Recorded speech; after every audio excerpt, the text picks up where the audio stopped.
Again, free surfers paddle south of the flag, 8:05 on the beach, signifying the end of the contest area. And any competitors or free surfers out there still trying to get a wave, let's get a wave in. Well, it's nice, Ryan. I mean, it's not like most events where there's 30, 40 people out. We've got 5 or 6. Yeah. Making their way in. Last wave to the beach. Thank you very much. Waves are looking so fun. Yeah, the surf looks really fun this morning. Call it 2 to 4 feet and rippable. Oh, rippable. Good shape.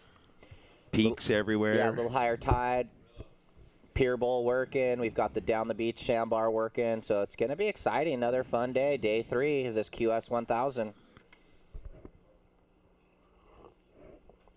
Slept like a baby, so I'm ready to rock.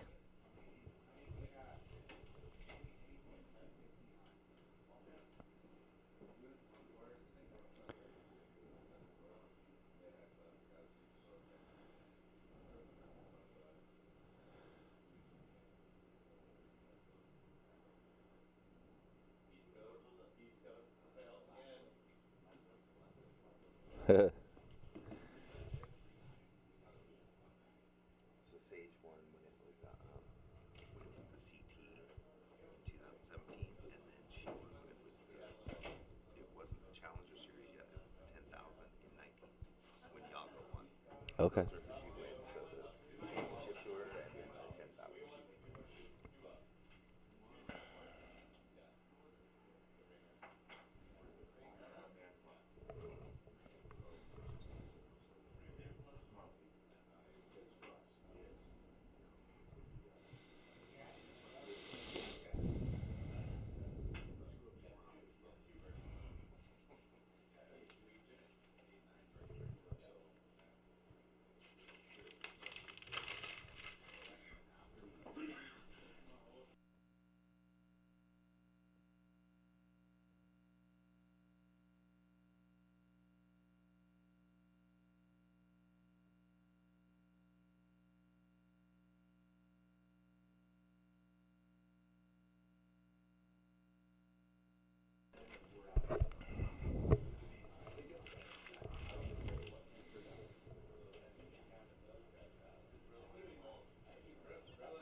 All right, free surfers, competitors warming up. We got to have you come in.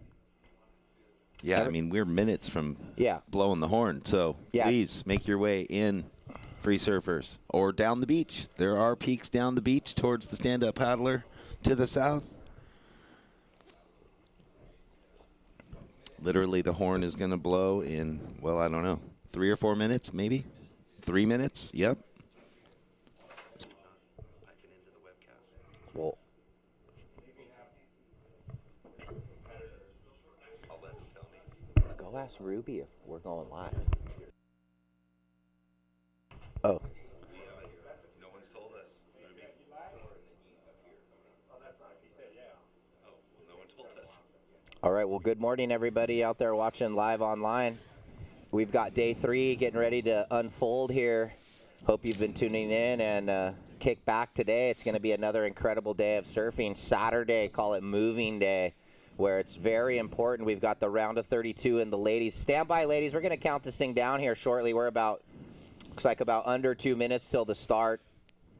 Jeff, we saw incredible surfing yesterday. The whole area was utilized. We had the low tide in the afternoon, a little bit tougher conditions, but this morning, tide's higher, waves are still fun. Should be in store for a great day of action. Oh, yeah. I mean, look at these peaks out front. I mean, this is this pier bowl that's breaking off to the left. We had that sandbar, which I've heard never breaks. That's what one of the local guys was telling me. He's like, dude, that wave just never a random breaks. Wave that's working for us. Okay. So we are scoring that, and what a heat. Here we are, round of 32.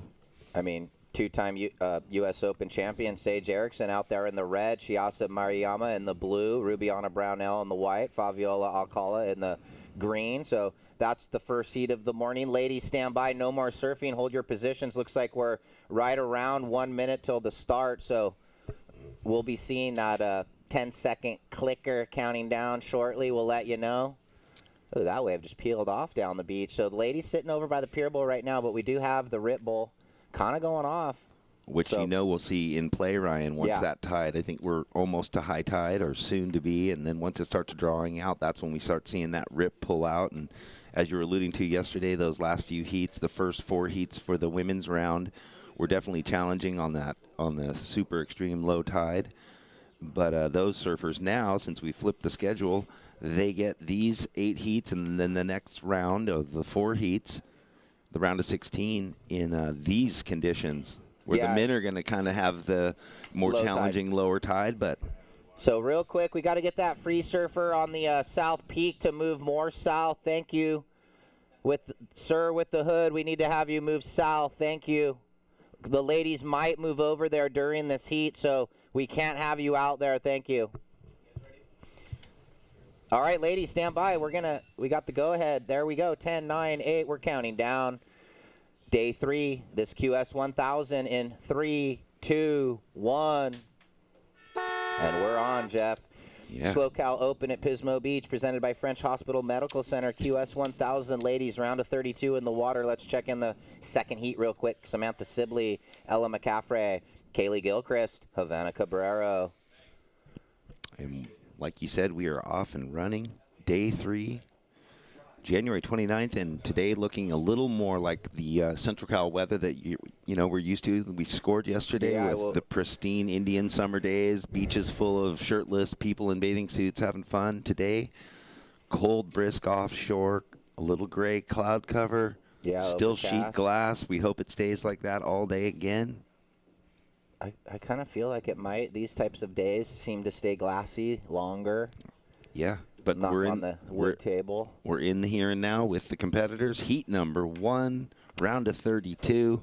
Yeah, this is exciting. Former tour surfer Sage Erickson out there. We talked about it, 2-time U.S. Open champion. And then a couple younger up-and-comers, Chiasso, Rubiana, and Faviola. So Sage has been surfing a lot lately. I've been seeing she's been up around her home. Rincon and the likes of all the good waves with all the northwest swell happening lately. So everybody's been... Seems like people have been surfed out, actually. Well, the end of the swell, everywhere was uncrowded. I was looking online at the cams, and it's kind of always cool when you get like 5, 6, 7 days of waves. The last few days, you can kind of score. Well, I think they've been scoring just as they have been down in Southern California. This swell pattern we've had lately has been, month-long. Here we go. Look at this, Jeff. Maybe someone going to... Looks like Sage a little further out. Trying to find a right-hander or a left. Yeah, so here we go into the pier. Sage going to start us off. Quick on-the-face slash. These slopey lefts here at the high tide. Does it again. So maybe just getting the feet set in the wax, as I like to say. Get one under your belt. It's probably not going to be some crazy score, but it's going to be an opening wave. Paddle back out. Well, and it's like everything, veteran establishing her post in the lineup. First wave. It was cool. I had a nice walk out the pier to have a look at the surf from the backside and get that bird's eye view. Here we go, the little replay for those at home. Sage looking crisp and sharp on a cold morning up here in Pismo Beach. So we'll get that first score for red shortly. Should be checking in. Sibley, McCaffrey, Gilchrist, and Cabrero. Another good heat. Kaylee Gilchrist, a 2-time gold medal champion in the water polo. So that was cool. 2-time champion in water polo. 2-time gold medalist, sorry. Or gold medalist. For the USA. Incredible. Yeah, she just did the last Olympics, and she did the one before in 16 in Rio. And then took the 2 years off to try and get back into the surfing. In the next heat. So she's back to surfing now that she got her 2 gold medals in the Olympics. Kaylee will be in that next heat out of Newport Beach, so that's exciting. Well, I was going to say, I mean, the regime of training for the Olympics with a water polo team or gymnastics or any discipline is 1,000% focus and probably no time to surf at all. Yeah, so very little. Yeah, the coach it's kind of a cool story while we wait for some of these next exchanges. She won the gold in 16 with the USA water polo team, and then the coach said, you can go 2 years because she was decorated junior. She won USA champs at lowers over Sage and Lakey, and so, she kind of always had that dream to make it in surfing, so she Let's talk about that a little bit later because we got some waves coming in. Look at this. Little red-blue split. We're going with Sage again on a right. Well, she just got stuck behind it, but we do have. Who's that? Chiasa? Yep. She's out of Huntington Beach. Yeah, the left's into the pier. They're deeper water right now, Jeff, and you'll see that a little bit slopier. You're going to have to get down and up. Like, who was it that hit it in the corner? Taj Miller really was utilizing that left yesterday. Here was Chiasa, split of the peak. Let's see what she did. Oh, it's a pretty good turn right there for the section, and then carving back around. So sort of a photocopy of Sage's wave. Yeah, we'll see where this comes in.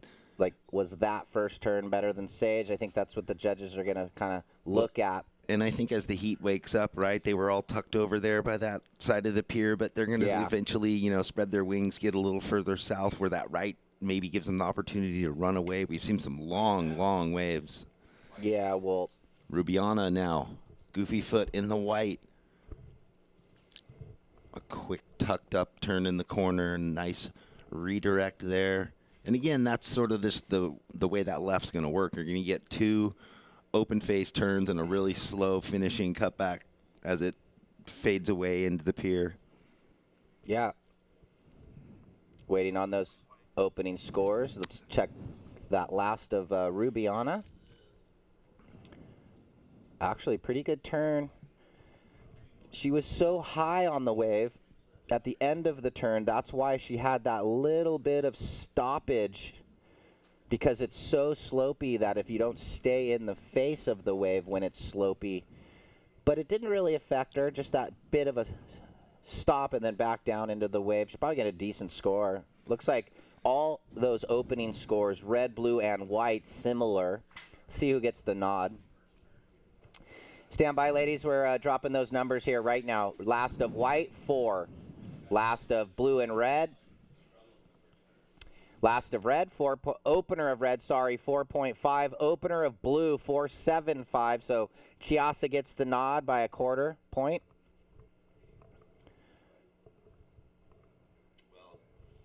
Once again, it's 3 feet at 13 seconds, so super consistent swell. Fabiola now getting her jam on this nice right, the first long right of this heat. That was nice. Oh, yeah, just keeping that flow going and finding these soft lips as she runs down the line. Just got a little stuck there, unfortunately. Yeah, a little bit of anxiousness. You don't want to get too far in front on the front knee when you're surfing these slopey waves, and you could kind of see that.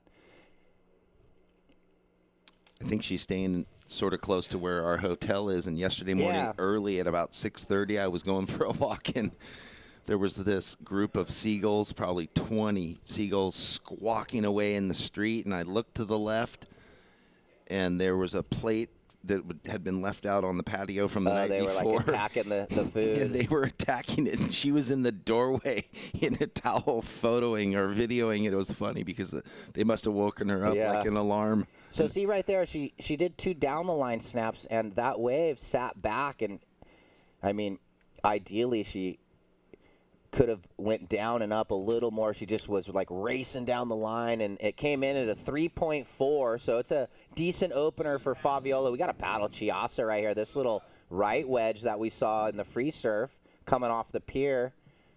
There's a nice rail turn and gets the floater. So we'll get a second score for blue there. Priority is with red. Second priority with white. So Chiasa with her second wave got the left, now the right. It looked, she had the line going and then maybe just overcommitted. No, the wave just ran away for her there. She didn't get it up in the green corner. Got the little finish, though. It's a 3-2-5. Chiasa, you're now in the lead. Sage, you're in second, trying to get rid of that backup 0.75. 3-5-1 puts you back in the lead. Rubiana, you're in third. You now need a 1.26. And Fabiola looking for the 1.86. Time call, 11:15. We alluded to it yesterday, Ryan, but boy, the who's who of the, women surfing in the North America region. Yeah, pretty much all the top names in the QS. That's right. If they want to get on the Challenger Series, you definitely would want to be here.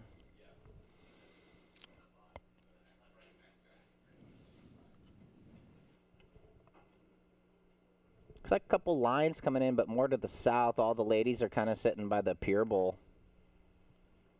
So we're about 10:30 remaining.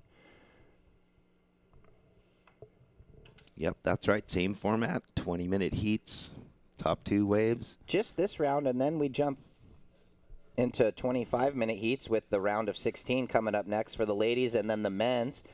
And then when we head into the head-to-head tomorrow, 25-minute heats, and then the finals will be 30.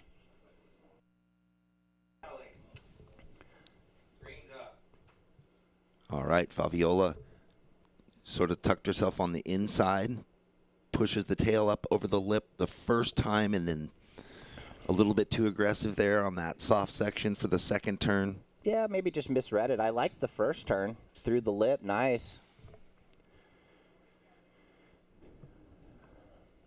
But getting to that point in the contest where, on the first wave, just not button up that last, and then just that little bit of slip up at the end, those little, extra whatever they are on the score will start getting effective. It's still early days, and it's a 2.4. We'll just say she's in second. It's cold toes. Yeah, it's early days.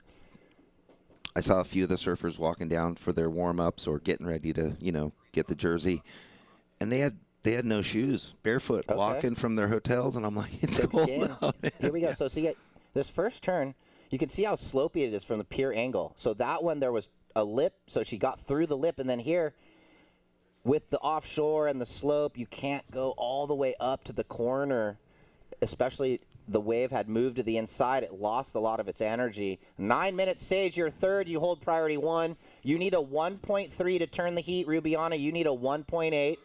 Fabiola in second after that 2.4. Here we go. Blue up and riding. And we're going to just have a look at Sage out the back paddling for the folks at home. She's got priority, which she's going to go utilizing this pier bowl left. So we're sticking with Sage here. There's a good turn. Wraps it down. And just really working to try and get that score. Well, she did all the work. An aggressive first turn.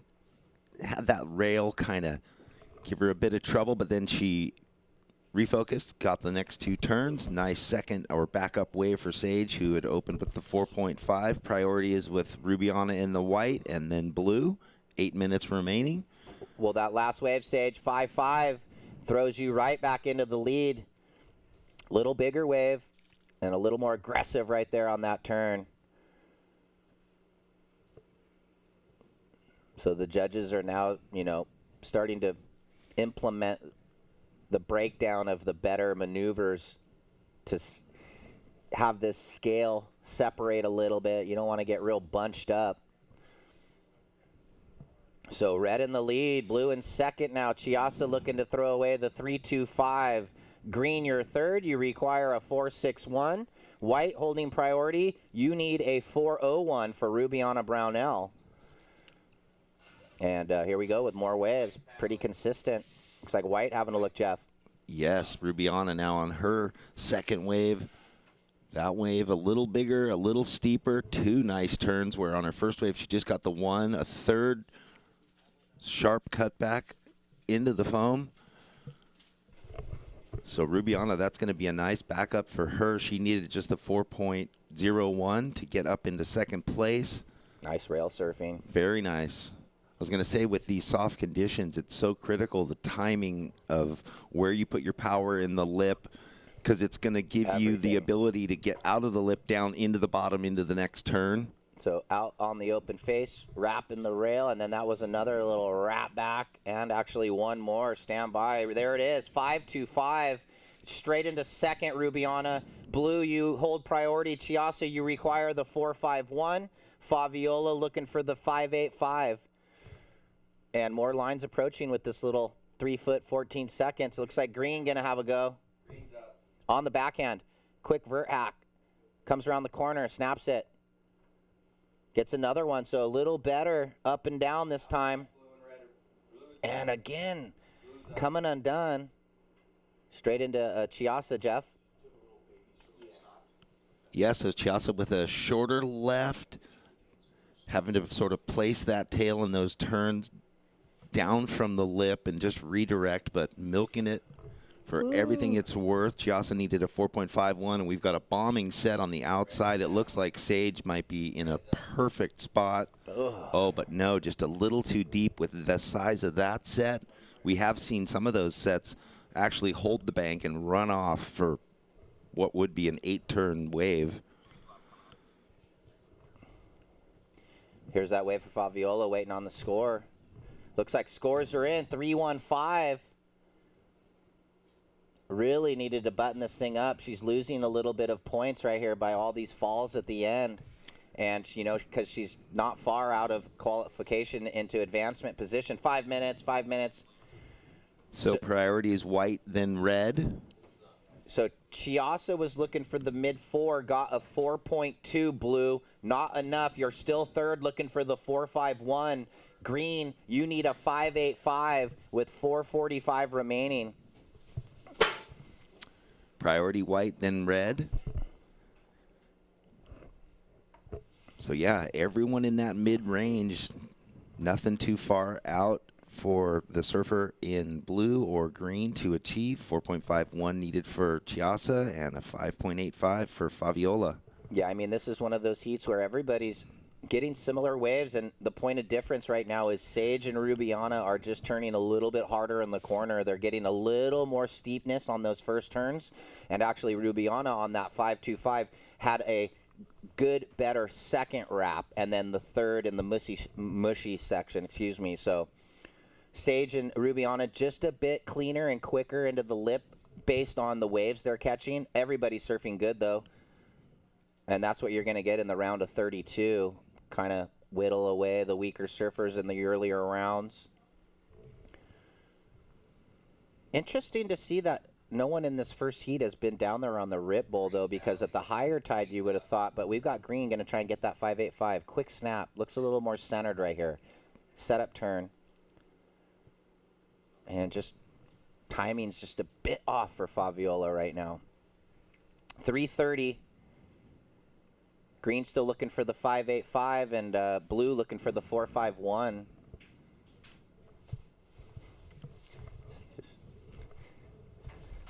Well, we'll see that peak down the beach get utilized, I think, next as maybe. The tide starts to turn and the water's pulling out off the sandbar. That's when that's when it'll begin. I think the surfers are in the right place right now.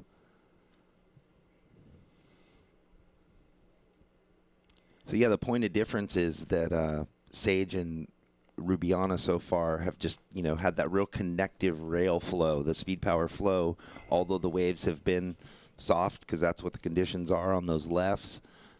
They've just hooked it together cleanly, no rail bobble, and completed their rides. Yeah, so that next heat should be all checked in. I think we're good to go. Sibley, McCaffrey, Gilchrist, and Cabrero. This guy. 220, priority white, red, and then blue. And then Green will get out there, get that fourth priority when she paddles out. Fabiola still looking for the 5.85. Chiasa, 4.51. Not much needed. And then Rubiana, for reference, you're trying to get rid of your low of a 4. And Sage's low is a 4.5 with 2 minutes remaining. Good morning. Welcome out to all the spectators out there on the pier. Pier is open this year. Nice to see everybody coming down. It's the weekend, so we'll probably see a nice big crowd here. And if you can't make it, we're live on the broadcast, so you can pull it up on your big screen at home. That's right. Go on over to worldsurfleague.com. Pop it up live. The pipe event might start today. Oh, yeah. We're looking at the call at 9:30 Cali time for 7:30 Hawaii time. I was talking to my dad last night. I'm like, yeah, Dad, you can go on and check us out, listen to us, or at the same time, the pipe event might begin, so you might have to navigate because that's going to get premiere FaceTime on the website if it does. All right, down to 1 minute, 5 seconds. So just about 1 minute remaining. Priority, white, red, blue. Oh, and look at this. Sage in a great position because she separated Sage Erickson on the right. This is what we were looking for. Big, sweeping, arcing cutback. Finds this next section, pushes the tail over, connecting down the line. That was just a setup sort of jam. Will this inside section give her anything? It's bending away from her a little bit. She's just putting in the paces with under 30 seconds left. That's the way to finish. Seasoned veteran. So where this will go with Sage, maybe get rid of the 4.5. 20 seconds, and with this. Let's watch this. This was the split of the peak. She's looking to surf for the score. Backhand snap. Chiasa cuts it back. Little rebound. And one more. She actually got a couple turns out the back. Count it down. All right. This is the end of the heat. We'll see after the ad break. 4, 3, 2, 1. And a little floater on the inside for blue. So stand by.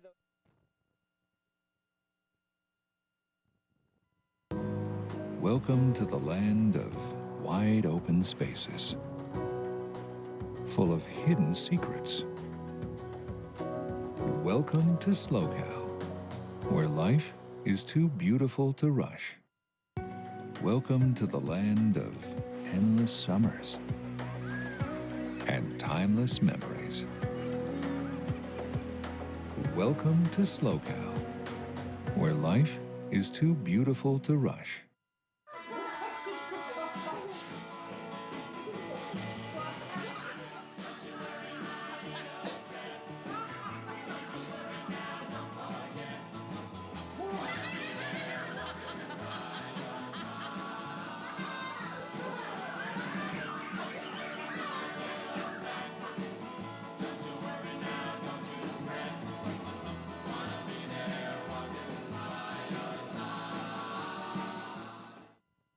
White and red had top, because I remember the first two surfers had 1 and 2. However, Rubiana had first priority. Sage had second, but she was down a ways and got that right, which didn't factor in. So she kind of just lost the plot for sitting on the girl that needed the score a little bit.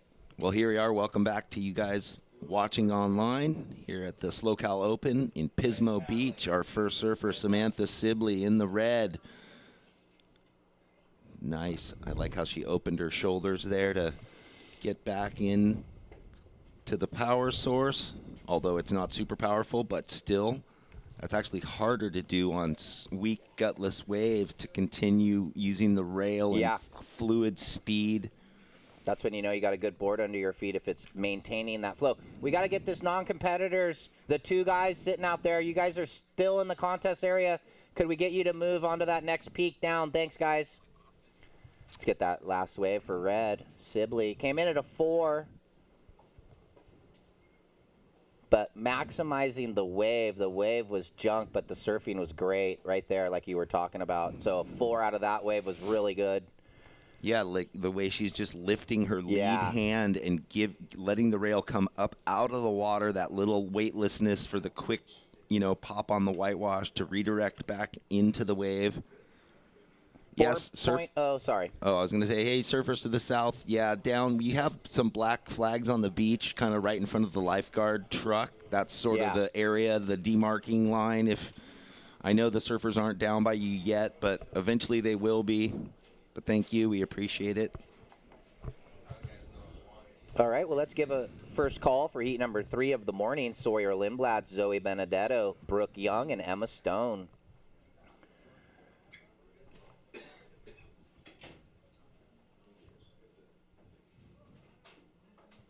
So excitement already out of the gates. The buzzer beater for Chiasa. Sage got through that one.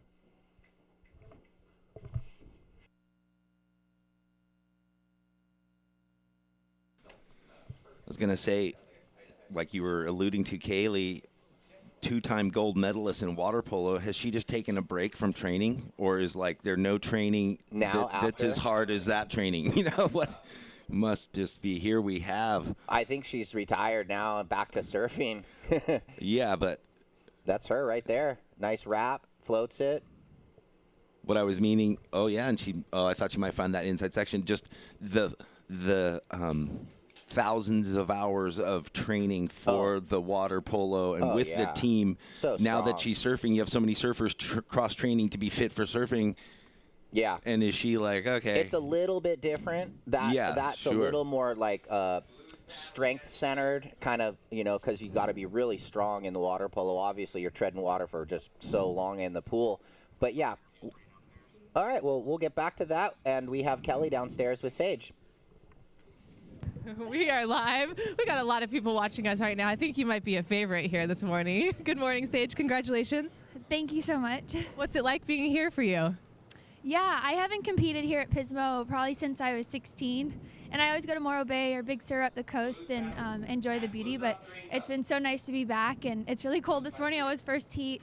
But luckily there are some good waves. But you're staying warm with your Rams hat. Okay, so what was your mentality out there? This is a little different competition for you. For sure. I mean, the younger girls are amazing these days. And, I'm more on the older spectrum now at 31. And I just enjoy being in a jersey. And so I always know that the younger girls are going to bring a lot. And when the conditions are small like this, you really have to be on the best waves. And I just try to focus on that and stay warm and, had fun. What's your morning ritual? I like to have coffee for like an hour before I get in the water. So I've been waking up at like 5:30 and just having a coffee and watch the sunrise and the waves and just being out in nature. And, yeah, it's so beautiful this morning. Every day here. This time of year, it's gorgeous. Well, we're so excited to have you, and congratulations again. Thank you so much.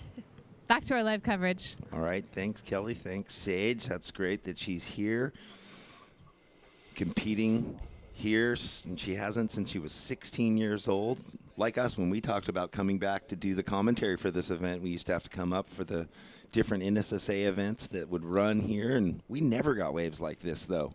Just always seemed to be closed out, yeah. Sandbars have been better over the last, 15 years. Oh, this was, I think, the replay of Ella came in at a 5.0, blue. White, Kaylee, you got a 4.15 on your opener, and green, a 3.25. So everybody on the board, red, a 4, blue, a 5, white, a 4.15, and green, a 3.25. So very similar to the opening heat. 14 minutes on the clock, checking in. Heat 3, Lindblad, Benedetto, Young, and Stone. Well, look at that. I like Sage. She's representing her Rams team. NFL is happening this weekend. I don't think today, but tomorrow, right? Okay, yeah, I think the NFC conference. The championship game. Something like that, yeah. So does that mean, is it like the semis, the winners go to the Super Bowl? Yeah. I think we're at that point, 4 teams left. Absolutely. Yeah, we were wondering why the PGA Tour at Torrey Pines was ending on Saturday, and then we read online that, because the NFC conference game's on Sunday, they want to take all the TV time, so. They're all working together. Now you know. The sports. Same contractor, right? CBS? Yeah. So it must be. That was the deal. And that's the first time we've ever had a PGA Tour event do that. Shuffle it forward, right? There is one other one because there's a holiday on the Monday or something like that. So there is one that goes Wednesday to Saturday, but only one other one. So, yeah, it is different. All right, priority is red, green, white, blue. 13 minutes left, ladies. Just to recap, Samantha Sibley opened with a 4. Ella McCaffrey opens with a 5. Kaylee a 4.15. And Havana a 3.25. So we haven't seen so far in the last heat, anyone break out and push past that 6 into the 7s and the 8s. Yeah, pretty tough with the conditions, huh? But yeah, I bet we'll see a 6 or better in this heat by the end. 12.5 remaining. And that's the thing. The wave face is determining how aggressive the surfers can get, how dynamic it can look, because, they're fighting that slopey face, a little less speed. Here we have Havana on a small right, tucks it up into the lip, a cruisy cutback. So you can see she just wants to sort of milk it for all it's worth. So a lot of waves ridden right there, Ryan. Yeah, after that wave for Havana, it looked like Kaylee and Ella split the peak. So you're seeing Ella finish for the folks at home. She had a left into the pier. Kaylee had a 1-turn right. we'll get those scores to all three of these ladies. 11:50. Looks like we're going to go with Kaylee's last. This was out the back, split of the peak. Nice little fin drift and rides out, so there we go. Yeah, that was definitely a more aggressive turn, although, not a ton of spray, but the way she just slid the tail around, pushed it a bit harder, showing the judges some nice variety. The left there for Ella, very consistent. So she's going to paddle back out in a good position with that leading 5. Well, yeah, we're going to get the white 415 matches her opener. So pair of 415s, white, blue 5.1. You better your opener. You're in the lead. White second, trying to better a 415. Green your third. Your last wave 2.9. Cabrero needs a 505. And Sibley, holding priority 1 in the red, needs a 4.3. Almost 11 minutes on the clock. Yep, so that's it. Samantha needs her backup wave, and then with the 2, the heat will start to really unfold. Priority will come into play a lot more, and the first 2 will be shuffled. Hopefully, we love it when all 4 surfers battle back and forth.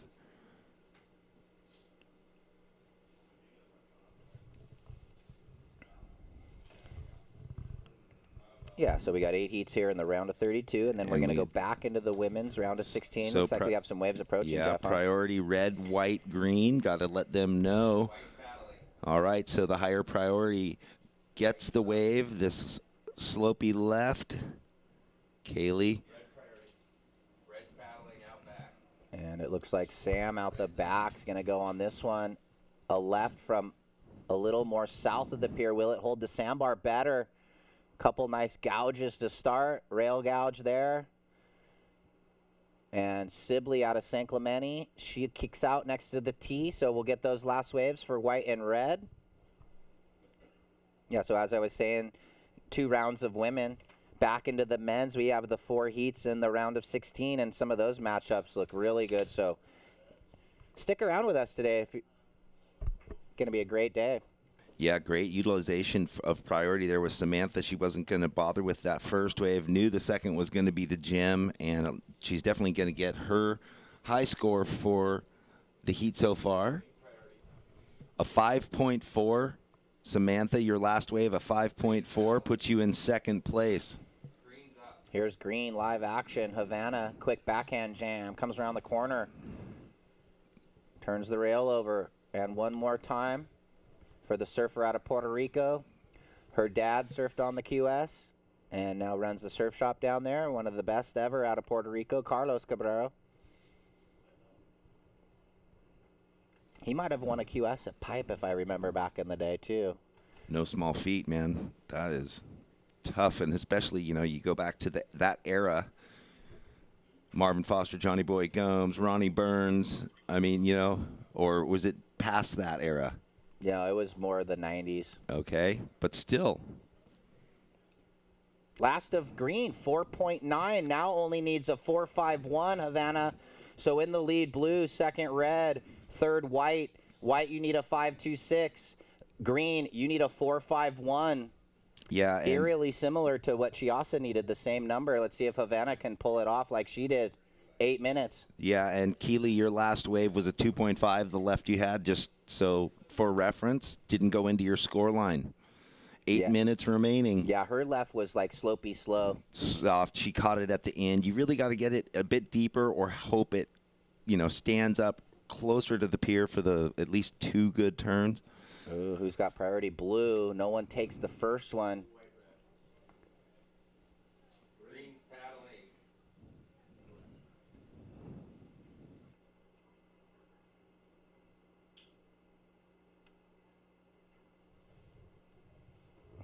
Tony, I have a pole right in front of my view where all 3 of them are sitting, and it's amazing how the pole blocks it. But we have green up.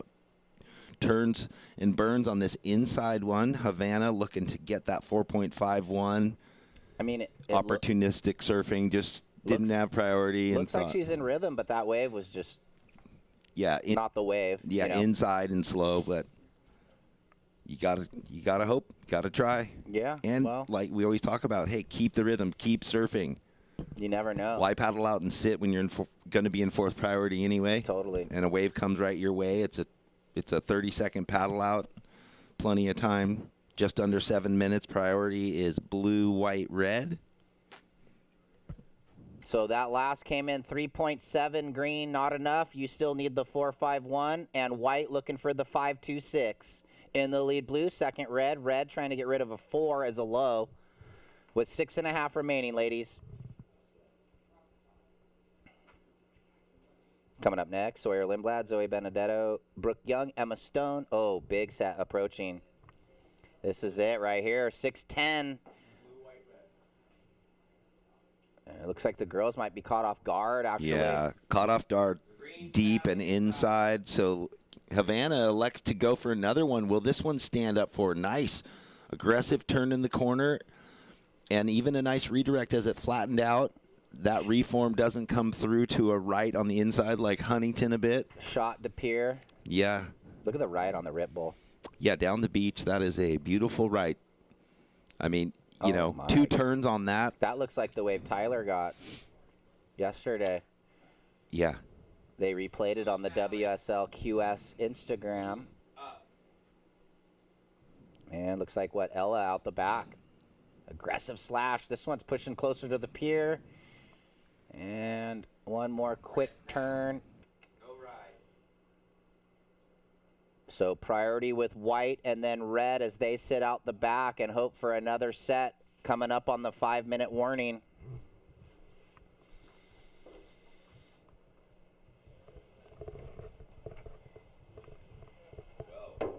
All right, this is exciting. Havana, your last wave, a 5.7. So Havana in the green jumps into first place. Opportunistic surfing pays off. She gets that left inside of everyone when she had fourth priority. Gets the high score of the day or the event or of this heat. Jumps into first. Ella's McCaffrey in second. In third place, Samantha Sibley. You need a 4.7 now. And Keeley, you're looking for a 5.95. Yeah, priority white, red, blue.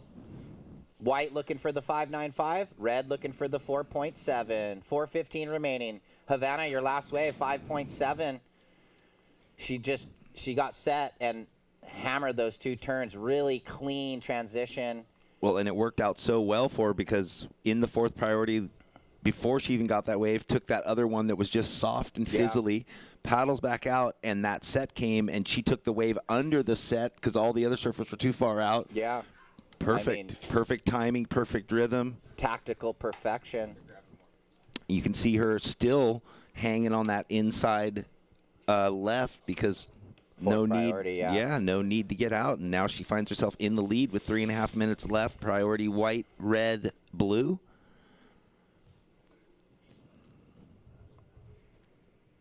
Well, thank you to Scorpion Bay Coffee Company, keeping us fueled on this chilly morning here in beautiful Pismo Beach.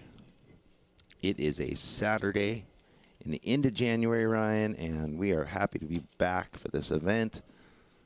We've got a great field of female and male surfers coming at you all day long. We were talking about the pipe event is going to start potentially today. The call you said is for 9:30. Is that our time or their time? Yeah, because 7:30 Hawaii, 2 hours difference, 9:30 California. So, looking at a little double up. No one's going to go. 2:45 remaining in this one. Nail biter. Samantha Sibley looking for the 4.7. Havana on the inside again. And here we go. Who's got priority? White, red, blue. And looks like Ella a little more to the south. There we go. Well, that was nice coming into that oncoming section. Great surfing there.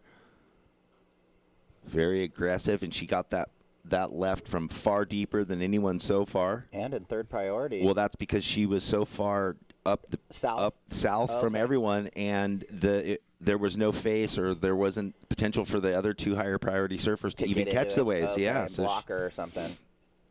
2 minutes waiting on that last of blue because she was in second, so it's an important score because it could change the scenario for red and white. Well, yeah, for sure, because if she replaces the 5, that's going to up the requirement, like you said, for both our 3rd and 4th place surfers. Priority is white, then red with 1 minute and 40 seconds left. Looks Fortunately, like, lots of waves, Ryan. Yeah, a little something, something on the horizon. Still waiting on that score. White priority. Priority white, red. White paddling. Looks like white's going to get it. Comes off the bottom. Carves it down. Slashes there. And one more, and then out the back. Take it away. All right, critical wave here for Samantha. Big sweeping cutback onto this soupy, white, washy face. She's just putting all her power. You can see how much she's putting on the rail. Down to a minute.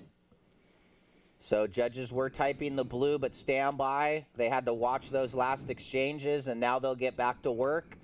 And we'll get those scores, and we'll see how it plays out with 45 seconds. Priority with green, the heat leader.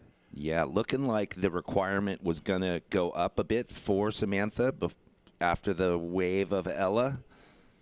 So like you said, we're going to probably get to the end of this heat, go to commercial break, and have to break it down on the other side when we come back. Yep, for the folks at home. Yep, that's right, because we are doing the webcast and the live broadcast. Our heat leader. She's just in a rhythm. She's feeling really comfortable right now, but we are down to 10 seconds, so I will count this one out, surfers. 5, 4, 3, 2, 1. All right, well, the last of blue came 5-9, extends the lead. Green to second, or jumps into the lead. Green down to second.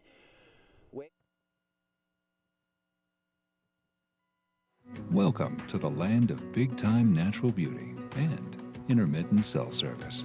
Here, cowboys drink Cabernet, farmers surf the breaks, and everyone breaks for roosters. It's a wide open and welcoming place. But that's not to say we don't have any hidden secrets. Welcome to the land of truly living, with a million things to do. Or not. SLO, where life's too beautiful to rush. Since 2012, Surfing for Hope has been helping families navigate through cancer using the healing benefits of surfing and the ocean. Each year, we host a number of surfing-related community events to shine a spotlight on the fight against cancer. Visit surfingforhope.org to sign up for one of our free beginner surf camps, and if you'd like to help out, you can donate on the site too. Right, big old waves down to the south. Well, welcome back to all you viewers at home tuning in to check out your favorite surfers here in this heat in the red. Sawyer Lindblad in the blue, Zoe Benedetto in the white, Brooke Young and Emma Stone in the green. We have a 20-minute heat on hand, heat number 3, round of 32. We ran 4 heats yesterday and then jumped into this round first thing 7:30 this morning, Ryan, and we're going into the round of 16 after this. So a good day of action on the women's side of the table, and then straight into the men's round of 16 at 11:50, I think it is. Okay. And boy, yeah. we were talking the pipe event might start. Historic for Pipeline, because now that the World Championship Tour is going to have both the men's and women's side going off at Pipeline. We've never seen that before. There's been, that's cool. you know, some specialty moments where some of the top women in the world got to come surf during the men's event or whatever it was. But now we've got the full-on event going. Pretty cool. It's going to be really exciting. Like we were talking about a little bit yesterday, we've seen all sorts of posts from a lot of those top athletes, you know, surfing backdoor, surfing pipe, getting clips up on their and amongst the crowd too. You know, that's no easy task, just getting a wave out there. It'll be a little breath of fresh air for them to get out there with only 1 or 2 other surfers. Well, and you can imagine how many of them have spent so little time surfing pipe because it is so difficult, It's even though they've been there for years and years and years. So they've got a few waves under their belt, but you hear it so often. It's one thing to paddle out in a crowd and have markers and buoys everywhere and have people telling you, oh, here's the lineup on the mountains and look at this palm tree in the top of this house or whatever it might be. But then when they're alone with just 3 other surfers or whatever, right? It's 4 in the beginning, or is it man? No, it's 3, sorry, and then. Look, Sawyer, a little backhand float. Yeah, so they're going to have to get comfortable with having just 3 people in the lineup, and then if 2 ride, they're alone going, wait, which Boyle? Which Boyle was it? Who am I sitting next to? Am I lined up correctly? So there's a lot of learning that's going to happen on the fly, so to speak. Actually, I just saw someone that surfed in the QS at Pipe just last month had a quote saying, yeah, exactly what you just said. It was strange being out there with no one around and almost didn't know where to be because the crowd sort of sets the lineup usually. So, yeah, it'll be interesting. And with some big swell on the horizon, it could be 8 to 10 and really good today. Sounds like, go ahead. Oh, yeah, we're going to go down to the beach with Kelly and the winner of our last heat, Samantha Sibley. Yes, congratulations, Sam. Thanks. Yeah, I'm stoked. Okay, that was a close call. How you feeling? Yeah, that was really sketchy. I needed a score in the last 2 minutes, and I got lucky on that one. So yeah, I'm glad I stuck to it and didn't give up. So it worked. How long have you been up on the Central Coast? I've been up here since Wednesday. Yeah, I love it up here. It's been so beautiful. I went to Morro Bay and Cambria the other day, and it was so nice. Yeah. Do any wine tasting? No, I'm 19, so. Just kidding. Yeah, yeah.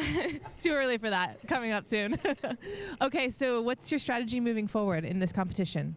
I think I'm going to change to my epoxy because the waves are pretty soft, and yeah, just keep to the game plan, catch 2 good ones, and don't get nervous. Yeah. Well, congratulations again, and we look forward to seeing you surf. Thank you. Back to you guys. All right, thanks, Kelly. Thanks, Samantha. Thank you. Congratulations. Glad she's kept her, confidence up and ready to go down to the wire there. Had the priority situation, and it worked out for her. It'll be interesting. She was just alluding to going to potentially epoxy, but what they're surfing right now is going to be different than what they're going to be surfing possibly going forward once the tide drops. Yeah, I think that I know what she's thinking, but sometimes like that board she had looked good and the judges just gave her the score and it looked, you know what I mean? Like, do you change a good thing? But if she's got the confidence on the other board, then go ahead and do it. But sometimes when you're in the middle of an event and you overthink, right? Yeah, and the waves are going to change. I mean, the slopey nature of what we're seeing right now with this full tide and where they're sitting could be a lot lower tide. Is going to be lower dumpier. And more of a vertical face and faster down the line. So always interesting. I'm glad she got to get up to Morro Bay and Cambria. It is just so stunning up here. Yeah, well, and I love Samantha. She's such a fighter, and you could see the will to win at the end of that heat right there. The never give up attitude that she has. And it served her well right then. Well, congratulations to her and Ella McCaffrey. You'll be surfing again in a little while later this morning after this round. And that opener for Sawyer, a little backhand hit on the closeout, 3.5. 3.5. Sawyer had a great run on the Challenger Series last year. Unbelievable run, actually, almost qualifying in Hawaii. Unfortunately, had a little fall leading into the Haleiwa Challenger, busted her eardrum. Well, and not to mention, she is a past champion here. She won this event in 2020. I was going to say, I think 14. Yeah, exactly. So just incredible junior surfer taking out the QS. Who was she in the final with? Mia Collins. Yeah, that's right. So Mia was the runner-up, and the semifinals. What's our young surfer from Seaside? How am I forgetting? All right, here we go. Green up and riding. Emma Stone. Nice little smooth rail gouge. This wave's got a little runner on the inside. And now white out the back. Brooke Young from San Diego. She carves slashes. We're sticking with Emma here. She finishes to the inside. Well, that was a good exchange. So, You know, sometimes the right, they spend a lot of time and energy sort of, you know, connecting that slow face. The left, they're getting a few quick arcs back and forth. Brooke Young with her opener. Well surfed also. And on the outside, we have Zoe Benedetto in the blue on the pink board. Oh, yeah, she found a nice section there, that second turn up into the lip. You can just really see all of the surfers. It's not a cutback that they're doing towards the pier. They're just pushing the tail out, trying to maintain the speed, engage those fins in the rail.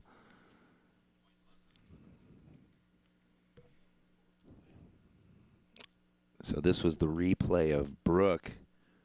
Nice down card. I like how she stayed so tucked down into that low bottom turn, set herself up for that really engaged cutback. So Zoe Benedetto in the blue gets a 6.5. Brooke Young a 4.10, and Emma Stone's right in the green about to come in a 3.2. So Zoe Benedetto gets the best of that exchange. Just over 12 minutes left. Priority is with red, then white.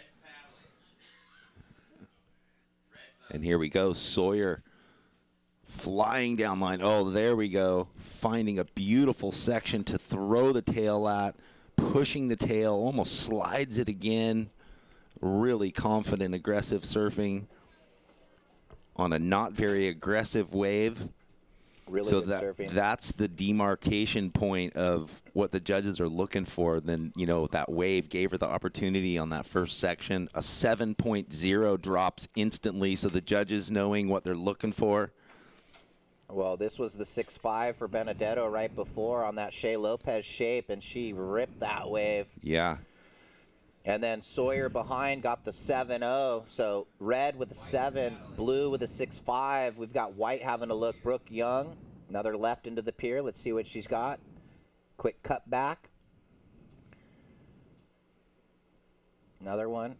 And that wave just a bit slopey. You could tell there wasn't a lot of speed and energy. So she just did the 2 turns, and she's going to go look for a better wave. So blue, you got the 6.5. Red, you backed the 3.5 up with a 7. So red in the lead, blue in second.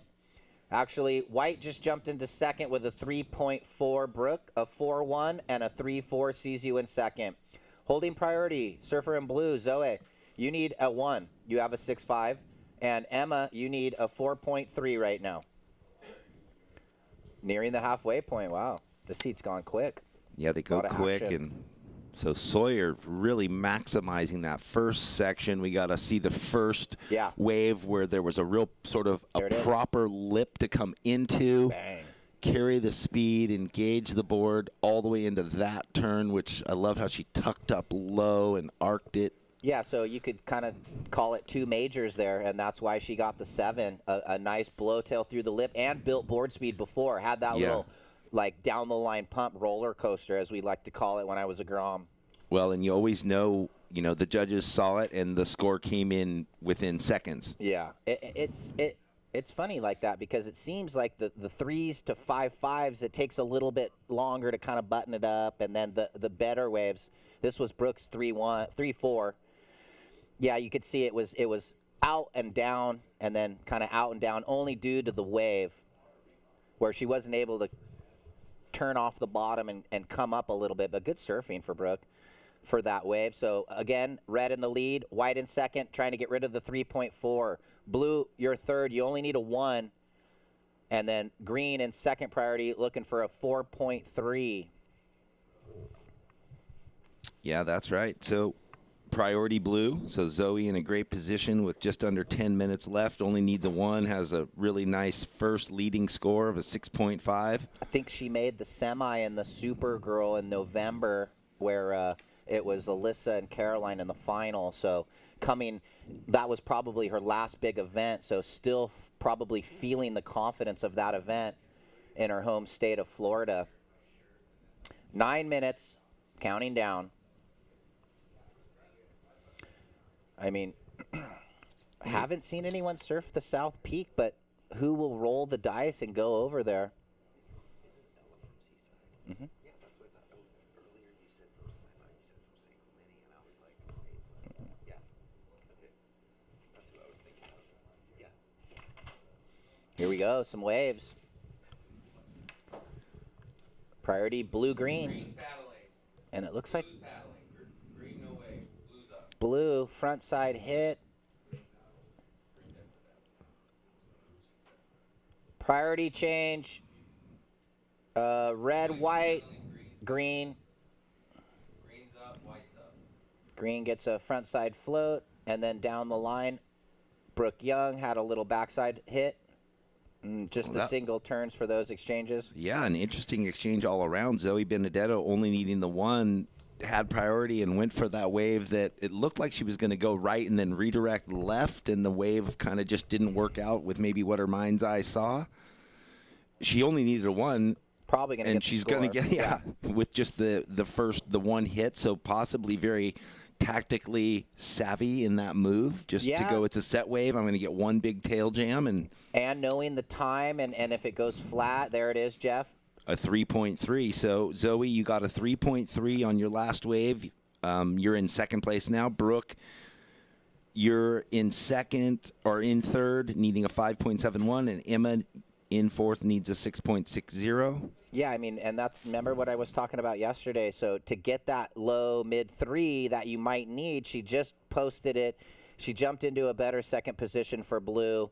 Now she doesn't have to worry about it. Now she's put the pressure on the other ladies. Now Brooke Young in third, second priority white, needs a 5.71, and green needs a 6.6. So a whole different dynamic after the 3-3 drops from blue. Sawyer, you're in the lead, trying to get rid of the 3-5. Well, and again, super sound game plan in the heat, because now there's no waves. She would have just been sitting there with priority, so she utilized priority on the opportunity that came, got the score, finds herself in second, and away she goes. 6.5 minutes left. Priority is red, white, blue. And should be checked in for the next heat. Caitlyn Simmers, Bella Kenworthy, Kayla Cosino, Grace Notchel.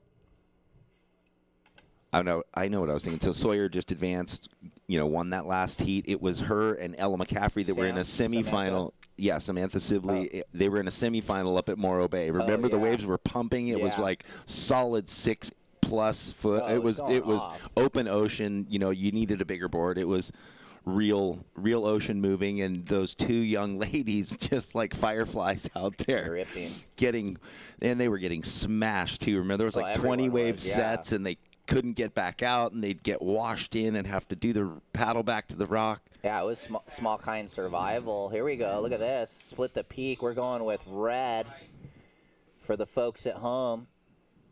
Couple nice turns there for Lindblad out of St. Clemente. Green paddling. No ride. Well, yeah, that was it. You think she's practiced that cutback at the left at lowers much? Oh, yeah. She owns the left at lowers. So it's a great training ground to figure out where you're going to put your rail. 5 minutes remaining. Priority is with white, then green. That score comes in for a 4.05 for Zoe. And now we have Brooke Young. Nice, big, hard down carve, but the wave doesn't give her anything else. That was a really different looking turn. Yeah. The way she was going down to almost, fade the big bottom turn, and the wave fizzles away.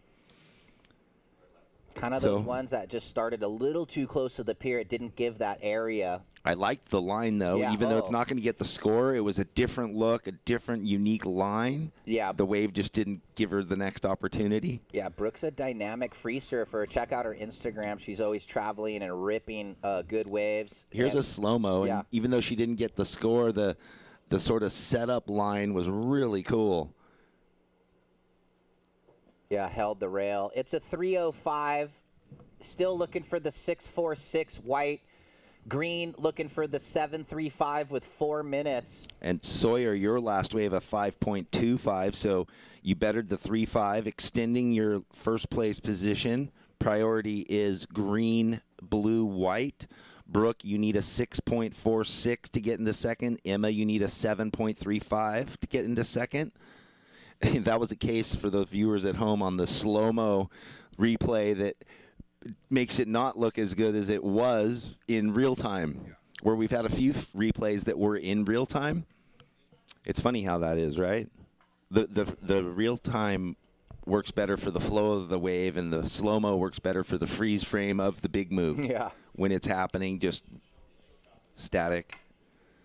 Down to about 320, a couple lines approaching, swinging in, maybe some pure ball rights. Look at this. Priority with green, blue, white. Oh, this could be a beauty if Look at this. This one could run off. So Emma Stone needs a 7.35, finds one of these long open rights, pushes the tail nicely on the first turn, redirects back into the foam. A little bobble there. Again, slow and slopey. So that is tough to pick. Some of those rights hold the sandbar. They make it just a little bit further around onto the shallow bank. That one pushed in and ran onto the deep part. Yeah, she's going to get her best wave, though, and definitely cut down on that 7.35 that she needs with 2.5 remaining.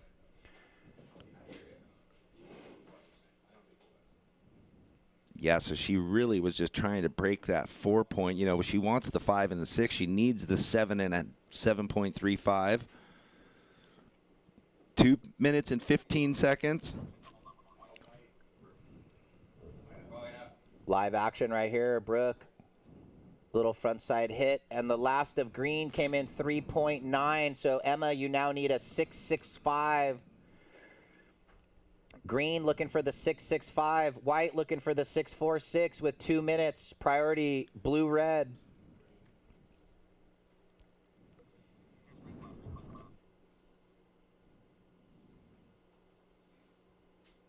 Here's that replay of Emma. Had the lipper, turned the rail over. Yeah, you're right. There was just a little bit of that bobble that probably affected the score on that second turn, Jeff, and that's why you saw it go under 4, 3.9. And that's what we were talking about in Heat 1. The judges are really eyeballing that. Yeah, well, I mean, the most difficult thing in surfing, one of them, is riding gutless waves flawlessly. Yeah. And it's so hard to continue to have your timing be perfect, the pressures on your rails, the body mechanics connected to the rail, everything overpowering a turn that then you lose speed out of instead of gaining speed. We're down to under 1 minute. Priority is blue, red, white. Yeah. So our heat leader's in a great position with priority. Yeah, that commanding position, sitting in the first and second position, and then having the important priority 1 and 2. So if they need to play the game, they can. 35 seconds, counting down here in Heat 3. It's been a great heat right from the get-go.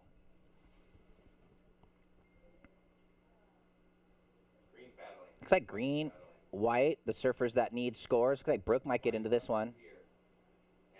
Or not. Well, 15 seconds. Yeah, I'm going to count this out soon. So we're at 10 seconds, ladies. 6, 5, 4, 3, 2, 1. All right. Thanks for watching online. We'll be right back after this quick commercial break. Welcome to the land of big-time natural beauty and intermittent cell service. Here, cowboys drink Cabernet, farmers surf the breaks, and everyone breaks for roosters. It's a wide open and welcoming place. But that's not to say we don't have any hidden secrets. Welcome to the land of truly living, with a million things to do. Or not. SLO, where life's too beautiful to rush.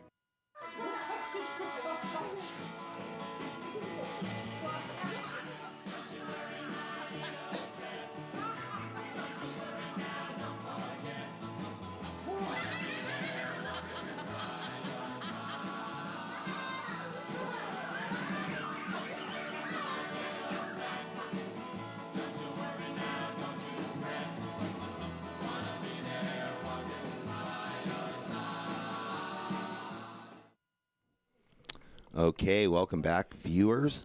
We are here live and direct Pismo Beach at the SoCal Open. It's 2022, if you've forgotten, and we are into Heat 4, round of 32. We just saw Sawyer Lindblad and Zoe Benedetto in the last heat move on into the round of 16, which will be coming up shortly. in this heat in the red, Caitlyn Simmers in the blue, Bella Kenworthy in the white, Kayla Casino, and in the green, Grace Nochel. Yeah, so let's give a quick first call for Heat 5. Kira Pinkerton, McKenna Burke, Kiana Miller, and Taylor Stacy. Yeah, so young Katie out here qualified for the tour. You probably read the press release and then decided to defer. Well, I was doing the U.S. Open. I was missing you, Ryan. Yeah.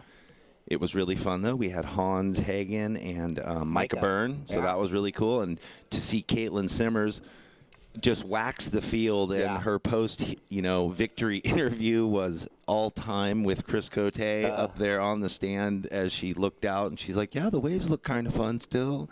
She was so cute. But Caitlyn Simmers defers. Like Taj did in 98. Like Taj Burrow. And, I mean, it is no small feat to qualify and then to qualify and defer. A big statement worldwide. And here we find her in this heat. Up against another youngster, Bella Kenworthy out of Dana Point. She's been just ripping the junior series. Kind of been unstoppable. Kayla Cosino, she's going to UCI. I think still might be in her last year. She's a former U.S. Open junior finalist. She was on the USA Junior Surf team. And then Grace out of Florida, up-and-comer from the Eastern Seaboard. And that's what it takes, right? So Grace, not worried about who's in the heat. Obviously, Caitlin's gone on to achieve things. Kayla's achieved things. And they're all here just battling. And the door's open for whoever takes the opportunity. Caitlyn just sort of had that amazing, her star rose last year, right? She'd worked hard, and it happened. And then she went on to Europe and had great results. Oh. And Hawaii. Like, she just followed it up and up and up and up at that next level. White, we have Kayla on a foamy one. And those foamy ones are hard to surf, even when it's slopey, and then the foam makes it even tougher. Just grabs those fins and wreaks havoc with the rails.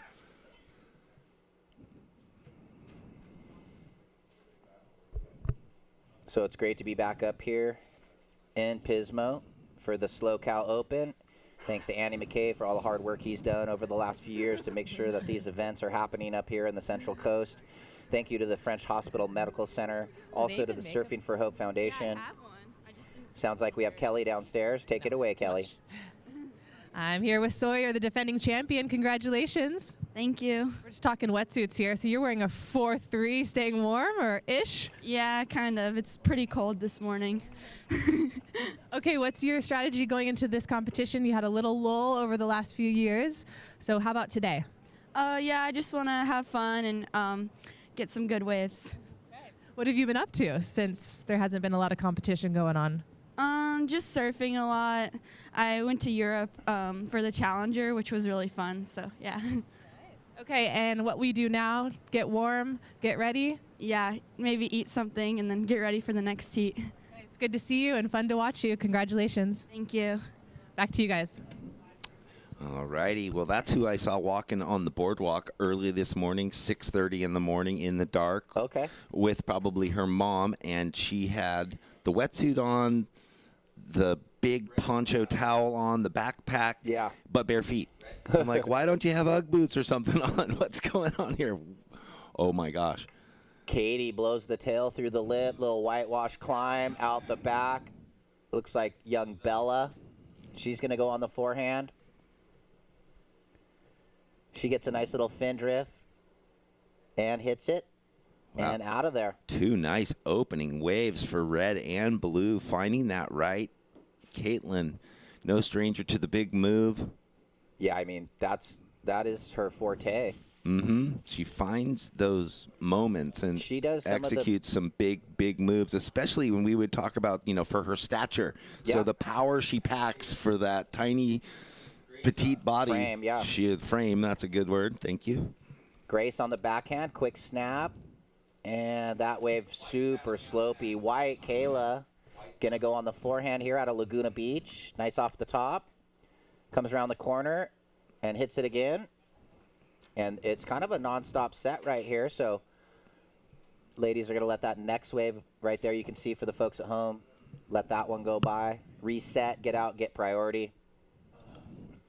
Scores are coming in for red and blues opening exchange.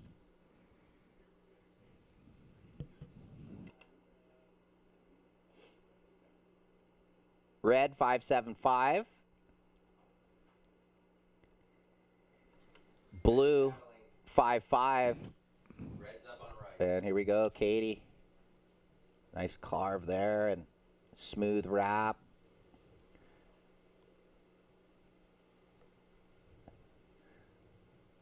That was beautiful rail work right there.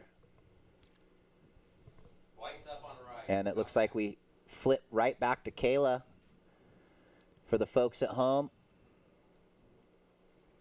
Unable to button up that last little turn for white, but red got a beautiful long wave again. Well, yeah, and she just stitched that thing together perfectly. And then I loved how in the middle of it, well, we'll go back to the replay, but Bella. This was Bella afterwards, yeah. So a little bit behind, but she did get that first turn free-flowing over the lip. And then that second section, looking for the third. But Caitlyn, after just getting, cruisy arcs all the way through, had that moment where she just took a little of a break, reset, stood up tall, kind of cruised for a minute, a la Stephanie Gilmore, John, same thing. Hang, but that's her her deal. And then went on to, have a few more beautiful turns. Well, it's a 7-5, so the judges didn't really care, and we didn't either. Opener of red, 5-7-5, backs it up with a 7-5. Katie. Well, no, I was thinking it's a positive. No, I know. Rip it up, take a break. I know. Reset. There's no need to pump or bounce, which is what I was leading to. No bouncing, no aggro, no front weight on the shoulder. Just let it cruise and reset. Last two of white, 3-2-5, 2.3. Opener of green, 2.0. So Bella with the 5-5 holds first priority. You sit in third, but you only need nothing, 0.05. Well, here's that last wave of red we were talking about where she was committed and cruisy, and it was the full package, a little setup snap there, and then turns the rail over. And then this is where she just kind of, you're right, instead of amping and over moving the body, smooth connection of everything. She just hangs out and then sets up for. Then she gets in the, where she cocks the back arm, right? And then, even had I didn't see that in the beginning because they went to Kayla's wave in the live action earlier, but blows the tail out. Katie's on fire. Priority is blue, green, white. 11 minutes and 10 seconds left. So even though we've had the way that, we've had Caitlyn, who has a 5.75 and a 7.5, well out in the lead. Bella in third with a 5.5, only needs a fifth of a point. 0.05 to get into second. Grace, who's only had the one wave of a 2, still only needs the 3.55 to get into second because Kayla has some low scores in her 3s and 2s. Yeah. So just under 11 minutes for this whole thing to shuffle again. Again, priority blue, green, white. And should be checked in Kira, McKenna, Kiana, and Taylor. Let's have a look at one of Kayla's earlier waves, I think, here for the folks at home. Gets it up in the lip.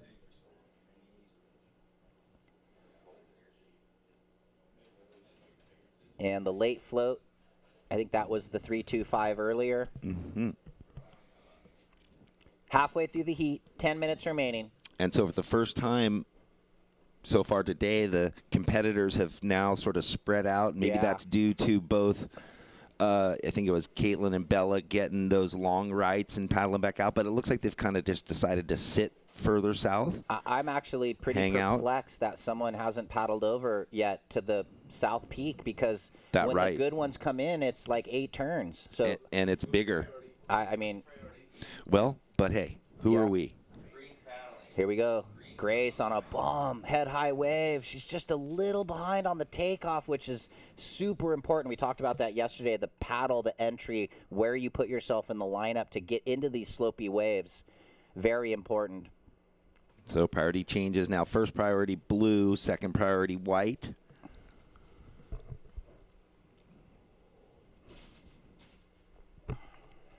All right, well, 9 minutes, ladies. Blue needs nothing, 0.05 to move up. She's holding first priority. Second priority is with white, Kayla Cosino. She knows she needs to better that 2.3. And Grace needs a 3.55, so 8:45 remaining.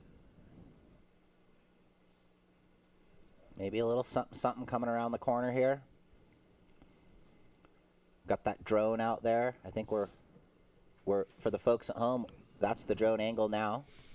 Blue, yeah. You can see Blue committing, kind of aggressively paddling. She's got priority.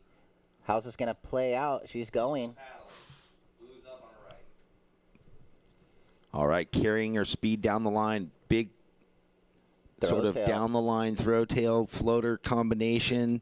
Again, you know, the ball was in her court, needing the most minuscule of scores. So she's definitely going to jump into second with that wave. Yeah, it's kind of the Zoe theory. Just get the score now, put the pressure on the other surfers. And sit around with 8 minutes. Kayla looking at a nice runner. There's a little rail down. Comes around the corner. A better turn there. See if she can button this up on the end bit. Snaps it through the lip. So this is that right that kind of runs the sandbar, Jeff. Decent surfing there. Cosino waiting on that score. And the last of Kenworthy comes in 5.85. And now we wait on white. We'll see how this all shuffles out. Things are going to tighten up here. 7.5 remaining. Yeah, that was an interesting exchange. So, yeah, Bella jumps up into third real quick, and then Kayla follows up with her right behind it. Will that shuffle things again? She needs now an 8.10, but we have that score going to get locked in soon.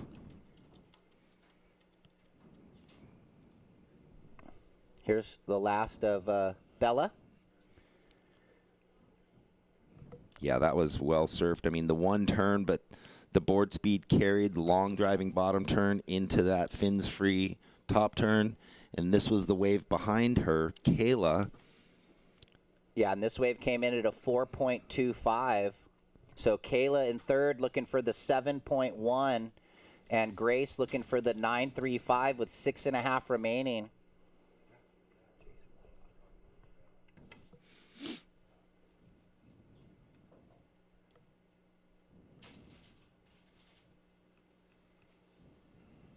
So in the lead, red, trying to better the 5.75. And second, blue, trying to better your 5.5. White, your third. You need a 7.1. Grace in fourth, looking for the 9.35. 6 minutes on the clock.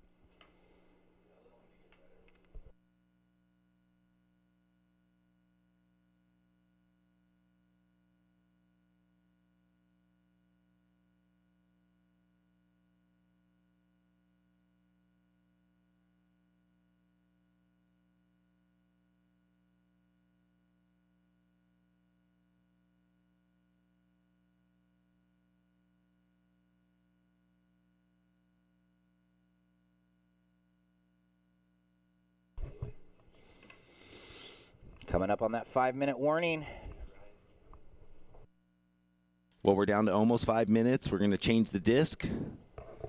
Got to change that disc.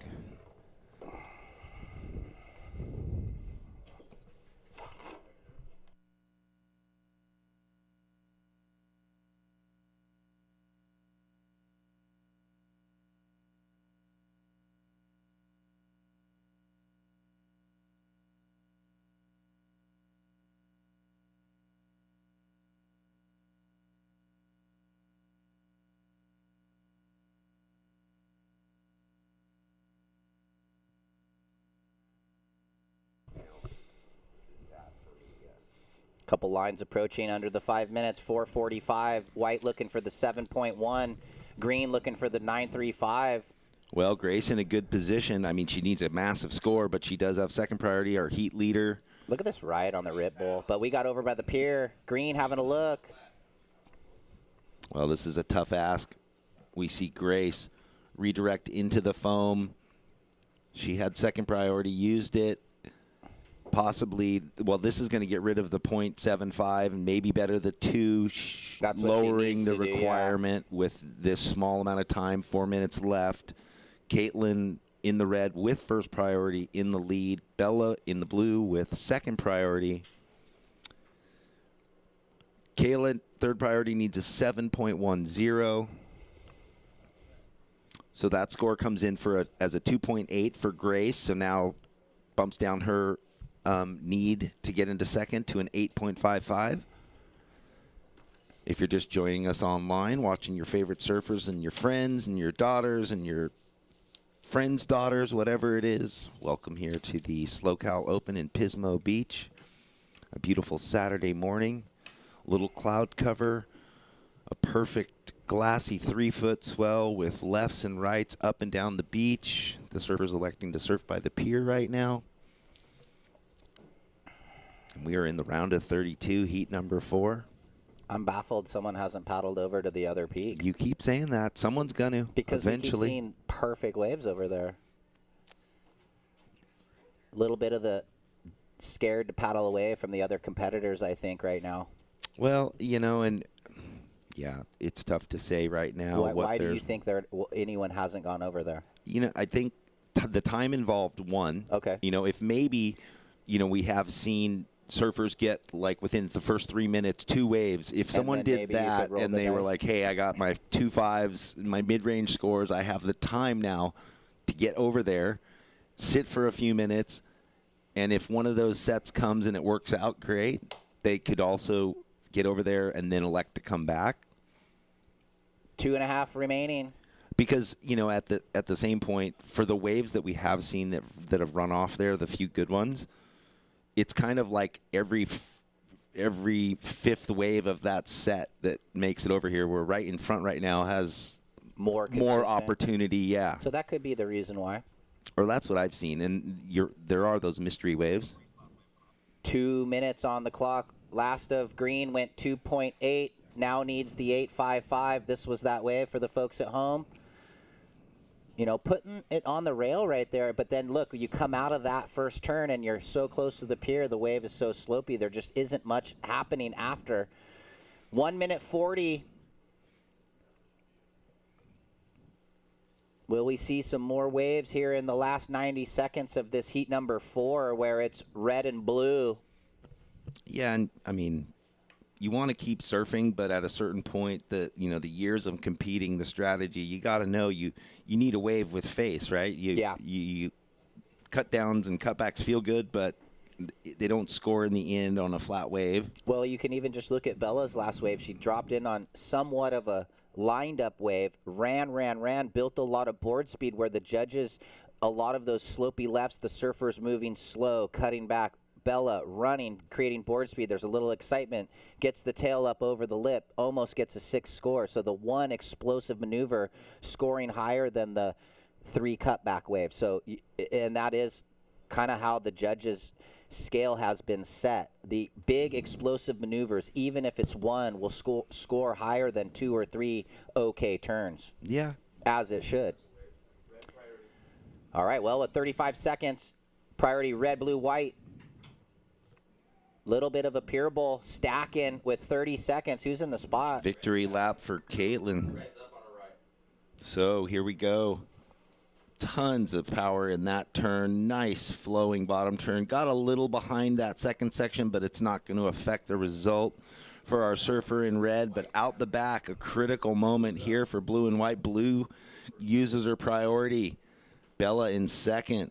Dominant. Nice. So there's that left that had a little time. This heat's over. So that'll count for green. Little backhand snap. I think unofficially things will stay the same. Bella ripped her last wave, and smart to hold off the other surfers because she didn't want to let white get into that wave. And this is just... Welcome to the land of swinging bridges and strutting roosters. Welcome to SLO, where life is too beautiful to rush. Welcome to the land of sunken gardens and elevated afternoons. Welcome to SLO, where life is too beautiful to rush. Since 2012, Surfing for Hope has been helping families navigate through cancer using the healing benefits of surfing and the ocean. Each year, we host a number of surfing-related community events to shine a spotlight on the fight against cancer. Visit surfingforhope.org to sign up for one of our free beginner surf camps, and if you'd like to help out, you can donate on the site too. Yeah, it's okay. The horn went. We're good. There's one mistake. All right, well, welcome back. I just made a little house mark. Yep, there's my one mistake, one a day. Welcome back, everybody looking online. Thanks for joining us here at the SLO Open. Jeff Baldwin and Ryan Simmons. The past 2 days, today and tomorrow, loving it. We are in the round of 32, heat 5 of the women's bracket. In the red, Kira Pinkerton. In the white, McKenna Burke. In the blue, McKenna Burke. In the white, Kiana Miller. And in the green, Taylor Stacey. We just watched Caitlyn Simmers and Bella Kenworthy advance through first and second into the round of 16 coming up later. So would Jason Kenworthy have been watching? I think or is probably he here? That's right. So a super surf dad supporting his daughter for years and years and years now. Look at these waves marching in. The viewers online can see this stuff stacking up. No priority set in the beginning of the heat. It looks like, well, McKenna Burke was motioning for that one, but I think from her eyes view was too far behind the section to get around it and didn't want to waste the time or energy.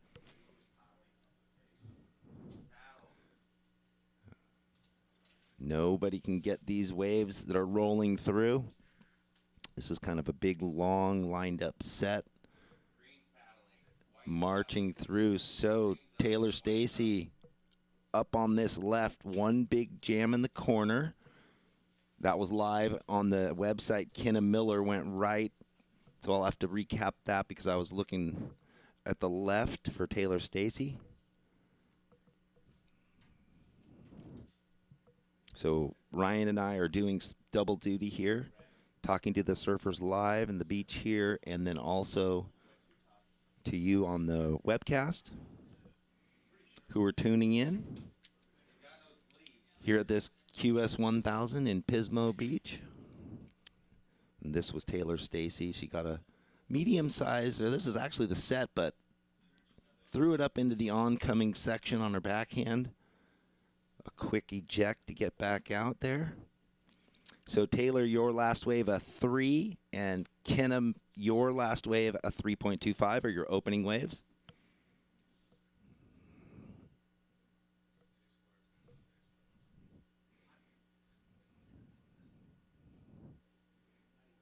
No priority in the beginning of the heat, but now the two surfers have ridden the waves. Green with third priority, white with fourth, waiting on Kira and McKenna to get going. So they sort of can scramble around.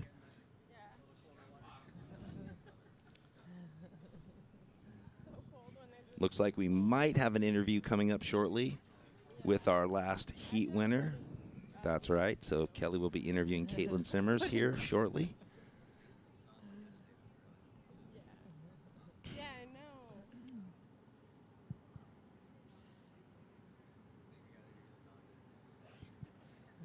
A puppy hug.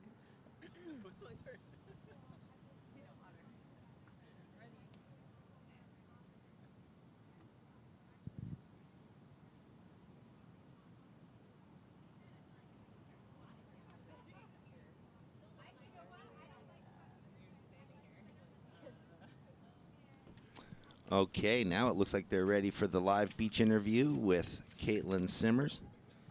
I'm here with Katie. Congratulations on that win. Thank you. How you doing today? Pretty good. Cold.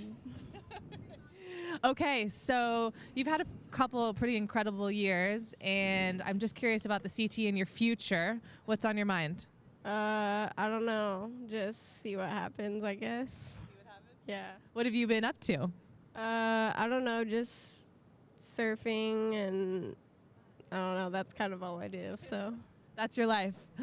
What did you bring to the Central Coast with you, quiver-wise? I just brought my board that I kind of ride in everything, like just a 5'3" standard shortboard.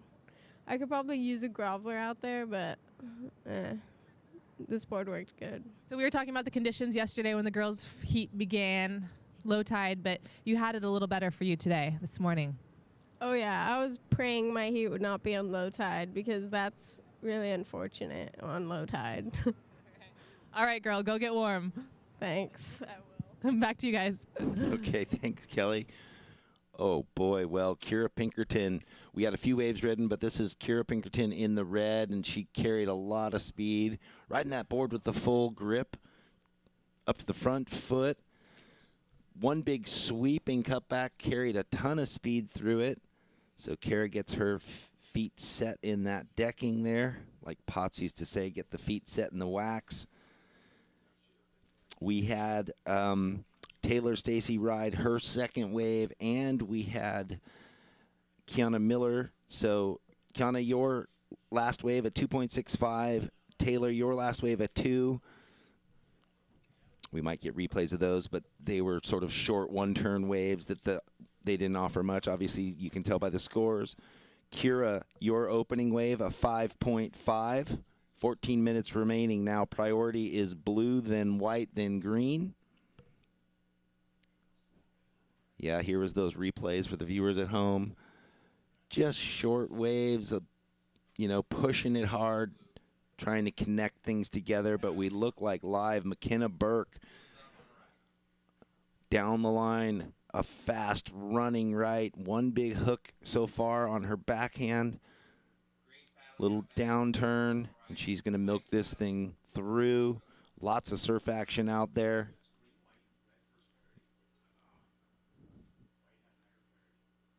Oh, boy, so a lot going on. McKenna completing her wave all the way to the shore.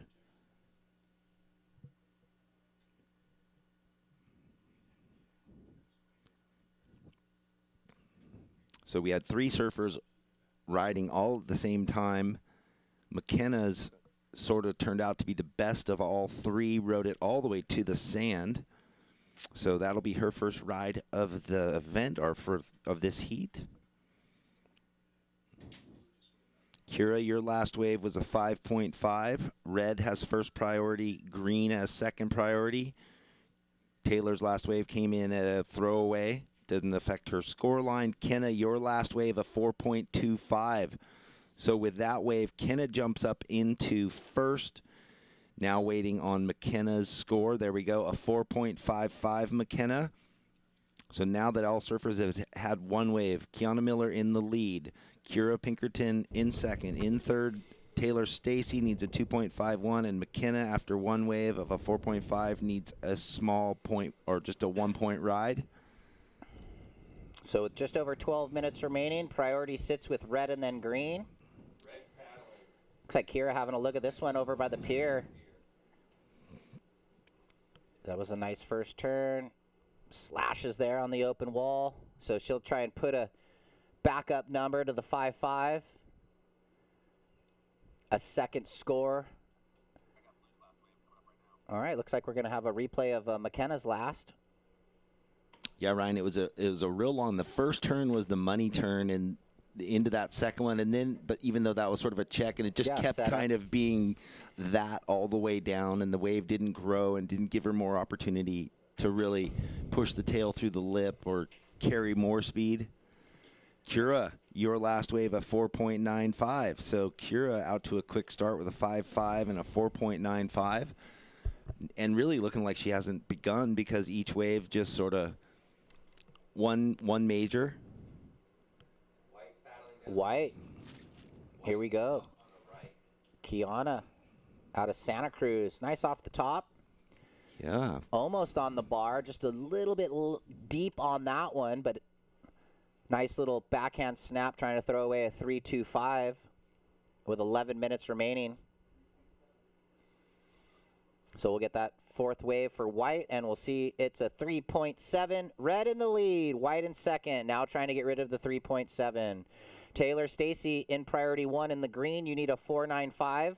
And McKenna Burke in priority 2. You're in fourth. You need a 3.4. Is Kira still riding? Is she in hot sports? Oh, it's hard to tell because she has full decking, like the gray deck, all the way up the board. I'm gonna go piss.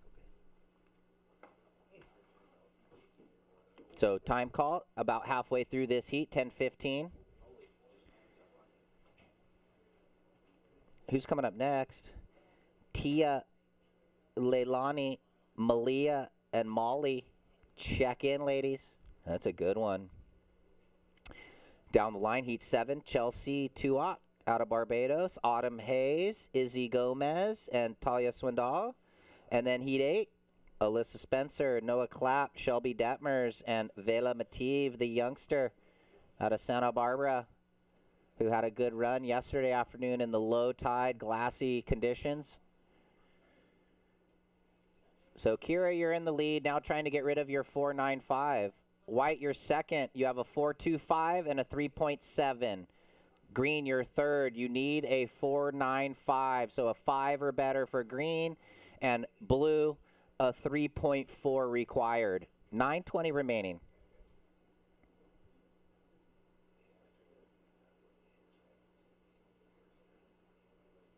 So this is the round of 32.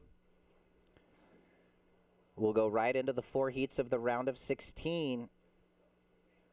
And then it breaks down into the head-to-head competition starting tomorrow morning with the quarterfinals.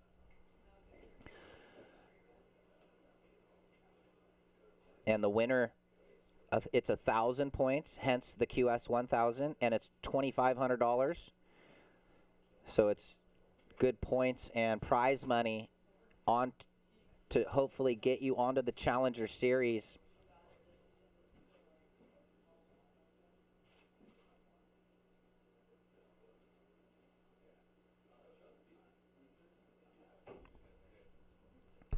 So 8:25, couple little lines approaching. Not sure if this wave will factor in, but we'll wait and see who's got priority. Green and then blue.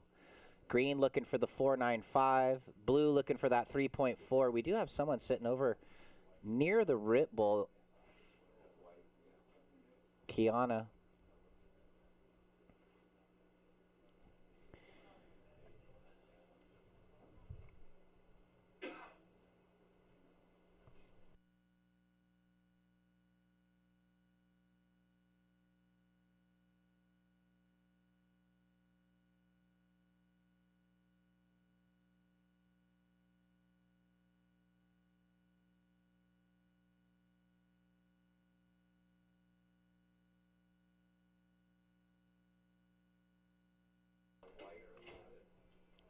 So 7.5. Looks like White had a little flutter kick. And look at this set. Kind of stacked, walled from the pier all the way down to the Rip Bowl. But there might be a left out the back here. We'll see who's. It's a green, blue, red. Or one big turn on the set could get you up above 6 if you pull a clean turn.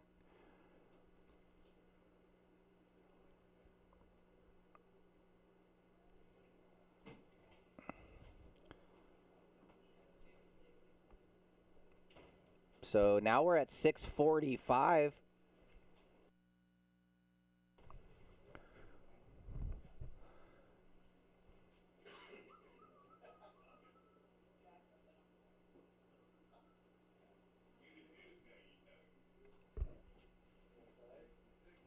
So McKenna still sitting on that 1.455. Second priority, McKenna. You only need the 3.4. Taylor Stacy, first priority in the green. She needs the 4.95. Kiana looking to replace the 3.70. You know, that's the second score for the surfer in second position. So that's what she's focused on right now. Can't really control what the other surfers are doing in the heat unless you have priority over them.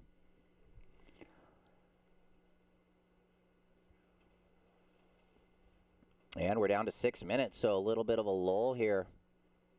Ladies patiently waiting or impatiently, depending on where you are in the heat.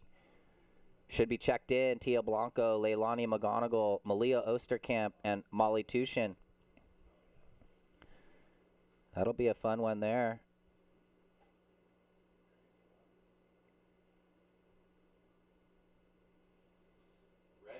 Here we go. We got a green on the left, backhand jam, comes off the bottom, wait a minute, that was pretty mental up in the lip and rides out for Taylor Stacy. So just that bit of a catch, but she was full flare through the lip. So maybe if we get that replay, we'll break that down. What did she need? A 4.95. All right, let's have a look at this replay. It's 5 minutes remaining. She got that pier bowl left, deep bottom turn. Look at, you could see with the head, aggressive snap, and then cracks it and caught the inside edge on the way down, but was able to ride out. We're waiting on the score. 4:40 remaining. That one had that little bit of steeper wall, which enabled her to get into the lip. All right, blue split the peak. So we have McKenna's wave, 4:05. Last of Taylor Stacy, a 5.0. So first red, second blue, third green. Now only needs a 3.6. And Kiana in fourth, you need a 4.36. So Taylor Stacy, before that exchange, needed the 4.95, got what she needed, but during that, McKenna got her backup wave, and now Taylor Stacy still sits in third, but only needs the 3.6 now, and Kiana Miller looking for the 4.36. So this heat got even closer, and this last 3.5 minutes is going to be heavy. The pencil sharpened there. Those three surfers just duking it out. Yeah, you rotating spots. I heard you on the commentary. She had the sick first turn and mental second turn, but just a little bit of an edge catch on the way down the rail, and it affected her score probably a little bit, but still in the mix. She's feeling comfortable and confident after that last wave, but she still has to try and nail the score of 3.6 to get into advancing position. And with the fourth priority at the moment, with 3 minutes left, you can see the surfers moving around the lineup and chasing each other. So that's that coveted second spot, always shadowing the third place surfer in the dying minutes of the heat. We see lines approaching. And this is one of those ones that could just flip, right? Yeah, the viewers at home, you see it. And off to the north here, Kira in the lead all alone, kind of having a casual moment there, riding a cruisy left. This one sort of just, keeping herself warm and free. Trying to throw away that backup 4.95. Yeah, anyway, it could be close.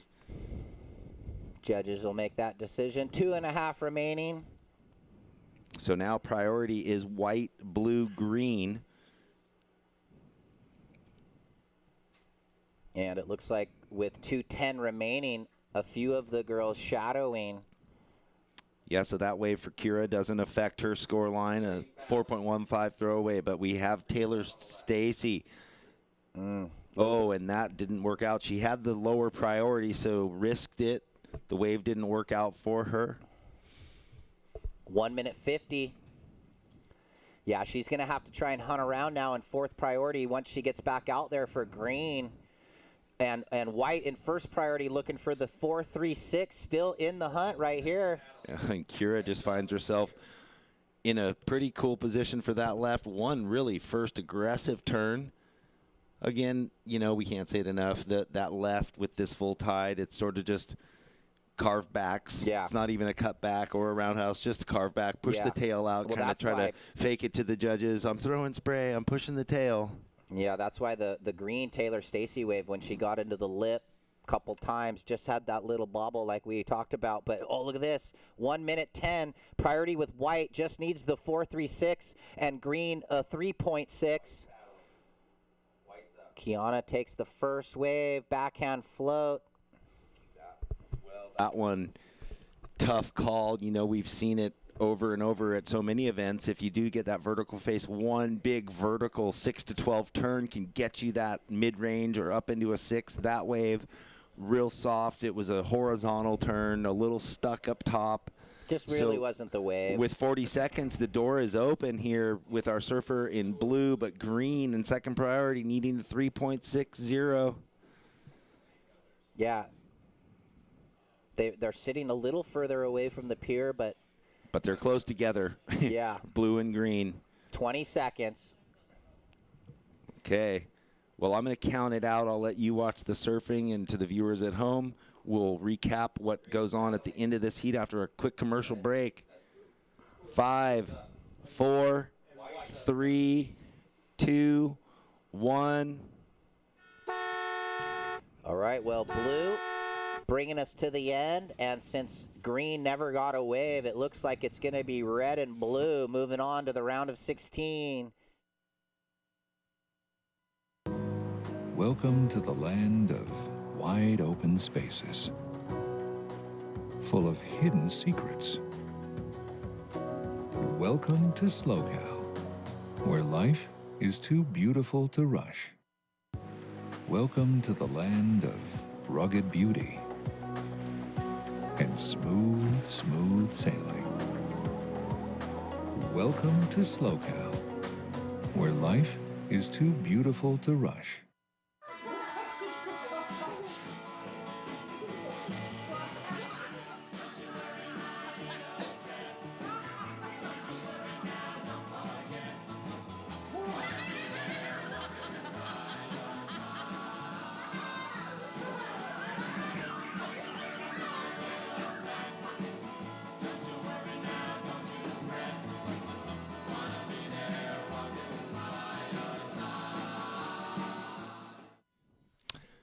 Okay, welcome back to everybody. Here we are, Jeff Ballin and Ryan Simmons, day 3 of the SLOCAL Open here in Pismo Beach. We are into heat number 6, the round of 32. The women's bracket in the red, Tia Blanco in the blue, Leilani McGonagall in the white, Malia Osterkampen in the green, Molly Tushin. That last heat finished up with Kira Pinkerton and McKenna Burke moving into the round of 16. If you're just joining us, we have a consistent 3-foot, 4-foot face swell at 13 seconds. We just are moving off of a pretty full tide this morning. We've seen a lot of waves ridden lefts and rights just off the pier. We know as the tide starts to pull out, the right point starts working on the south end of the contest area. Yeah, off to the left of the camera for the viewers at home. There's a rip that starts happening, pulling off. There's a left and a right. But no one's over there today. Not yet. Uncle Simo's not happy about it. He's banging that drum. But we know we're going to see it. I mean, this round will finish up. Maybe not until we get into the men's. I have a feeling in the next round. In the round of 16 of the women's. Once it gets a little lower tide. Which is coming up next. Yeah. Oh, look at that nice drone angle there, Ryan, looking down the beach. We're loving our drones. Free surfers down there. Yeah, it's a beautiful, busy Saturday. I mean, and this. There you are on the SUP. There we go. There's a little sup. There's a little guy on a sup. No foilers out there, but oh yeah, you're a foiler. This beach is beautiful all the way up.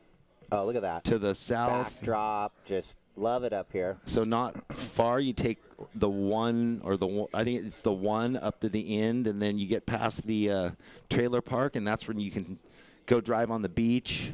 Yeah. And go up into the sand dunes. Yeah.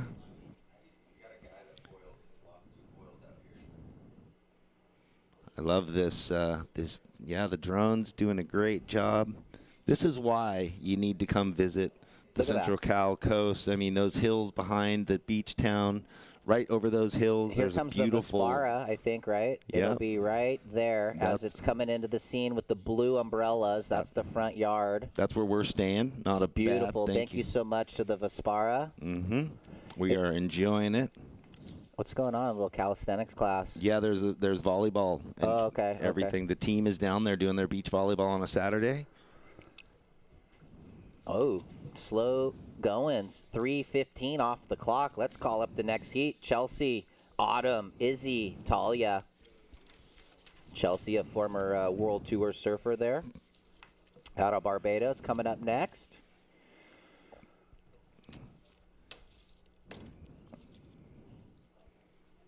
Look at that. I love that. They clipped onto the seagull. So it was nice walking around early in the dark this morning, just listening to the calls of the seagulls everywhere. You were up at 5 and just walking around Pismo. Yeah, I had a good morning.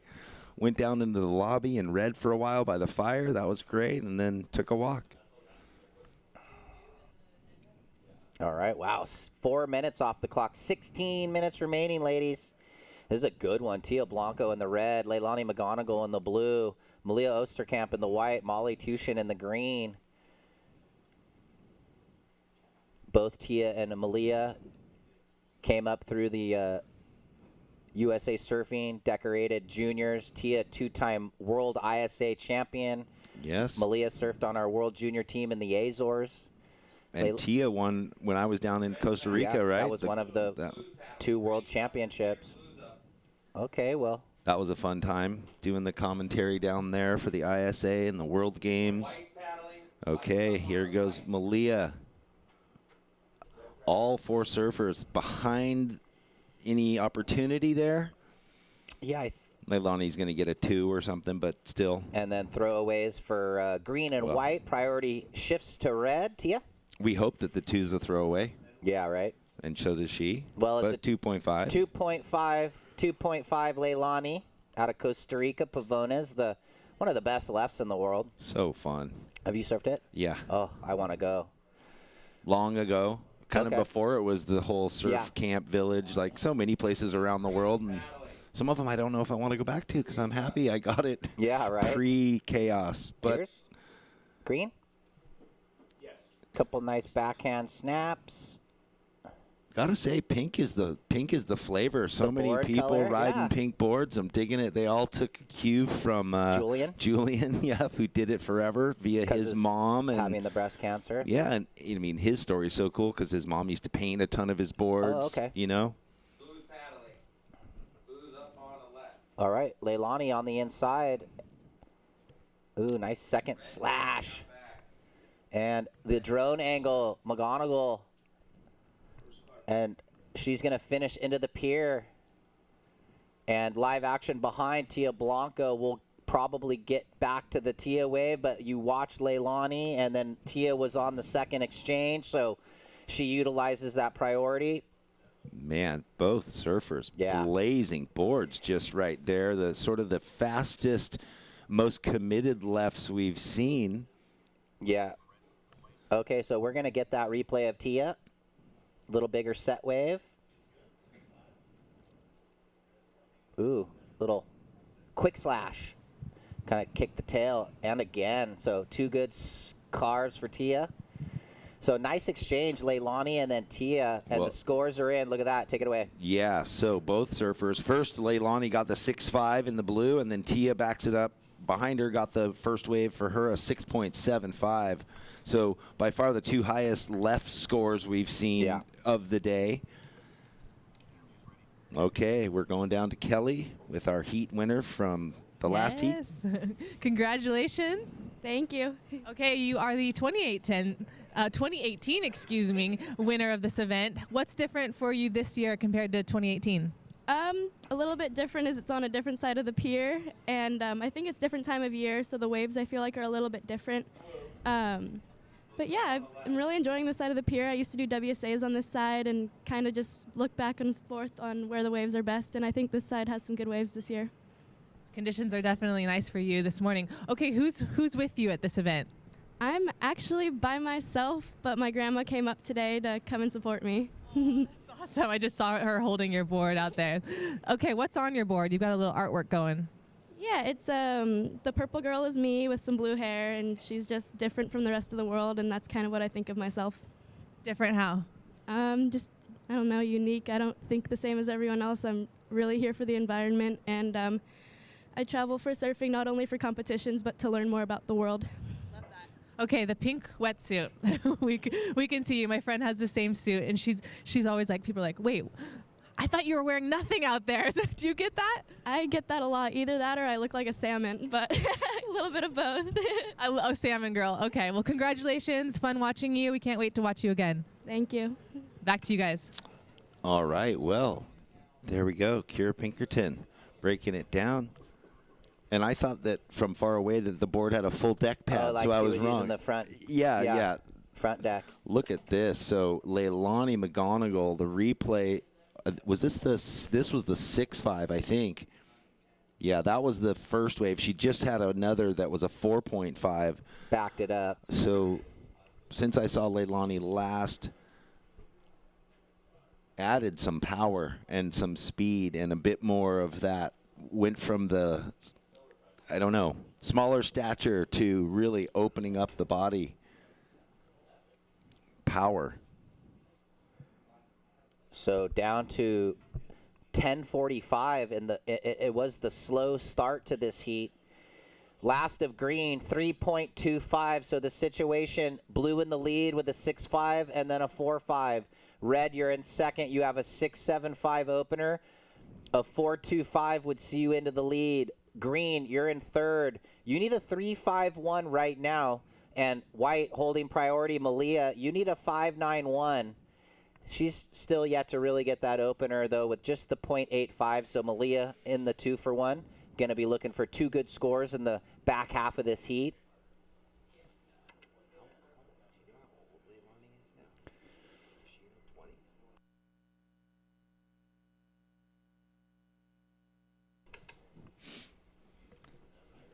Ten minutes, halfway through. Who's looking? Priority with white, then with red, and here we had our surfer with priority, Malia. Well, there we go, up and out. Priority now with red with Tia Blanco. Starts with the 6.75 and has the opportunity now to really pick the eyes out of the lineup. And yeah, Tia was the benefactor of everybody riding the early exchange, and then she was left out in the back getting the first priority. And then when the good one came, it kind of played out that way, where she had the priority, didn't get the first exchange. So that can work out. Sometimes you want the first exchange to kind of get that quick start, but other times it's okay to let everybody go, get handed the first priority, and then when the next good wave comes, you're there, right, in the zone. So that kind of played well into Red's hands there. And now she's got priority again, and really just trying to put a nice second score on the board to back up that 6.75 with 9 minutes remaining. That was cool to hear the interview from Kira up here by herself, staying, alone. She said she's been traveling. I think she was in Indo, Hawaii. She was 2 months on the road. So she said she just wanted that peace and quiet. Here we go. Leilani. Ooh, kicks the tail out through the lip. Nice rail gouge.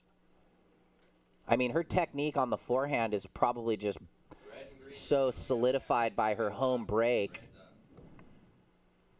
So she kicks out. We had a split peek out the back, and as the cameraman tries to see, you see Tia there bobbling in the whitewater, and then I think maybe green went left. Yeah, Molly had a quick left. Tia had the one turn on the right. Okay. So, I mean, it is going to be a backup score for Tia. She had one quick completed maneuver. Yeah, and then the wave fizzled away. So, we saw that tactic with Zoe. In the last 2 heats, actually. Just get a second score when you have the good one. And it was almost at the same exact minute mark that happened before with McKenna. A 3.25 for Tia. Yeah. So now with Molly in third, needs a 6.75, and Malia with first priority in fourth needs a 9.15. So, and at the same time, Leilani on that last left gets a 5.75. So Leilani in the lead. Tia Blanco in second place. In third, Molly. Malia in the white with priority needs a 9.15. Just over 7 minutes left. And here's, I think, here we go. This was the 5.75 of Leilani. 2 really beautiful turns. That first, second, and then actually just kind of buttoning it up the score, turning it into the 5.75 that it was. And then this was Tia's 3.25. Smart to use the priority, get the backside hack. Wow. And now Molly needs 6.75, and Malia holding priority again needs the 9.15. That was way too much. Should have been a 2. Yeah. You were mentioning Leilani working on her forehand. Obviously, she lives at a left point, but she's going down the line a lot more. Yeah. That wave isn't, offering the mushy cutback, but yeah. The swizzle, the technique, it's like when you do it every day, all day. They don't just only camp out there. She's all over the world. She travels like the rest. But, I mean, that's a nice thing to have in your back pocket to go home and have a left point right at your front door. Half-mile long or however long it is. I just remember the old video. I forget the name of Archie going like 100 when he went down there. Mm-hmm. Do you remember that segment in the old surf movie? Archie surfing Pavones? I don't. Oh. I never watched surf movies. Oh, okay. I mean, I did sometimes. I'd watch none of the Billabong movies back in the day. I would watch those occasionally when I got them, but then I didn't have a VCR. Okay. Or, I never subscribed to surf mags either. Even though they'd be like, "Hey, you want to surf?" I was like, "No." That's funny. Yeah, I never read them. Never. I don't know. What about all the photos you had in the mags? I know you had some ads and some photos. Oh yeah. Would you keep them though for your portfolio I'd or keep your family? I'd keep them. Okay. But yeah, I only got subscriptions to surf magazines when I worked in the media business when I was in my 30s. Okay, yeah. Yeah, I don't know why. And then they gave them to me for free. I'm like, cool.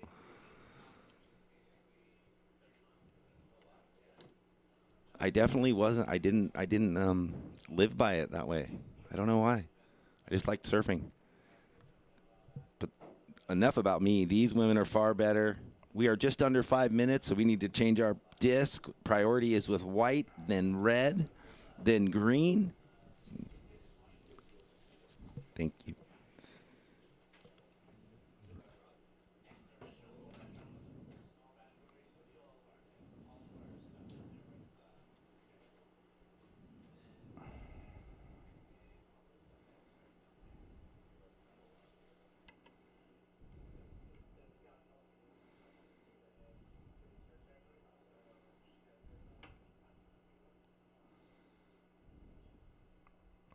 So down to 4 minutes, 15 seconds. Blue in the lead, trying to better the 5.75, Lay. Tia, you're second, trying to better that 3.25. Molly, you need a 6.75.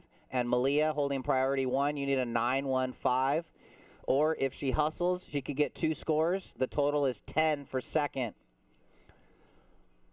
Who's got priority? White, red, green. Blue having a look. In low priority, going to go on the backhand right here. Lay up and out. White with priority, having a look at possibly a little runner left into the pier. Malia Osterkamp out of St. Clemente. Nice little first carve. Cut back with the rebound. And she'll kick out by the tee and get on the board with a score, and let's see if she can hustle back out. Her board looked short. Did it look short to you? Yeah, she's always ridden kind of short boards. I mean, not that it matters, but it just looked pretty small. Yeah, go. 4.25, Malia. Solid. So now only needs a 5.76. Well, I put her into third too. Ooh. So she went from fourth to third, now needs the 5.75, so definitely did the right thing with just under 3 minutes left now. Green utilizing her priority. Little backhand snap. Ooh, quick double. Into that one. She's looking for the 6.75 or anything better than her best, which was a 3.25 priority. Blue and then red with 2.5 remaining. We'll wait on the last of Molly. 2 really nice aggressive turns on that bigger left. A 5.10, so Molly does what she needs now, still in third, but needs only a 4.91 to get up into second. Priority is with blue, then red. Just over 2 minutes left. Yeah, so blue in the lead, holding priority, pretty solid, 6.5, 5.75. Second priority to red. Tia looking to get rid of the 3.25. Molly now only needs the 4.91, and white needs the 5.76. Look at this set out the back. Girls are kind of caught inside. This is we haven't seen these waves in the last half hour. Maybe with the tide dropping out, it's breaking a little further out. 1 minute 40.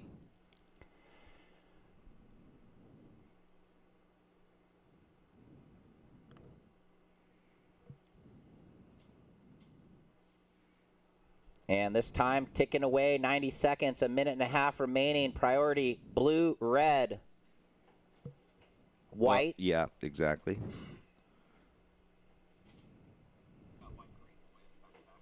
All right, we're going to have those last exchanges, white and green, here on the replay. Malia Osterkamp, nice carve. Actually, this wave had like the clean wall, huh, Jeff?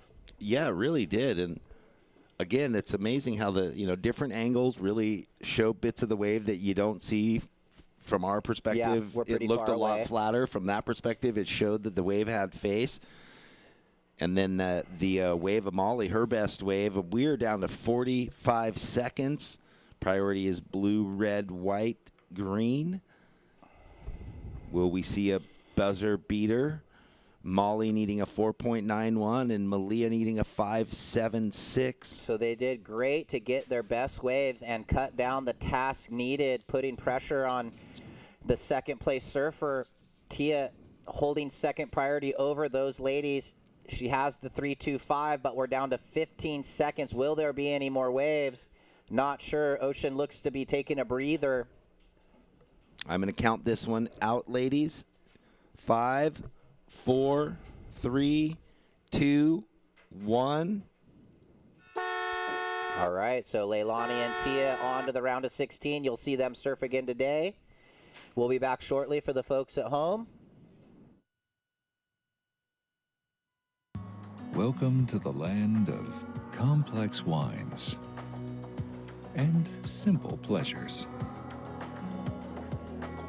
Welcome to SLO, where life is too beautiful to rush. Welcome to the land of endless summers and timeless memories. Welcome to SLO, where life is too beautiful to rush.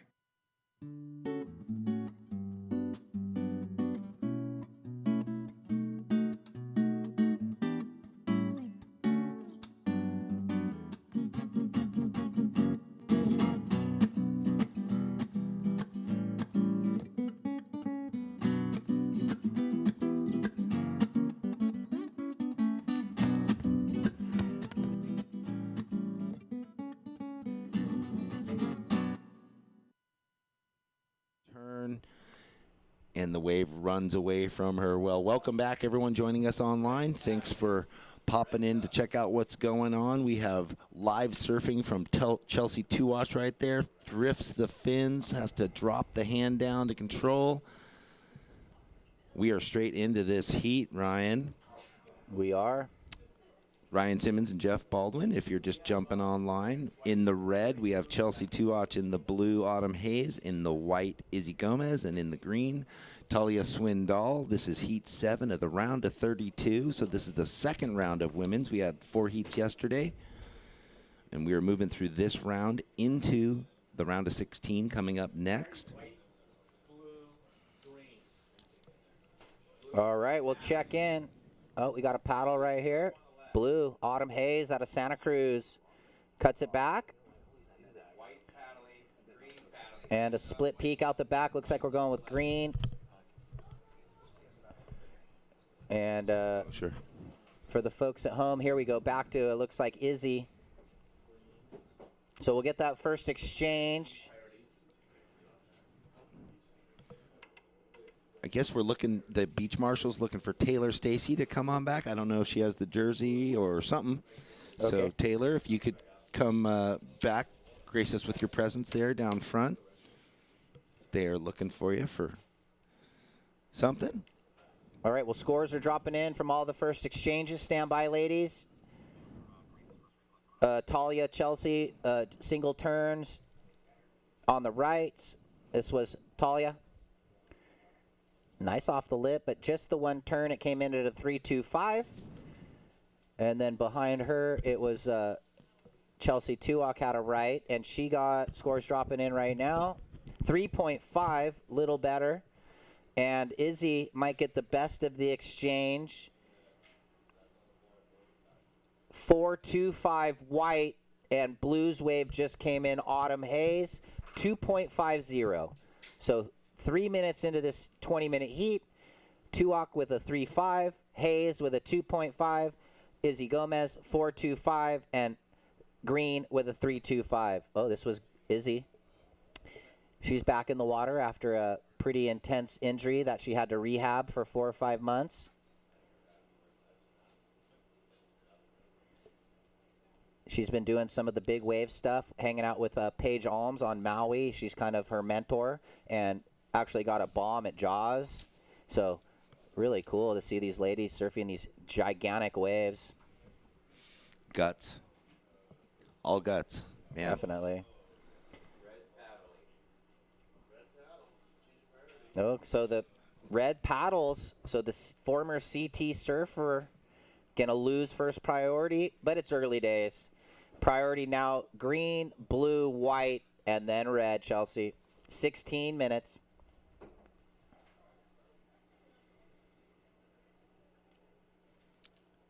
Yeah, I don't know if you saw recently there was a Connor Coffin posted something. YMA is huge and pumping, but he's just over, around the bay looking into it. Oh, yeah. That view where you can park on the side.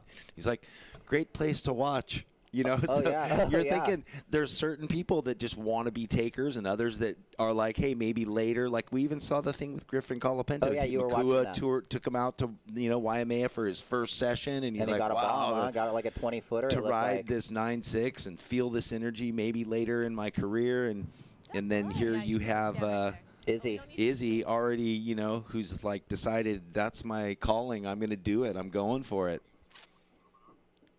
Well, we're going to throw it down. We have an interview with Kelly and our winner of the last heat, Leilani McGonagall. Take it away, Kelly. Well, they'll be with us shortly. Oh, we're live. We're just here talking about puppy. There we go. Leilani's getting warm with some puppy hugs. Yeah, I love dogs. I'm really jealous of Otter's fluffiness. How are you doing this morning? I'm good. Happy to have advanced, get rolling. Been here for a couple of days and just free surfing and hanging out. My family actually came down to watch, which is really awesome and really cool to have them, and I love them so much. So it's so cool to have them here live. So did they all come in from Costa Rica? No, I actually have family that lives up here in Northern California, Bay Area. So it's really cool to have them come here and support. Okay, so I just have to ask you, you've had quite a couple of years leading up to this event. So how was this compared to what you've been doing? Yeah, I mean, I haven't competed in Pismo ever. I think maybe when I was 10, like a WSA or something like that. So it's really cool to be back here in Northern California. I struggle a bit with the cold, so but it's we have to learn how to surf everything and all conditions and all water temperatures. Absolutely. So how do you prep in your home waters, or where do you go to get ready for something like this? I've just been training at home right now. We have a beach break about 15 minutes away, so I've been training there. And I also went up to work with one of my coaches, Alex Spear, in northern Costa Rica, which is actually pretty similar to how soft this wave is. So I think it was a great prep, and always thankful for them at Initiative Surf for all the support. Okay. Congratulations. Great to see you. Thank you, y hola a todos que están viendo desde Costa Rica, pura vida, y saludos a la familia Sancho. Okay, back to you guys. All right, well, that is great. Thank you, Tia. Leilani, my brain, sorry. No worries. I looked at red, I saw red. I know that's Leilani. I was wondering, and we had been talking about Noemar, her brother, and I don't know, who was so present on all these events. He's not here. I haven't seen him. I hope everything is okay. And then look at this. Previous of red, 675, Chelsea. Rip that left. This might be it. Ooh. And then she's got an even better wave. I mean, talk about the speed right there. That's a former tour surfer trying to get back to the big show. 675, and now she's going to drop an even better wave, which was probably this one. So all this went on during the interview? Yeah. Oh, yeah, boy. 7.4, Jeff. Well, showing why, and that DHD under her feet looking electric and spicy. When Leilani finished the interview, thank you for going into Spanish and saying what's up to everyone back at home in Costa Rica. I was going to just say, boy, she must be so proud of Carlos Munoz, right? Yeah. World Tour surfer now, about to start at the Pipe event. But right now, Talia Swindoll in the green. So much going on in the surf world. Well, we'll recap Talia's wave when we get the replay. Chelsea Tuak, a 7.40. It's on. Pipe's on. Okay, the Billabong pipe is officially on, so I don't know when's the start time in 15 minutes at probably at top of the 8 hour. o'clock. Yeah, they make the call at 7:30, probably 8 o'clock start. I wonder if it's the women or men. Does it say? I don't know. I'll find out, but we got waves right here. We got work to do. Here we We've go. got work to do. Autumn Hayes. Using that priority. Fast turn. What a beautiful looking wave. Oh, my gosh.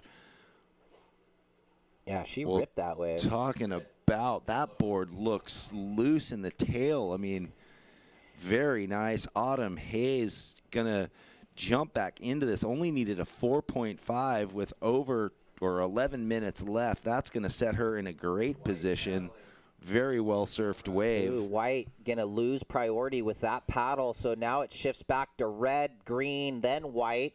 Waiting on that last wave for blue. And Chelsea with priority, wasting no time on these lefts. And you can see she goes down and up rather than the out and down, and that's the point of difference. Which is tough on these, and maybe with the tide dropping, it's letting that happen on these waves because like there's more face. Like the flatness, although it looks weak and flat, is getting less.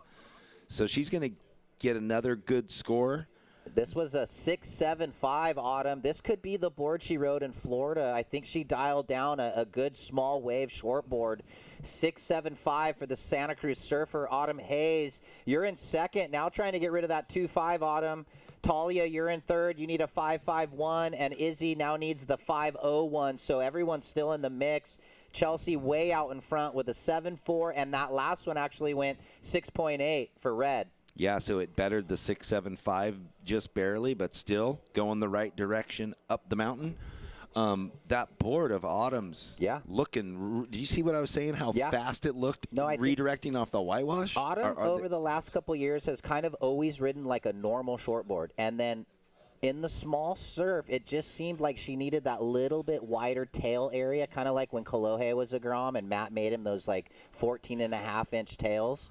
And Autumn has dialed into that, and she had a good run in Florida at the Supergirl in November, and it possibly might be the same board or a new version of that small wave model, which is a little more buoyant, a little more explosive on the wall, and equipment is everything in these types of waves. Oh, yeah, and whatever model it is there, it's a Channel Islands something. And yeah, I think so. Maybe like a Flyer 2. Isn't that the small wave model? I don't know. There's so many different like names. They morph off of Flyer 1 to Flyer 2. I'm old school. I just go small wave groveler, normal shortboard, step up, gun. It makes it easier. Well, priority is with Green Talia. Second priority with Izzy Gomez. We've got lines approaching. This looks like it's going to kind of break on all their heads. Priority will stay the same with 8.5 minutes. Okay, Riot on the Rip Bull. Anybody watching these waves down here? They're leaving them solo for you, Ryan. You can just mind surf them. Let's see how the waves are. Looks like we're starting with the men at Pipeline for just everybody. You could like watch this event if you're here, pull it up on your phone. It's 8 to 12 foot and orange at Pipe. Last of Talia, 3.75. You're looking for the 5.51. You have priority green. Izzy now in second priority looking for the 5.01. Oh, yeah, it's bombing, and it looks glassy. Guys are getting barreled right now on the surf side cam or the surf line cam. Spit out. Only 100 people out at Pipe right now, though. How is it calling in everyone from that session? Oh gosh. Well, they got the water patrol just ride right up to you.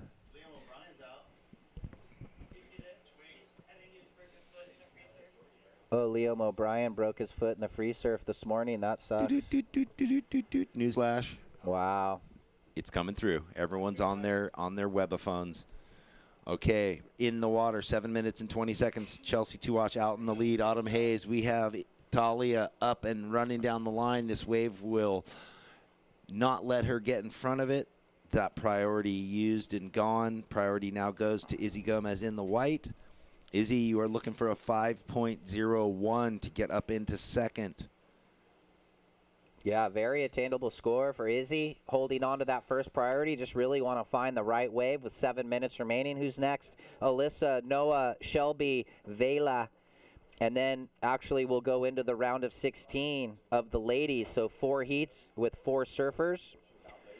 Top 2 advance into the quarterfinals where it will be head-to-head, 2 surfers. And that starts tomorrow with both divisions, quarterfinals. Sunday, finals day. That's awesome. Today, determining that, who will rise to the top into the quarterfinals. Wow. We'll break down those first few heats of the round of 16, but we've got this to go, and we've got the heat number 8 with Alyssa Spencer, Noe Clapp, Shelby Detmers, and Vela Mativ. Wow, I'm bummed for Lob, Liam O'Brien. I was looking forward to him on the tour this year. Liz, one of our judges, had a Instagram video. He's already on crutches with a boot up to his knee, like straight away. One of the rookies. Yeah. Or was he on tour last year, I think? Or no, it might be his first year. Yeah. That sucks. That's tough. Oh, boy. So we'll see who Maybe gets who bumped gets the in. replacement. Here we go. Green up and riding. Talia Swindoll, one sort of fast top carve, and the wave ran away from her. Priority is still with Izzy. Second priority with Blue. Izzy is going to use that priority, Ryan. Down carve. This wave just a bit flat, not made for a score. 5 minutes left. Autumn Hayes. There we go. A bit quicker. This is that board we were talking about. So she finds pretty nice left. So that could be replacing the 2.5 she had in her score line. Izzy's wave, although she had priority, just flattened out, didn't give her the opportunity. It's going to come in at a mid-range 2. Then Autumn Hayes is going to put a bit of pressure on because her wave, a 5.8. Autumn, your last wave, a 5.8. So now, Talia, you're looking for an 8.80, and Izzy needing an 8.30. So that exchange really favoring our surfer in blue on the webcast. A replay here. It's starting to cup out, like you said, with the low tide, huh, Jeff? Yeah. Kinda. Yeah. I mean, for certain sections. It's getting steeper on that. Like that second, how it had where she was up into the lip, 5.8 last of blue. And now green needs an 8.8, and white needs the 8.3. Yeah, I wonder who's going to jump in over there at the pipe event for Liam O'Brien. And, it's so rare. You don't get tons of injuries. No, That's I know. Such a shame, and I'm sure it'll come out how it happened, if he hit the reef with his foot, if the board got him in the shin or something. Break a fibula, tibia, talus. I mean, hopefully it's not an ankle. Yeah. Ankle where it's like break, because 3 that or 4 months. is way more. Oh, really? Oh, yeah. Ankles. You've dealt with that, I know. I'm still dealing. Yeah. So 3:20 on the clock. Red in the lead. Blue in second. Talia, you now require the 8.8, and Izzy looking for the 8.3. So the veterans. Ew. Yeah, that's a bummer. I don't like to think about it, because this year where they're going to reseed and there's the half-year mark, he might be injured for all 5 of the first events, right? I know. Unfortunately, because anyway. Let's hope for the quick recovery for Liam O'Brien. 2:45 on the clock. Red and blue trying to put this one to bed, but Talia and Izzy still in it. They need in the excellent range numbers, though. So going to have to go off here for green and white. Just nothing to lose. 2.5 remaining. Yeah. Coming up next, heat number 8, Alyssa, Noah, Shelby, and Vela. Yeah, you got to say that, Chelsea and Autumn just tighten down the screws, tighten the ratchet. That is a tough ask, an 8.8 and an 8.3. We saw those scores yesterday. We haven't even come close to that type of score yet. Little tougher 7 was today, 7.4, I think, is the highest of the day. Set by Chelsea on that beautiful left she had. Boom, I think Jordy Lawler got in. He was next in line, just missed qualification. His name is in the draw, so it looks like he might have replaced then his you were fellow saying, Aussie. that's who, weren't you coaching him? Well, I helped him at the U.S. Open helped him at the U.S. Open. Yeah. That's what I meant by coaching for that event when he was in town. Yeah. And he did well. Good job. Thank you. Didn't he get through to Sun? Well, he made the quarters in France, too. Yeah, that's right. I think he made third round at the U.S. Open, quarters in France, round. and then he needed to make, I think, the quarters or semis at Haleiwa. But that's cool. You'll see Jordy Lawler in second heat today at Pipe. 1 minute 20, ladies. It's all Tuak and Hayes right now. And then a good heat coming up next. Priority red, green, white. 1 minute left. Surfers in heat number 7. Moving into heat number 8. Thanks for joining us on the webcast. Jeff Baldwin and Ryan Simmons. We were just talking pipe because that starts here right away in 5 minutes, probably live and direct. They probably have the post-show going or the pre-show going on right now with whatever team they have in place there. 40 seconds, ladies. Well, what we do know is that red and blue are out to a substantial lead in this heat. We're going to go to a quick commercial break between this heat and the next.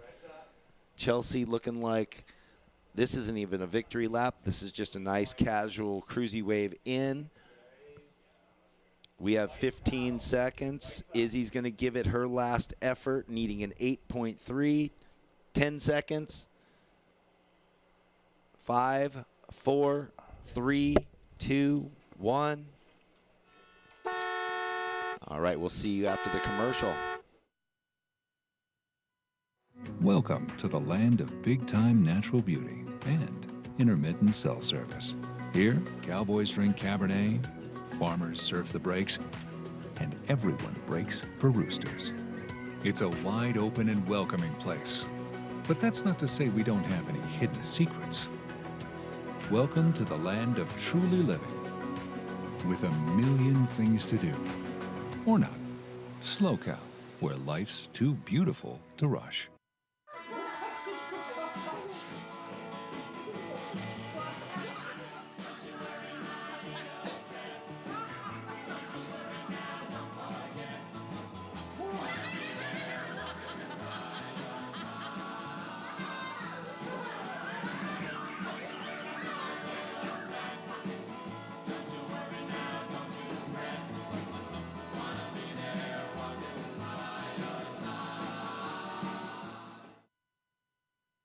Frontside Cuddy, and we're back. Hey, everybody watching live. You're seeing Alyssa kick out here in Heat 8. Couple quick waves. The youngster Vela out the back. Ooh, look at that overview. Yeah, that's nice for the viewers at home. Like you were saying, here we are. This is Heat 8 of the round of 32 on the women's side of the draw, moving into the round of 16 right after this. Yeah. That is a view of where we are hanging out in that gray container right there on the pier. We're staying in that gray and white hotel just to the right and behind. Thank you to the Vespara. And thank you to Vista SoCal for all they do in helping out this event. A quick up and out for Noe Clapp. We've had a few quick waves ridden in the transition from the heat before, the commercial break, and live again. Alyssa Spencer looking.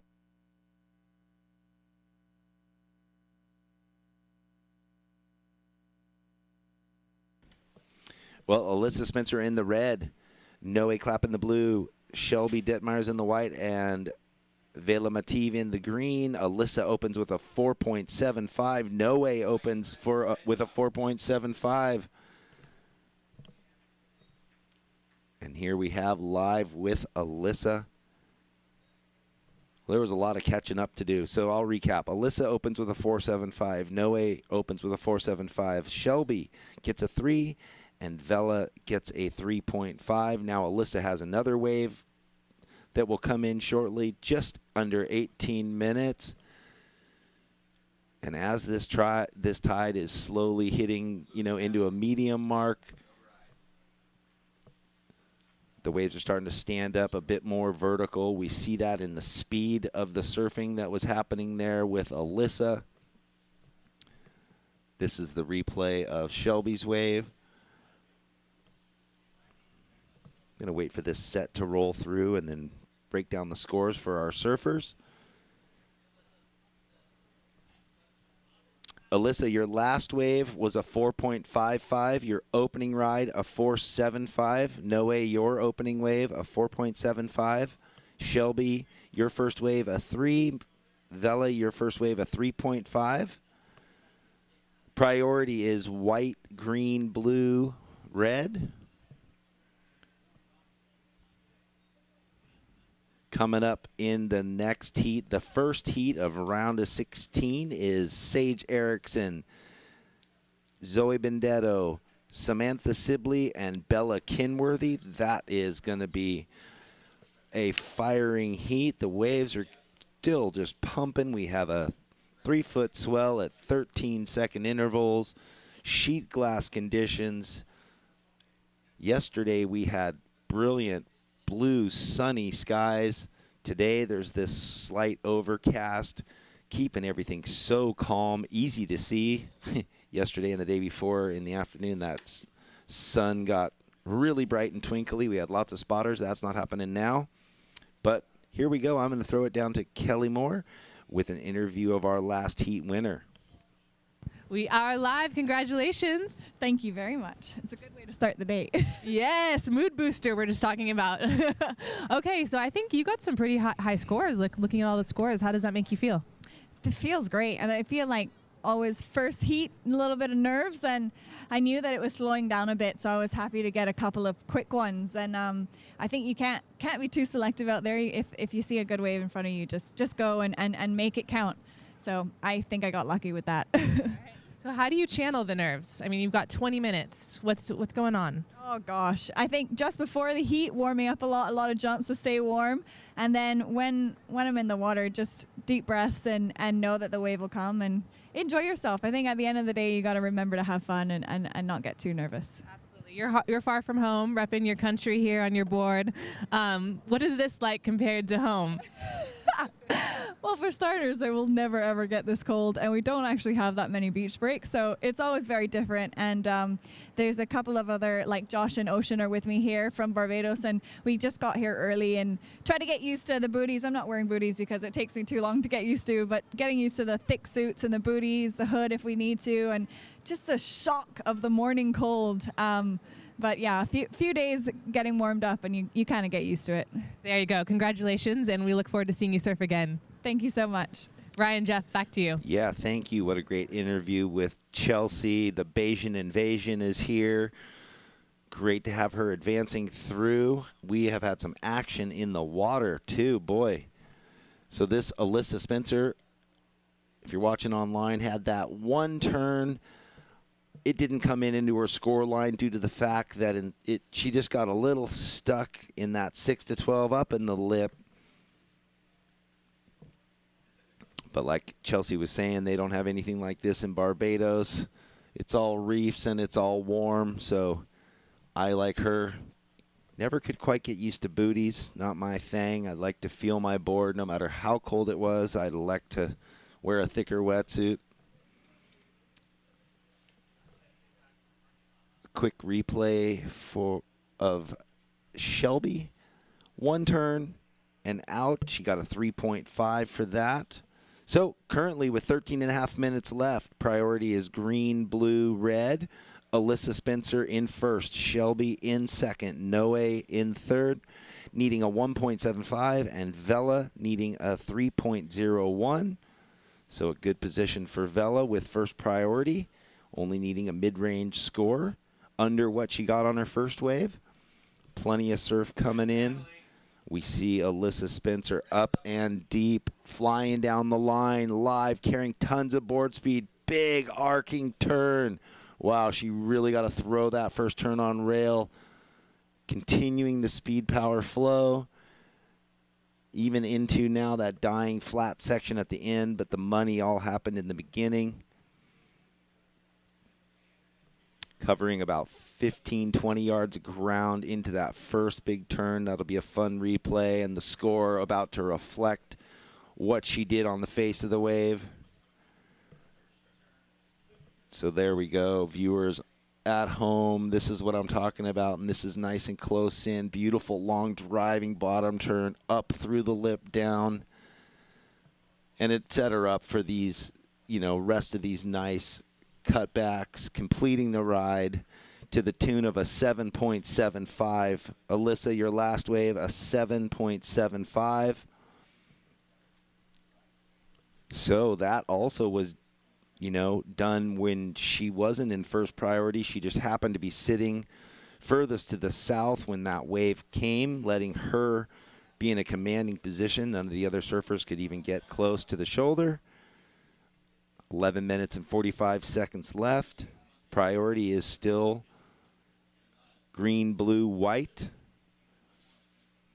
But fortunately for the surfers in third and fourth, that doesn't change their requirement to get into second. Noe needing a 1.75 and Vela needing a 3.01.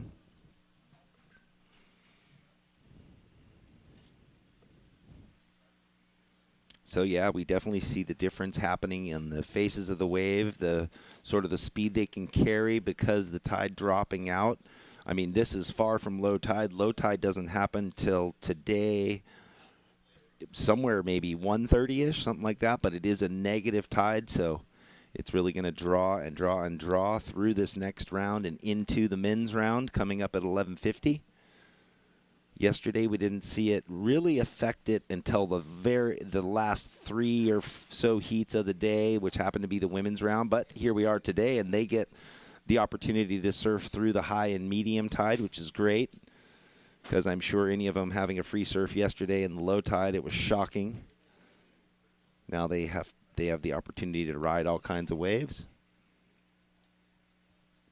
Well, Ryan, you missed it. You were on a little break for a second. Alyssa Spencer got a blazer of a wave, 7.75. She wasn't even in the first or second priority, but happened to be far enough up south that a one wave left came and ran and held the bar and carried her speed. And we're at the halfway point of this heat. Yeah, well, she's coming off the heater win at that Supergirl last November in Florida. That's right, and those points carry through for the women. Yep. Into the this year champion or the Challenger Series that's going to happen in May, or that's when it starts. Yep. So that's a nice thing to have in her back pocket. And although the pedigree of this event is so high, it is a 1,000, so the winner just gets 1,000 points. But in the end, it doesn't matter because it's the U.S. competing against the U.S. in its region, so everyone's fighting for the same points. No one's going to go somewhere else and be in a 6,000 and win and get 6,000. It's all even and fair. Yep, and then the top 7 girls will qualify out of the rankings to get into the Challenger Series. So it's 3-tiered now. You surf your QS region, and then you are trying to get in for the ladies into the top 7, and then you'll make the Challenger Series, which this year is 5 or 6 events starting in May, and that's how you'll qualify to the tour. How many was it? 5 girls out of the Challenger, I think? Oh, no, I thought it's 8 total, 7 in a wild card. Well, that's from the regional to get into the Challenger, and then to make the tour, I think it's 5 new girls. So you got to be top 5 in the Challenger. And then the Challenger goes worldwide, so that's not regional anymore. No, once you're Challenger, it's the top 5 in the world on the Challenger Series.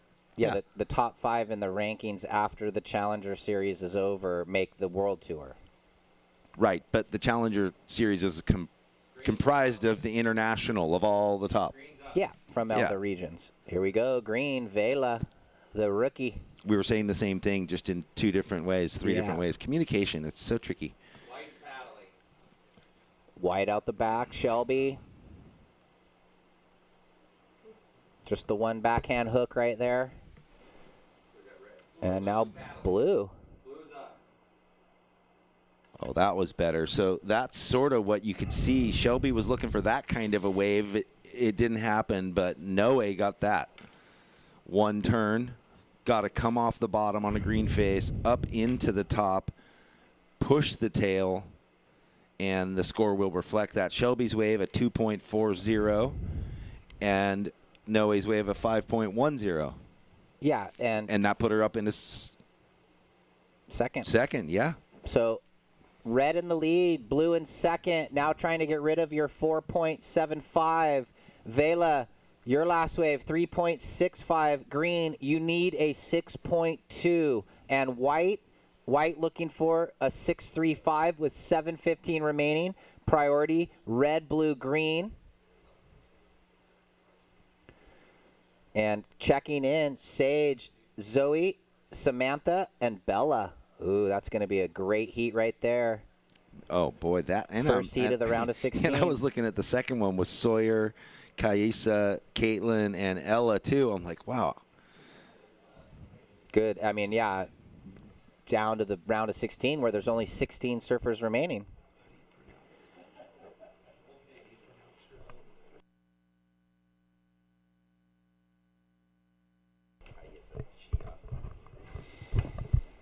Six and a half, ladies. Your heat leader looking to get rid of her 4.75, Spencer. She had a great run on the Challenger Series that ended in Haleiwa then in the end of November, beginning of December.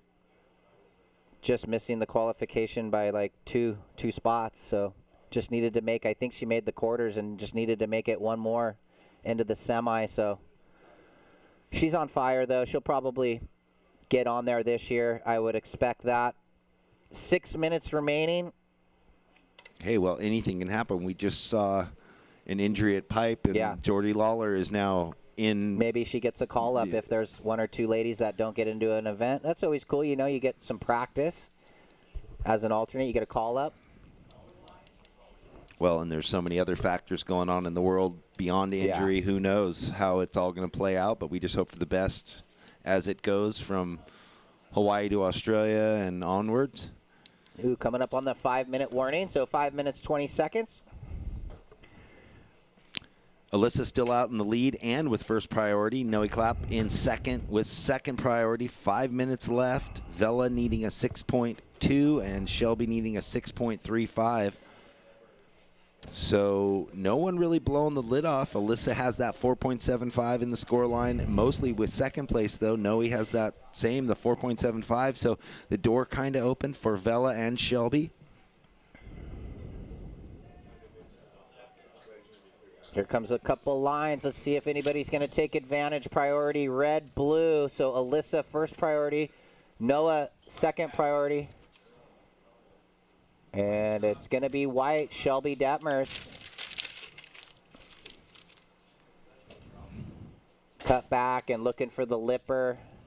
But that little corner section by the pier gets real slopey slow. You got to be on your game when you're floating that white water. All right, Ryan. Well, a quick little bit of housekeeping. Here we are at the Slow Cal Open in Pismo Beach, presented by French Hospital Medical Center.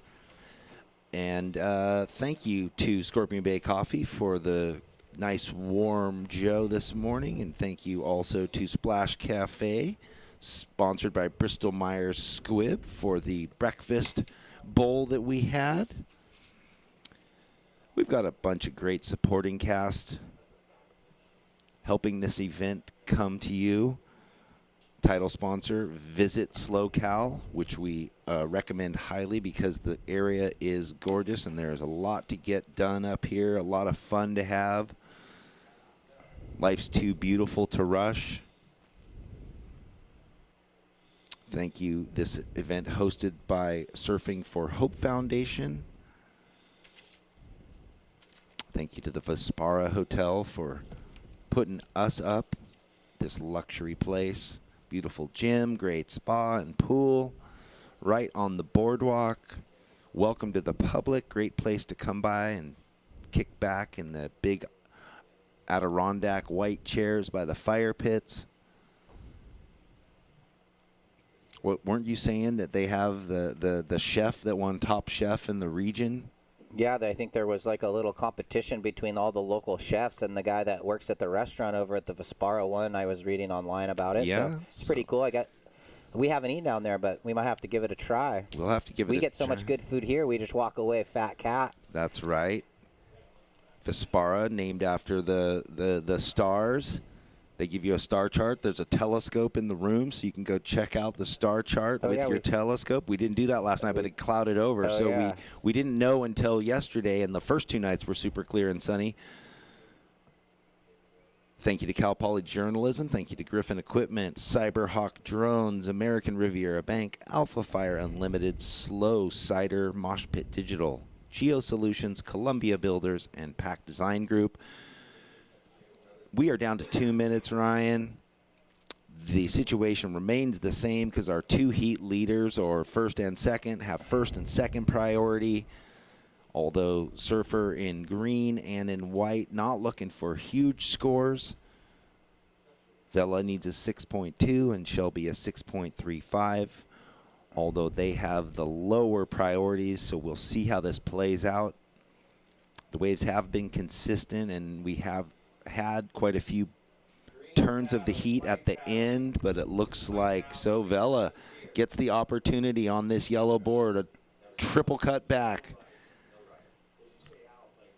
Finds that section there. So Vella, with just over a minute, gets her 3rd wave. Looking to better. Well, she needed a high score, or a good score, mid-range 6.2. Yeah, so, you know, that's what's so amazing. Vella, that was a 3.25. You can tell as I look in, wondering, she's 14 years old, just getting her feet into this. Great experience. Big sweeping roundhouse by our surfer in blue. Keeping that. She keeps herself really low to the board. Yeah, Noah Clapp, she's been ripping the last couple of years. She surfs for Germany, but I think she lives in the Malibu area, but she travels a bunch. 30 seconds. Sitting in that solid second blue, and we're down to 20 seconds. Priority with red. Alyssa might be looking at possible victory lap with 15 seconds, although she might not go. No, she's going. I'm going to count this out, Ryan. You can watch that. 5, 4, 3, 2, 1. Yeah, well surfed wave for Alyssa. Bring it. Welcome to the land of scenic playgrounds and the lively underground. Welcome to SLOCAL, where life is too beautiful to rush. Welcome to the land of big-time natural beauty, filled with a million things to do. Or not. Welcome to SLOCAL, where life's too beautiful to rush. Since 2012, Surfing for Hope has been helping families navigate through cancer using the healing benefits of surfing and the ocean. Each year, we host a number of surfing-related community events to shine a spotlight on the fight against cancer. Visit surfingforhope.org to sign up for one of our free beginner surf camps, and if you'd like to help out, you can donate on the site too.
When I found a couple, I had fun.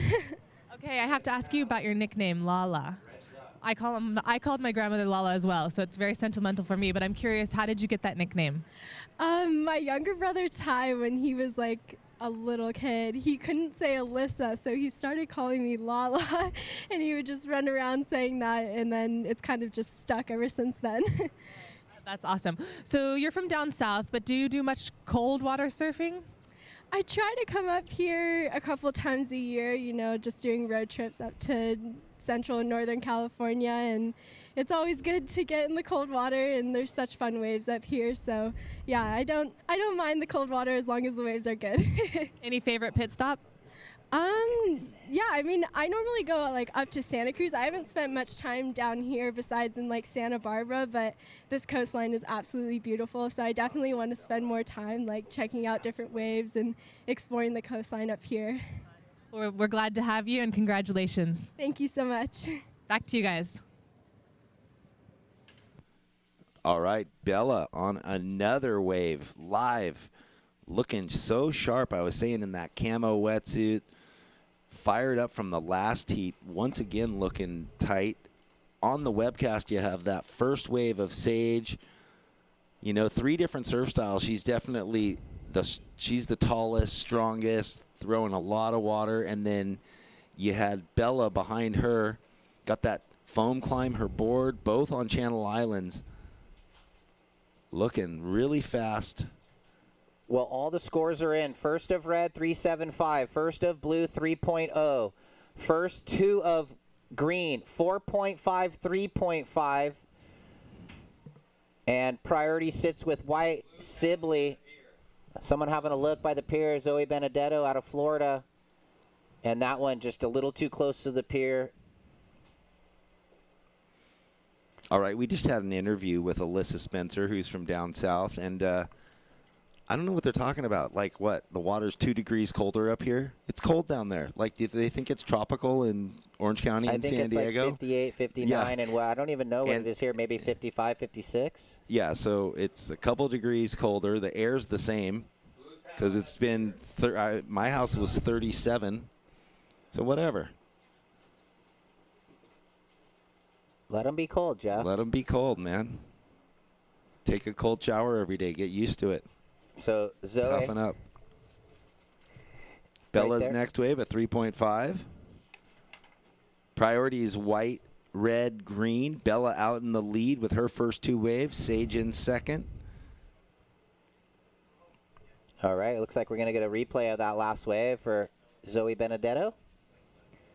Cuts it down there. There's a pretty good turn. And then one more for good measure. So she looks like she might get her best wave just having a 3 on the board before that. Looks like some lines approaching.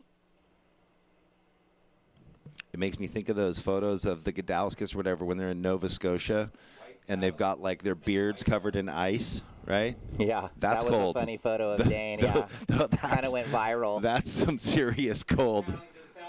Look at this.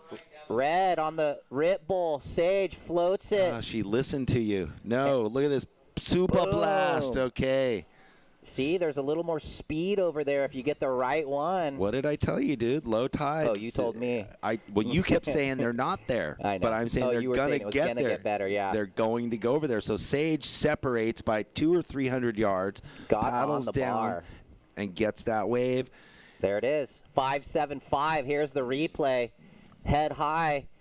Little just tap to know she needs to get on the toe edge, but this was the brunt of the score.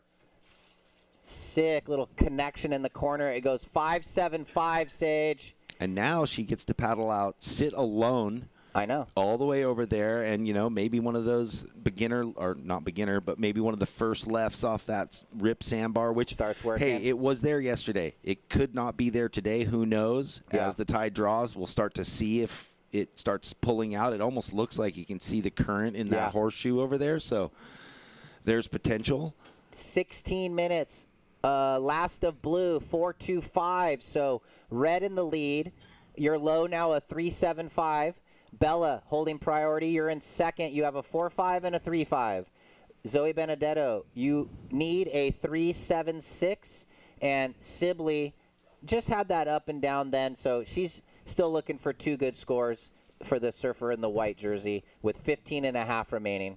But feeling pretty confident, Ryan. Again, like yesterday, for the viewers at home, the way the camera is, you can kind of see the inshore right up to the beach. Yeah. It really creates a horseshoe, and then when that draws that horseshoe, it ends up pulling into that sandbar over there. Yesterday, we saw the surfers, for, a bunch of heats in a row having to consistently paddle in against the current going out. But right now, Samantha Sibley, quick and sharp into 2 turns. Yeah, that was nice. Yeah, I mean, for small waves, she made the most of both of those. Well, she won the Supergirl at Oceanside Pier in, I think it was 2018, and it was similar conditions. So let's watch here. Looks like she did go with the board switch. She was talking about maybe going to the epoxy. So that's that dark arts board from Sharp Eye. And it looked good. Scores still to drop, and it looks like Red all alone up the beach, and not sure if this wave's going to do it, but regardless, she gets the pick of the litter. Last of white, 5.55. Sibley now only needs a 2.45. Sage looking to replace the 3.75, and she's looking at a wave but couldn't get into it. All right, Zoe in and out real quick. That left was kind of coming towards the pier, towards Samantha, but it broke too far outside. A good little inside right, though, for Sibley. Caught it close to the pier. The 2 backhand jams gets her the 5.55. Sam, you now only need the 2.45. I like how she just kept herself really coiled and compact through the hole. She never stood up tall. She knew she didn't have the space in the size of that wave. Well, could this be a left over there for Sage, or not quite? The camera's not even panning over there for everyone watching Sage. There's sure that she's left, got though, you were talking about, Jeff. Yep. I'm sure Sage has a ton of fans, a huge following all over the world, and why not? Well-spoken, rips in the ocean, does a lot of other things, has a great life. Oh, yeah. So down to 13.20.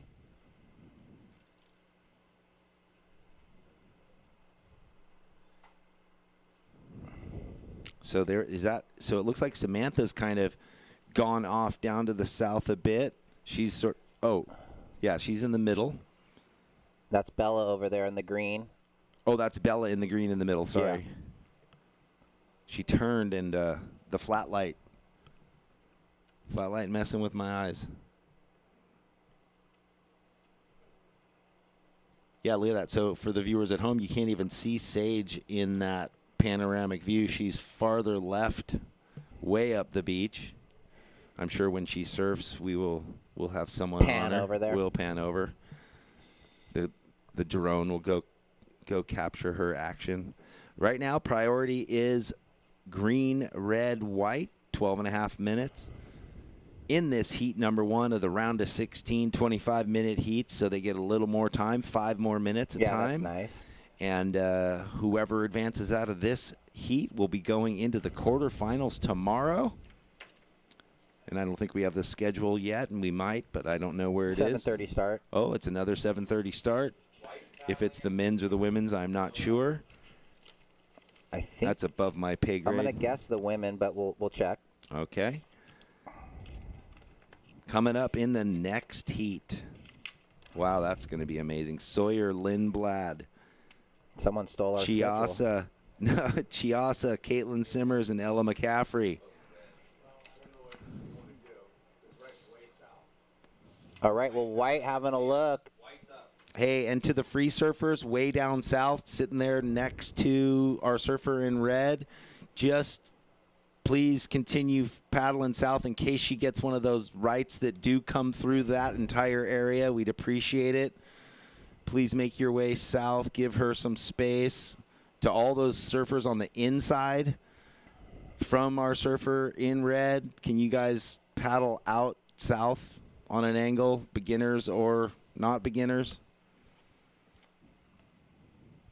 Because she could likely surf through all of you, which would really be unfortunate. Thank you. Last of white, 2.5. It's enough. You're in second, and that's now your low score. Green holding priority 1. You need a 3.56. It looks like the lifeguard's going to go maybe give a shout. And blue looking for a 3.81. Yeah, that's what I'm saying, but it looks like the lifeguard's going to go down, and he's driving down with his lights on to call those surfers in. Sage still way up the beach, and it looks like Bella moving that way also. A little bit of waves by the pier right here. Blue up. Oh, goes for the front side tight. throw tail whip. Couldn't ride out, Jeff. Nope. Here goes white. Nice click right there. That was clean. Non-competitors, see how you have the surfer in the red jersey next to you and to your left? You guys got to paddle out of that area, please. I've been saying it, and the lifeguards down there. You guys are in the contest area. Just paddle south about 100 yards, guys. Thanks. Hope you guys get good ones. We like you. So let's wait those last two scores. Really looking at the white, the one clean snap, trying to throw away the 2.5. 9:20 remaining. She does. 3.85. Sibley extends the second position. Bella Kenworthy now needs the 4.91. And Zoe Benedetto looking for the 5.16. Very contestable heat right here with all 4 surfers in the mix.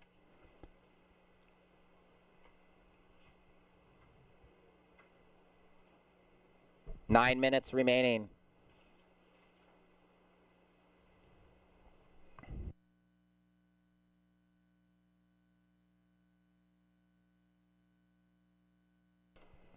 So 8:45 remaining. Sage, you're looking to replace that 3.75. Bella looking for the 4.91. Blue looking for the 5.16. Little bit of a wave on the south corner right here. Bella might be looking at a left. Green's paddling in the middle. So here we go with Kenworthy on the left. Gets it up in the lip. And Sage looking at that one, but she looks to be a little in the channel. So we'll see if that wave for Bella Kenworthy is better than a 4.91.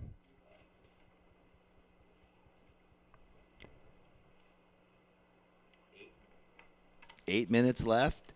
So it looks like Sage making her way back this way a little bit. You know, she gambled. She went down there, got that right. That was the high score of the heat so far and her best wave. Yeah.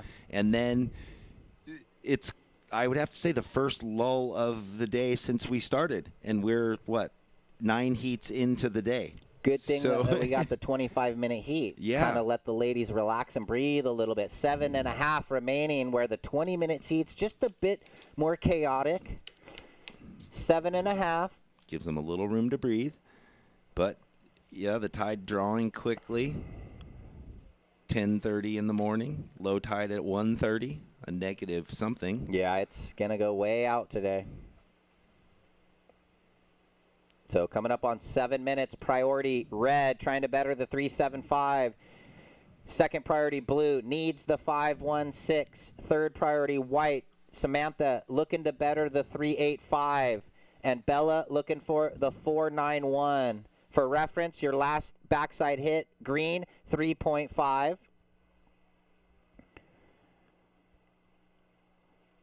That's right. You got to put those in your catalog to understand, to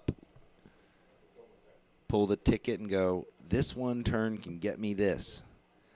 6.5 minutes remaining. This is the first lull, like I was saying, so surprising. We've got this 3-foot swell at 13 seconds, and I don't think we had a lull the entire first 2 days or this morning until right now.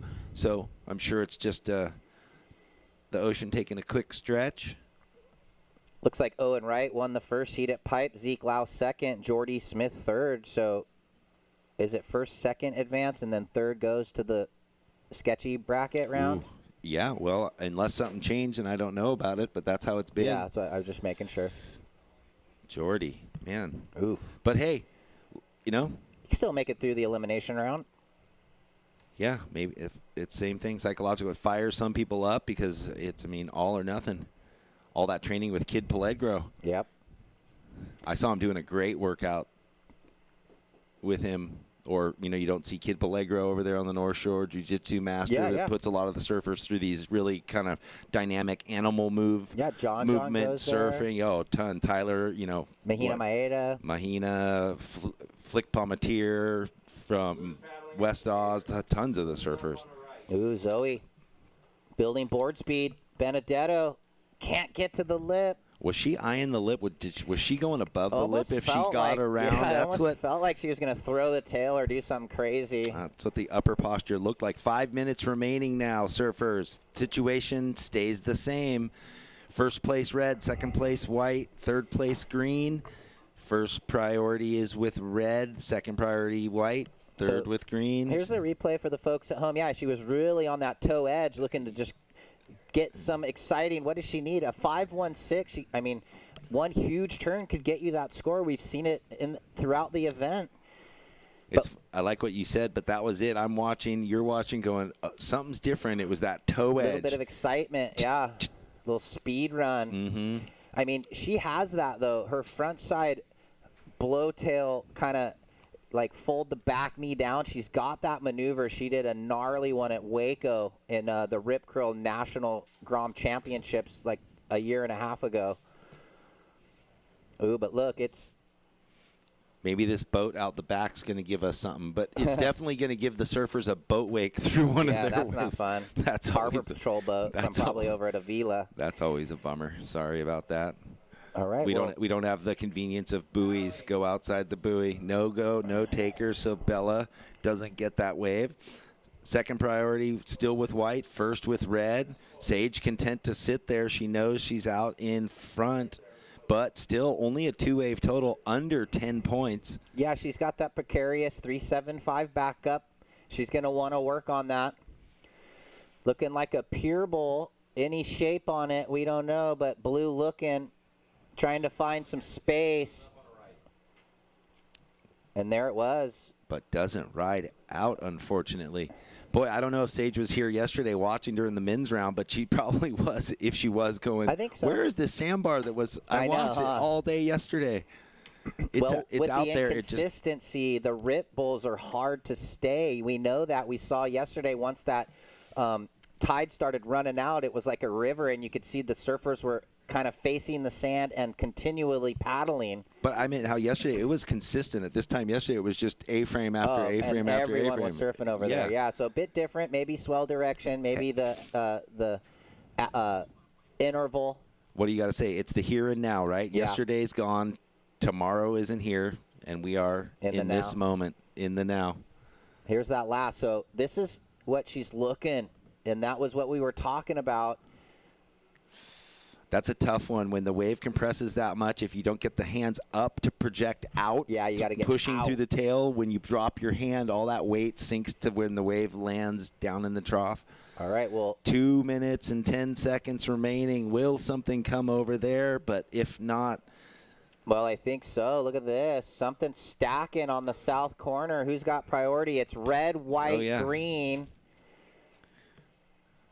So if anybody is going to be in position, it looks like Sage going to try and better that 3.75. Jeff, take it away. Well, Sage finds this smallish glassy left, a quick down carve, and just a finishing turn. Will that better the 3.75? Not sure. It's a quick paddle out, so she'll even have time to get a second wave, and priority not being such a factor since she's off there alone. Yeah. Priority is with white now, Samantha Sibley. Second priority with green. That was a 3.9, so that did better the 3.75 for Sage. So the move down south pays off. She gets her 2 higher scores of the heat. 1 minute and 20 seconds left, surfers. Bella needing a 4.91 and Zoe needing a 5.16. Yeah, so this is, intense here with just over 1 minute. Bella just needing the 4.91. She's got the trick. She's got the little air moves, the blow tail. So will she have to go to the bag of tricks? Zoe Benedetto just needs the 5-1-6. She knows how to get it done. With 50 seconds, though, they need the opportunity. We're going to watch and see what the Ocean does here. Sage, that last wave, 3.9. Betters the 3.75 a tad. Pushes you a little bit further into the lead. Sam Sibley could take the lead with a 4.11. But it looks like with 35 seconds, the Ocean not cooperating right now. I don't see much out there. Well, I like that online angle that we get, looking down from the pier towards into what was Sage's wave.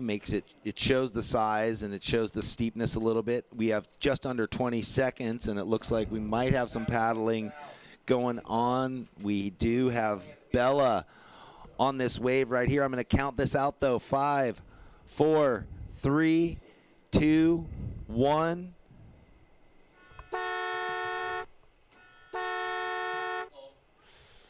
All right, we might go on a short hold, button up that last score. Welcome to the land of swinging bridges and strutting roosters. Welcome to SLOCAL, where life is too beautiful to rush. Welcome to the land of sunken gardens and elevated afternoons. Welcome to SLOCAL, where life is too beautiful to rush.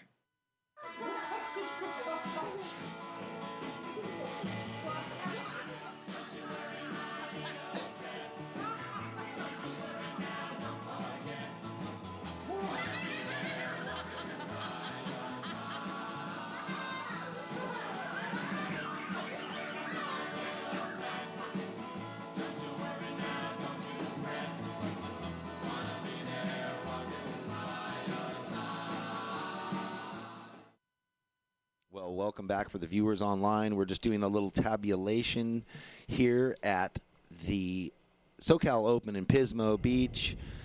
The photo finish on that last heat, Bella Kenworthy needed a 4.91, had a wave right on the buzzer, and she got the score, ladies and gentlemen, a 5.40, put her into first place. So advancing through in the green, Bella Kenworthy, in the red, Sage Erickson. Congratulations. They are both moving on into the quarterfinals tomorrow on Sunday, and I'm counting this next heat in 5, 4, 3, 2, 1.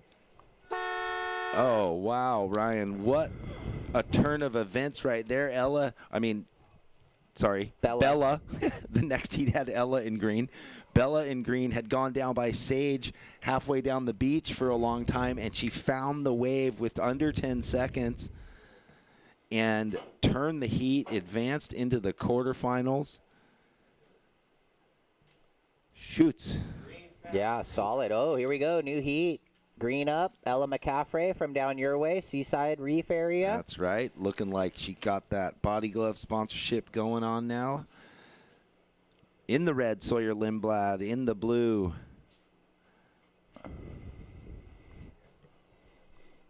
Chiasa Mariama. All right, with these, we got some free surfers creeping back into that south corner. We need to have you guys move south. Free surfers, please move a little bit south. We've got some competitors heading on over there. So please just paddle a little bit south, guys and ladies, if you're out there free surfing. Looks like that first of green, 3.0. Yeah, Caitlyn Simmers in the white and Sawyer Lindblad in the red, Ella McCaffrey in the green. What we do know is the reason those free surfers keep getting over there is because that rip is happening subtly and pulling them out and over into the area. They just can't help themselves.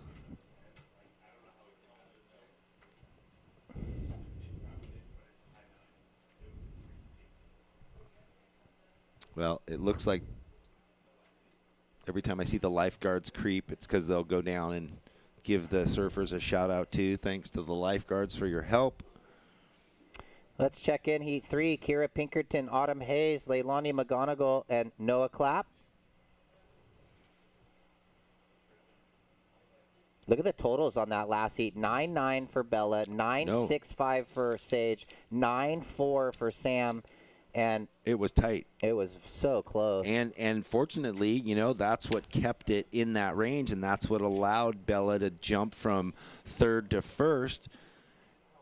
You know, needing the 4.91. No one had run away with anything and really put the pressure on. Sage gambled, went down there, got the 5.75, but couldn't get another wave in that score range, which really would have given her over the 10 points, pushed her out into the lead comfortably. And as it was, she ended up second. But not that it matters. She's into the quarters. So you guys, that's on tomorrow. So things, you know, ratcheting up. Sawyer Lindblad one little tiny turn in the top, but she just wanted to connect into an opening ride, a little sort of open face turn. So the surfers bowing out in this round take home 200 points for a third place and 150 points for fourth. Doesn't sound like much, but in the end of the year, all those little points matter. Moving into the quarterfinals, it's a straight 500 points. So, sorry, I read the wrong round. The round of 16, it's 350 points for third and 200 points for fourth. Moving into the quarters, 500 points. Semis 650, and then winning 1,000. Here we go, Ella. On a sleepy wave at the moment. There we go. Finds a place to get busy on the face of that wave. And she's out of there. Sawyer's opening wave was a 2.5. And we've got an interview with our last heat winner, Bella Kenworthy, who turned the heat. Yes, I'm down here with Bella. Congratulations on that heat win. Thank you. Okay, this is your first year on the QS. How does that feel? Oh, it's super exciting to get to compete against everyone and travel around for these events. How do you prepare? I just watch the waves and just surf my best, I guess. Or, yeah. So you're from San Clemente, quite the crew of women competitors coming out of San Clemente. Who are you here with? I'm just here with my mom and my little sister. Yeah. Do you guys do anything fun? We've just been surfing. My little sister's been going out on our little soft top and, yeah, just hanging out. All right, what will you do now? I'm probably just going to go eat and relax and get ready for tomorrow. There you go. Congratulations again, and we look forward to seeing you surf. Thank you. Guys, back to you. All right, thank you. Great interview, Bella. Good work. Turning the heat at the end, keeping the faith. First year on the QS. I love it. A surfing family, mom up here with her and her sister, the sister on the softboard. Yeah, I mean, they think Can't they get have better. She's got like 4 or 5 brothers and sisters. They got a big family. Yeah. So we have some of the replays that we didn't get. So this Chiasa, is right? She's got the pink wetsuit. That was a nice tight turn. 3.15, and then this was Sawyer not being able to get to the open face, and then I think Katie had a score of 4.5. There we go, up in the lip, blows the tail. And Ella, you had a 3.75 on your second, so a 3.0 and a 3.75 for green sees you in the lead. Katie in second with that one score, 4.5. Chiasa 3.15, and Sawyer, your best, a 2.5. What's up, man? How come the women get the cool wetsuits? The dudes are all boring. The women have the stripes and the colors and style. Sage had the polka dots on one sleeve. All the dudes get is like 2 stripes on a leg or, you know, what, something. Telling you, man, colors are cool. I know, it's kind of coming back, huh, the 80s? Well, yeah. The fluorescence and all that. Anything. Why did it go away, man? A nice tangerine gusset. It's happening. Well, what do they say? Every 30 years, styles swing back around. Yeah, they recirculate. So 18:10 on the clock. These heats 25 minutes. Should be getting checked in. Kira Pinkerton, Autumn Hayes, Leilani McGonagall, and Noah Clapp. And then our last heat of this round, Chelsea Tuak, McKenna Burke, Alyssa Spencer, Tia Blanco. Ooh, solid. And then we go into the men. 4 heats in the round of 16. 4 surfers. We'll talk about them shortly. Here some lines. Priority blue, green, red. Green's battling. Ooh, this is looking like a beauty for Ella. No stranger to that backside turn. Practices it 8 million times a day at Seaside. Nice vertical turn. Yeah, I know she's looking for something a bit wide, a bit wider, a bit more open. Red. Ooh, nice tight compression in the lip, but the wave just not offering much more for Sawyer. Yeah, shoots. Medium tide, although a low medium, and making it challenging. So the guys get to go experience some low tide walled waves maybe, unless the sandbar and rip begin to happen.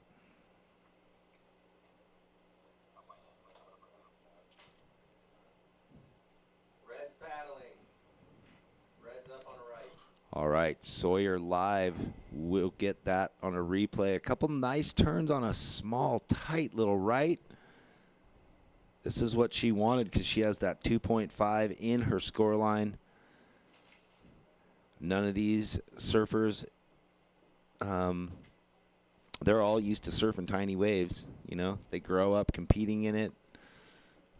That's just part and parcel for getting to the next stage as you go through the junior ranks, amateur ranks, the pro juniors, to the world teams. I mean, it might sound glamorous, but there are more hours in cruddy waves than there are in good waves. Yeah, you got to be able to surf the junk, as Sawyer shows us right there with a 4.8. The front side hook was a 5.15. Red straight into first, green to second.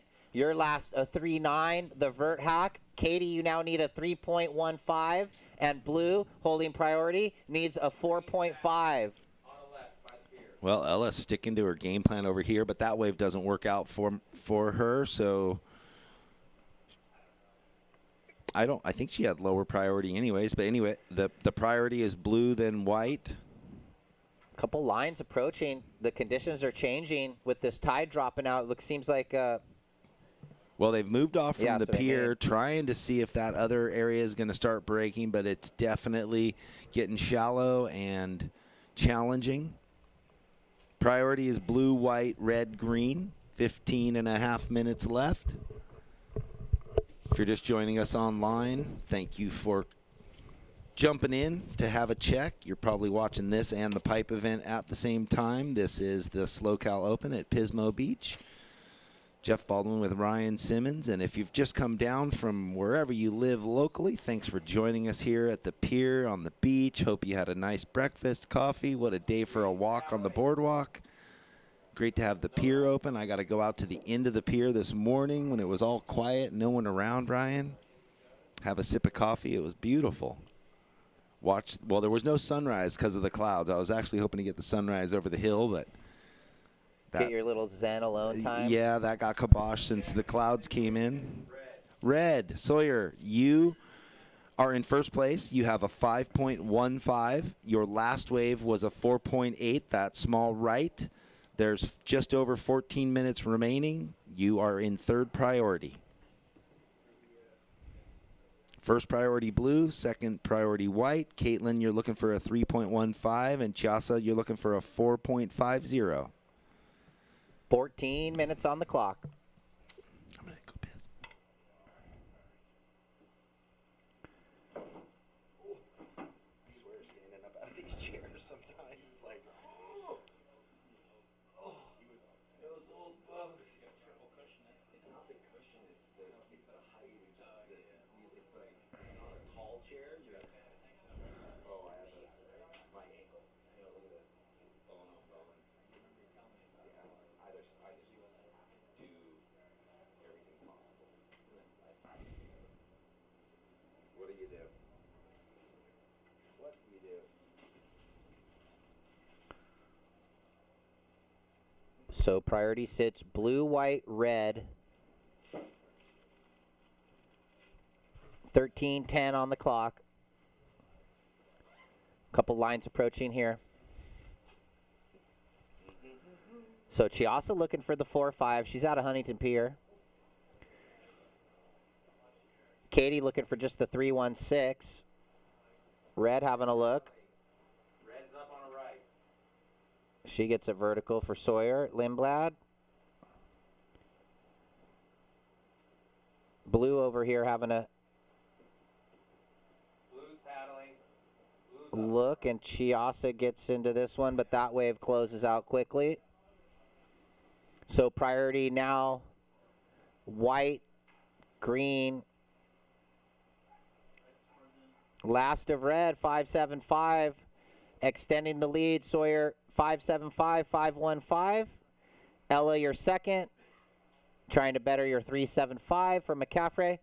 Katie looking for a 3-1-5. And Chiasa looking for the 4.50. With just about 12 minutes remaining, halfway, just under the halfway point in the 25-minute heat.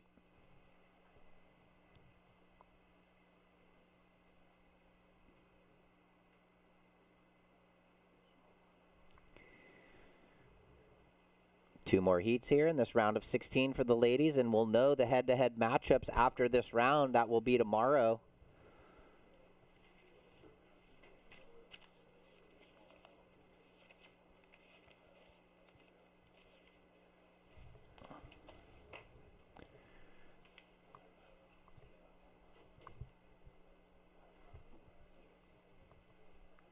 So just waiting on some good waves. Have been some sort of lined up waves coming through right now. Guess this is a good time to talk about the companies that have made this event happen. Of course, special thanks to the presenting sponsor, the French Hospital Medical Center. And of course, it's hosted by the Surfing for Hope Foundation, which was an organization that was created to help ease the difficulty of cancer through the healing powers of surfing and ocean life.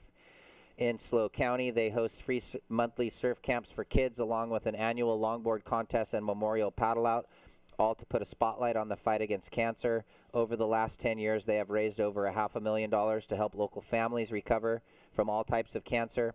Please visit their website for more information at surfingforhope.org. And if you can, please consider donating. Surfing for Hope is not only hosting much needed WSL qualifying series events, but they are helping families recover in their fight against cancer. And it's a tough fight. So to anyone battling that terrible disease, our hearts are with you. Also, check out the Visit SLO Cal website and learn about all of the fun things that you can do up here. Home to the California's third largest and fastest expanding wine region, SLO Cal is the perfect choice for sipping. In addition to the many interesting varietals of wine to please everyone's palate, there are a number of interactive experiences at vineyards throughout the region, like beekeeping classes, olive oil pressing, horseback riding, and more. SLO Cal also offers a wide range of options for relaxation and wellness, which we all need. Pamper yourself in SLO with a luxurious spa service or yoga session, or look out on the rolling hills of Paso Robles for a mental reset like Jeff did this morning. Walk out to the end of the pier. He had his little mental reset. All right, let's get back to some surfing action. Red up.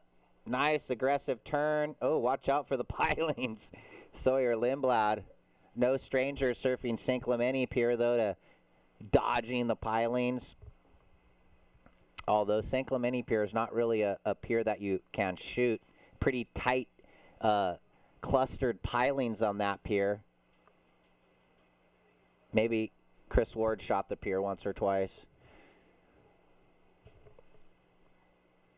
All right, looks like a couple lines. This is what we want to see. It's been fairly consistent the whole event. Blue having a look. This wave, backhand quick float. White's paddling to the south. White looking. Little backhand turn right there for Katie. Looking for the 3-1-5. Waiting on the last of blue and white.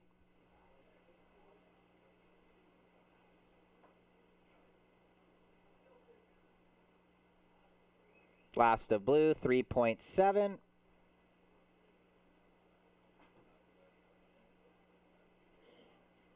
Chiasa, you now need a 3.95. 7 minutes, 45 seconds.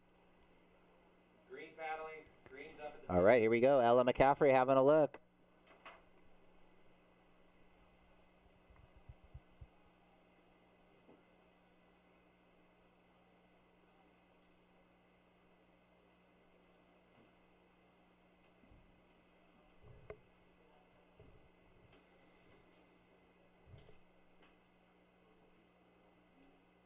All right, well, last of white, 3.95. So red first, white second. Green, you're third. You need a 4.55, Ella.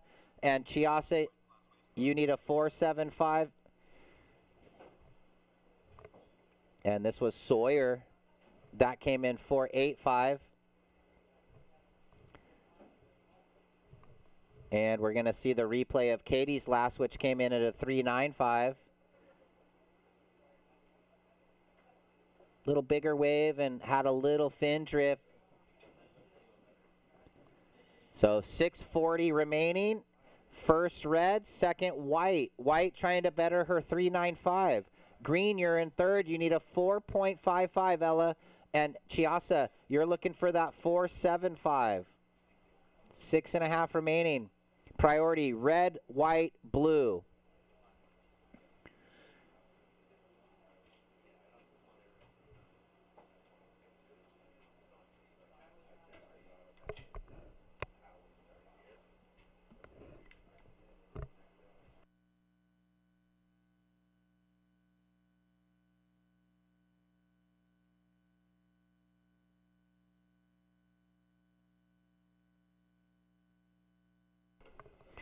All right.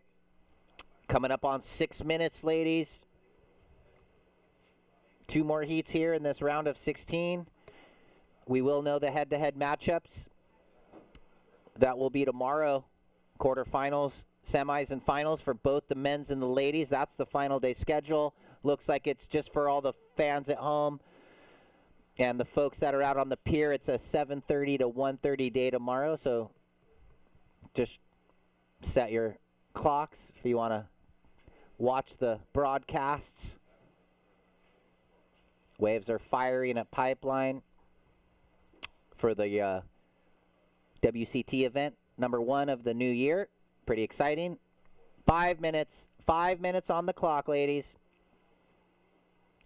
So a little jostling happened. So down to the wire, only the 4.55 needed for green and the 4.75 for blue. So very attainable scores. Ladies kind of moving around the lineup, trying to find and create. Oh, a pier bowl, right, though, with the tide dropping out. But no one's over there now. They all kind of followed each other down the beach.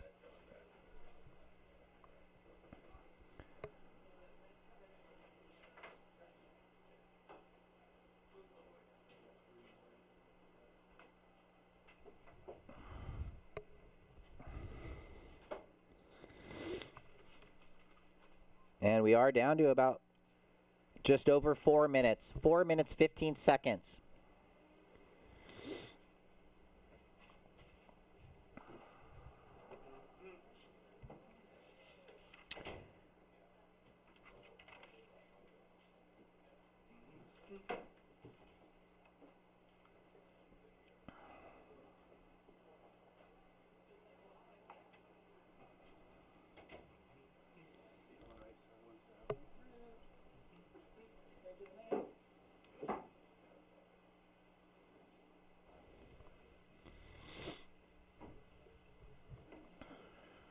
Ooh, look at this. Someone moved back. And this little pier bowl, right? It's kind of turning on right here, just in this little tide window. Sawyer. Nice first turn off the bottom, off the top. Beautiful turn right there. And a third, so she was smart to swing back to the pier there. Man, she just kicked it up a notch on that one. Let's see how high that score goes, because that was beautiful surfing. She just gained speed through each turn. Ella McCaffrey, nothing doing on that left. And she dropped straight in, turned the corner off the bottom, the perfect down and up, what the judges want to see. Scores reflecting. Let's watch the replay as this 9.0 drops, and this is why everybody at home, just nice and relaxed. Good first turn, turns the rail over. Deep off the bottom, even better. Perfect off the lip, and one more. Super solid.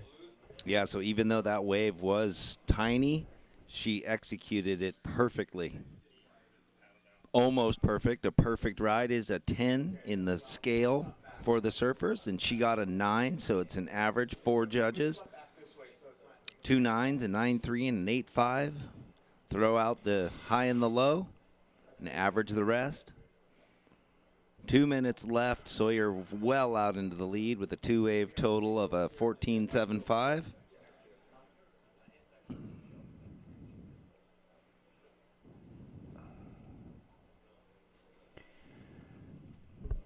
But still, so she's out in the lead, but our surfers in 3rd and 4th don't need much. Average scores of 4.55 for Ella and a 4.75 for Chiasa. I think Chiasa stayed over on the rip bowl. White, green, and red hanging by the pier. I saw Sage when I was off on my little break, but I didn't get to talk to her. I was wondering, I wanted to ask her if she watched yesterday and saw that rip bowl working for the men's round. Actually, I saw her before the heat, and she said, should I go down there? And I said, yeah, I mean, give it a try, right? The heats are a little longer. Why not roll the dice? So it looked like she rolled some double 6s down there and got that good score, luckily, because it did kind of go flat. Yeah. Ooh, 1 minute. Can Ella or Chiasa find the score they need? Well, Chiasa with 2nd priority, Ella with 3rd priority. Ella over here by the girls that have higher priority. Chiasa sitting alone. So Chiasa, if a wave comes. Are those other surfers from the next other heat, I think. Hey, so surfers in the next heat, maybe just, creep back towards the pier a little, just in case something swings wider that way. 30 seconds left, surfers. Ooh, look at this, though. Lines approaching. You look at the clock. I will. We'll eyeball this line up here. Possible opportunity for green or blue if they can find a wave under the priority. But looks like time ticking pretty quick. Oh, look at the bomb out the back. 10 seconds. 9 seconds. 8, 7, 6. Chiasa gonna get 5, into it? 4, 3, 2, 1. Oh, so not much doing. It's gonna end the same. Welcome to the land of wide open spaces, full of hidden secrets. Welcome to SLOCAL, where life is too beautiful to rush. Welcome to the land of rugged beauty and smooth, smooth sailing. Welcome to SLOCAL, where life is too beautiful to rush. We start each day with one goal.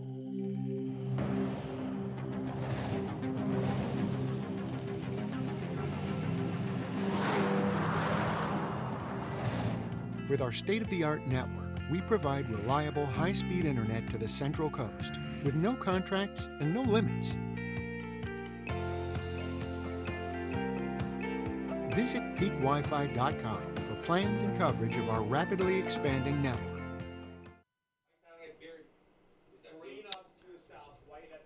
All right, welcome back to the viewers online. That was a quick view of our surfer in white, Leilani McGonagall.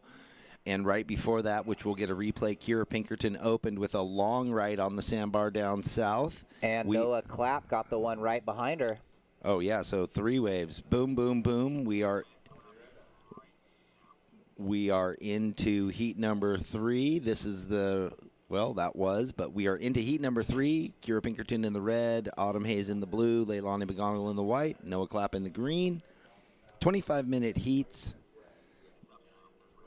And there we go, viewers at home. This is Kira Pinkerton working the sandbar down the way.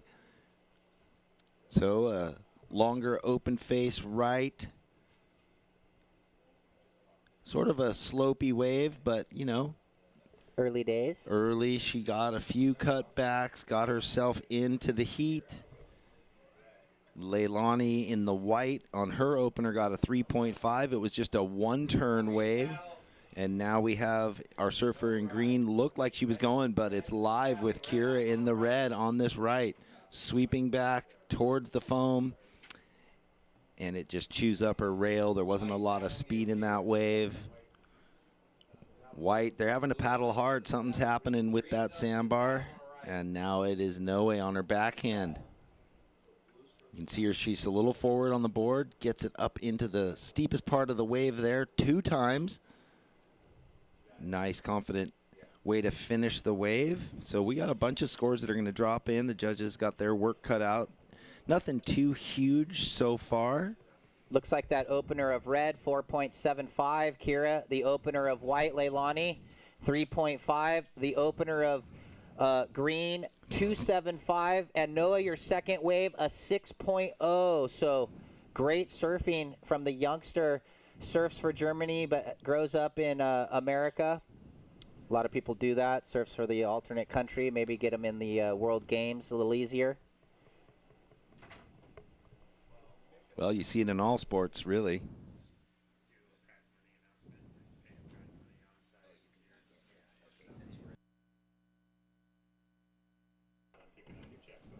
Okay, sounds like we have a notice to the surfers that unfortunately didn't advance out of the round of 16. It is the money round, so you can pick up your prize money downstairs with Brian Robbins from the WSL. Come see us. Ladies and men that unfortunately don't advance through this round, we will have a little bit of payday for you. So it's kind of turning on down in the Rip Bowl. We got white looking. Leilani. Oh, boy, carrying speed. This is going to the, that was beautiful. 2, 3. And she might even get a bonus section to finish this. The judges are going to love that. Leilani is going to love that. And right behind her, Autumn Hayes on that same sandbar. So just like that, one heat later, it's beginning to work. There's your left. You said when the tide got to a certain point, you knew it was going to start showing up. And Leilani and then Autumn just hammering right there. Oh, man, I can't wait to see the scores. Hold on. Wow, Leilani, that was an 8-point ride. Our surfer in white in 8, and Autumn Hayes right behind her gets a straight 7. So just like that, 2 massive scores. Noe, your last wave was a 6th. So currently, Leilani up in first, Noe in second, Autumn in third, Kira with first priority, needing a 4.01. So those were 2 healthy scores. Leilani getting the better of that exchange. You could see the setup. She took off deep on the sandbar, had some room to gain speed, and then just opened up with a variety of different top turns. Yeah, pretty much the 2 best waves that we've seen all morning, and they took advantage of that just under the 20-minute mark. So white in the lead, green in second, trying to better your 2.75. Blue your third. Autumn, you only need right now a 1.75. And Kira holding priority 1. You need a 4.01, and we'll throw it down to Kelly. Take it away. Okay, congratulations, Sawyer. Thank you. Okay, coming up, you're going to surf against Sage Erickson. How does that make you feel? Really excited. I love surfing against like the older girls, and yeah, I'm just really excited to surf again tomorrow. Okay, so you were kind of hugging the pier there, got a 9 on one of your rights, and that's the reason we surf here. How was that wave? Yeah, I got really lucky. I saw one come through, and then I just raced back down there, and another one came, so I was really stoked. What are you going to do now? Watch my brother's heat and just chill. Yeah. And then prep for your next heat. Yeah. Well, congratulations again, and good luck. Thank you. Back to you guys. Thank you, Kelly. Great interview, Sawyer. So I wonder if she rides horses too, or if it's just her brother. I would assume maybe, yeah. Yeah. That was that was cool insight because there was a wave and it peeled and I went, whoa, look at this thing. It broke like by the piling and she was kind of in the middle because everyone went down the beach and she raced back and it just so happened another one popped up like 35 seconds later. So just sometimes when you're in a heat, actually all the time you're in the heat, if you listen to your first instinct, it's the right thing. Here's Leilani with that excellent wave. Speedy. The wave was just hitting the sandbar perfectly. Nice little fin drift. And, well, the work was done. We'll shift back to Autumn's replay. She's got this beautiful board under her feet that it's loose and it's fast. That was nice. So, yeah, that was great. That, you know, she sort of was a little behind in that first section. That wave would have even gone higher if she could have got those first 2 turns. Yeah. But great to see the waves starting to give a little life off that sandbar. Sign of things to come. 25-minute heats. This is heat 3 of the round of 16. The surfers advancing on, going into the quarterfinals for tomorrow. Ooh, so that's an exciting matchup, Sage and Sawyer. I wonder, so it's going to be Bella versus Caitlyn, just the first 2 quarters. So the youngsters in that one. Well, I like it how in that interview, Sawyer, the girls get to call each other girls, but we call them ladies. Yeah. Right? We keep it upper crust. We like it. On the green, we see Noe tucks it up into the corner, drops her hand, one aggressive turn. So she's looking to replace the 2.75, and now Kira looking to back up her first 4.75. Nice tight turn in the corner, 1-turn wave.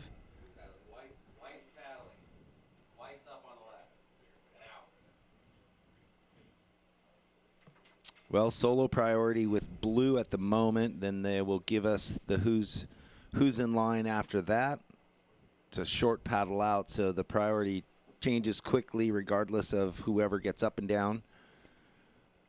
Yeah, this left's kind of turning on the south corner. Looks like White having a look. Gonna get into this one. Lay. Quick snap, little layback. So last of green, 3.85 has you in second. Red, your last wave, 4.45. You need a 5.11. And Autumn, you need a 2.85. So first White, second green, third red, looking for the 5.11. Blue looking for the 2.85.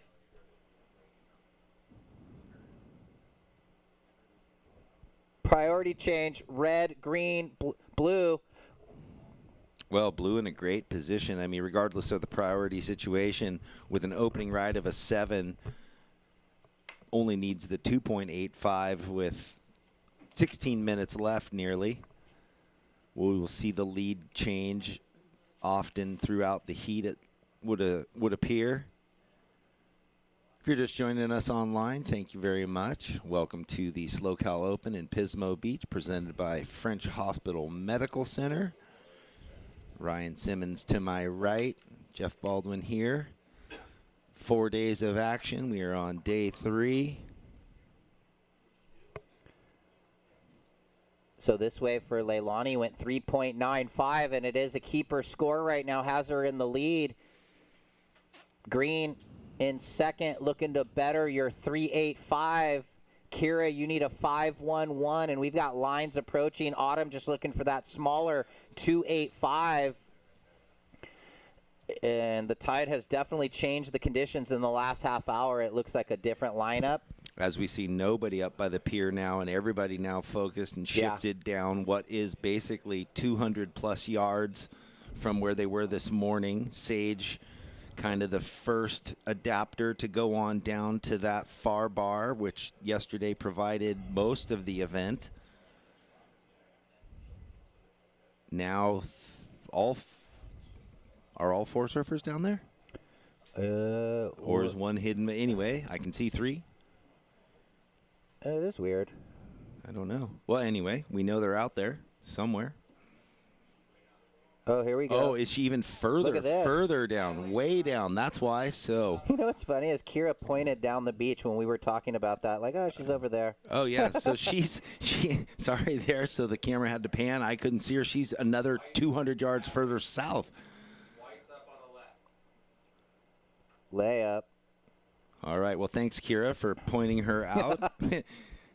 Don't worry. Focus on your heat. Yeah. We're just the commentators. The judges knew. 13:20 on the clock. Kira now has priority 1, looking for the 5-1-1. Kira. Autumn looking for the 2-8-5.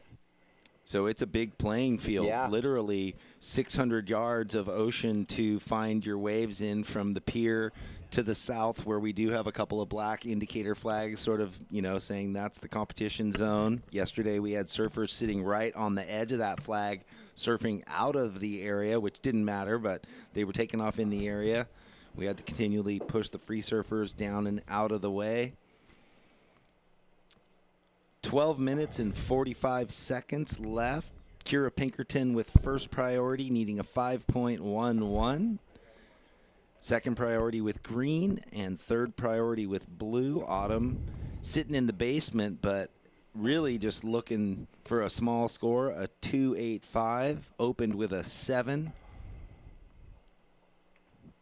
Yeah, Leilani and Autumn were super lucky to have those waves pop up right then, and they really took advantage with the 8 and the 7.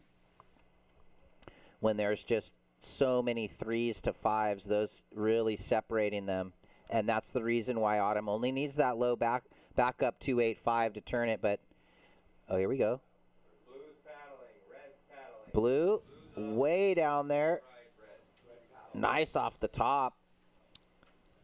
Yeah, so Autumn just kind of, working for that one turn. That's all the wave gave her. She's going to throw away the small score in her score line.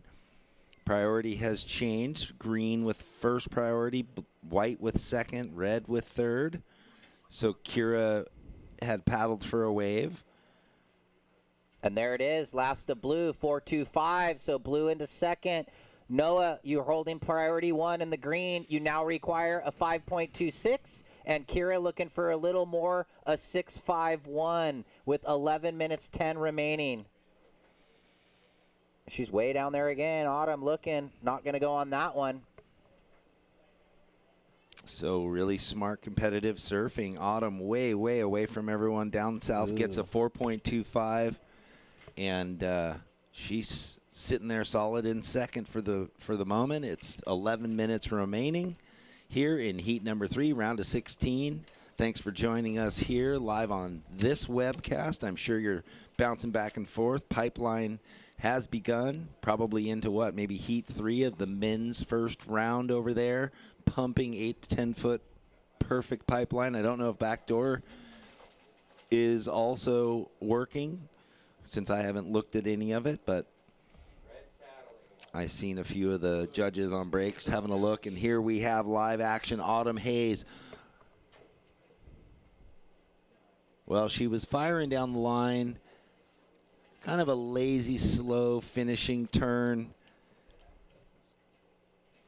Had one down carve, a projection horizontal turn before that. That's not going to factor in. That's not going to better her 4.25.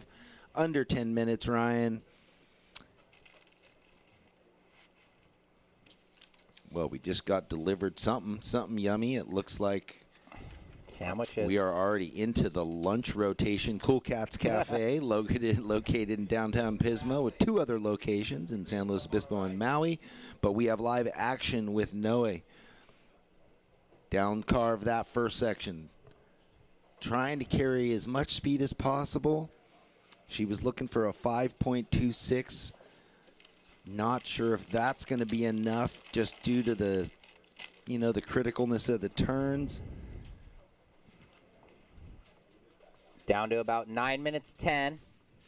Priority is with white, then with red. Kira, a calm, collected competitor, needs a 6.5, but in her mind, she just is going, well, I'm sitting with 2 waves under 5. Here's that last of Noah Clapp.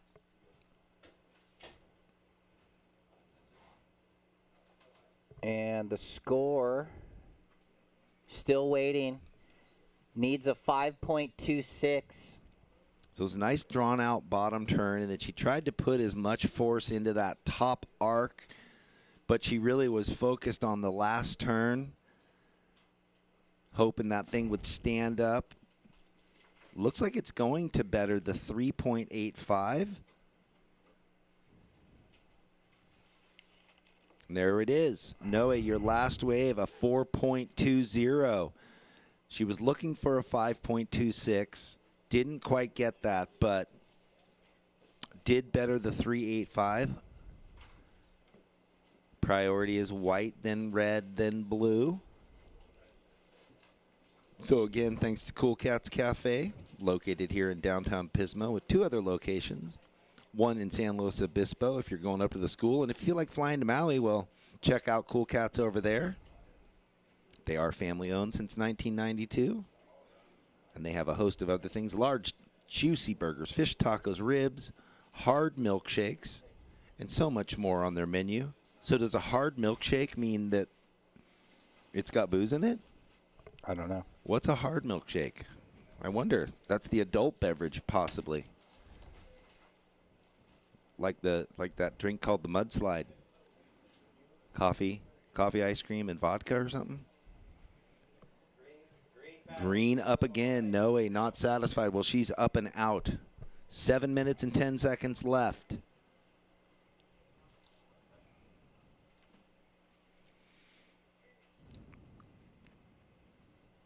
So Noe keeping busy, wanting to get rid of that 5.26, looking to get that score to get herself into the quarterfinals. Leilani off to a good start, out in the lead with that 8-point ride and a 3.95. Down to about 6 minutes 40.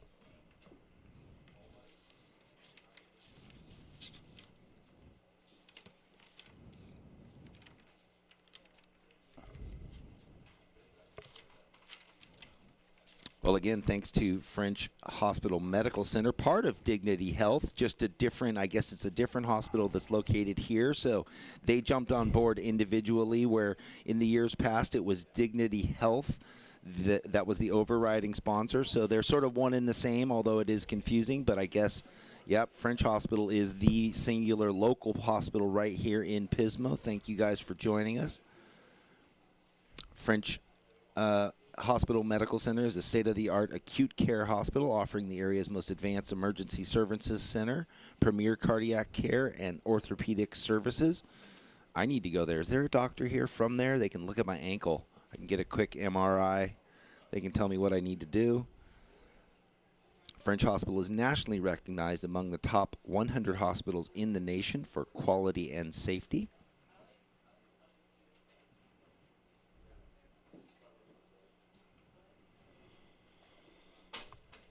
So nearing that 5-minute warning with 5 minutes 20. In the lead, white. In second, blue, trying to better your 4.25. In third, green, looking for a 5.26. And in fourth, red, looking for the 6.51. And yeah, during this heat, we saw the tide drop out even more.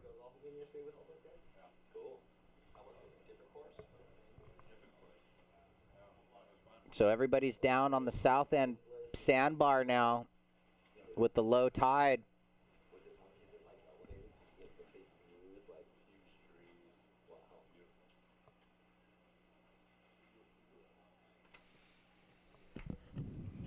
Well, we like it. Everybody having fun that's working the event. The judges off golfing a couple times on their way up, making this a work trip, fun trip. They were off golfing yesterday. Ryan and I just cruising. We watched a little golf from Torrey Pines down my way, overlooking Blacks. It was a beautiful day down there.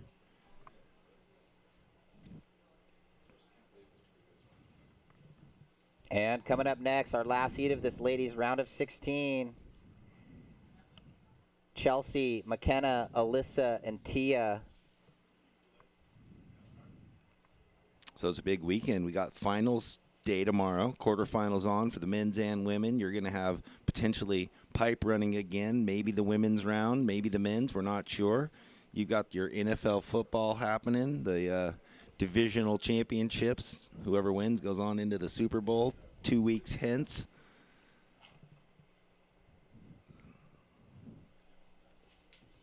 And it's 3:30 on the clock. Time ticking away. Green and red looking for scores. Green needs the 5.26. Red needs the 6.51.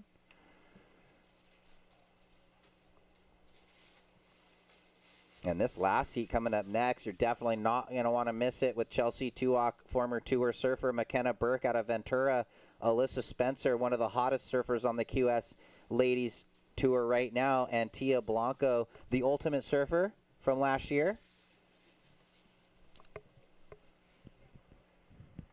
Well, you got to say, Kira being very patient, sitting on that second priority for a long time, but no waves really came. Nothing worth her taking off. She knows she needs a mid-range 6 to get up into second, so why take off on a wave that's going to give you a 2, 3, or 4? Green trying to get down the line, but she's got a blue shadowing her with a higher priority, Autumn in third priority, and Noah in fourth priority, so it's going to be tough to find a wave. Kira separating herself now from the pack, moving back towards the north. I mean, why not, right? Kira looking for a little better score, 6.51, and maybe she finds that wave Sawyer found at the pier. Under 2 minutes, under the 2-minute warning. Yeah, well, we loved it. Kira Pinkerton, no stranger to this event. One of the, before this, event sort of attracted all of the, before the rule changes in how the Challenger Series is going to happen, it was these events really staged for a lot of the junior surfers, the younger pros, trying to get their mark set. Kira Pinkerton, the winner in 2018. That was, I think, her first QS victory. We got to witness it and call it. That was great. Her dad was there cheering the whole time. We are down to 1 minute and 15 seconds. Priority is remaining the same. White first priority, red second, third blue, fourth green.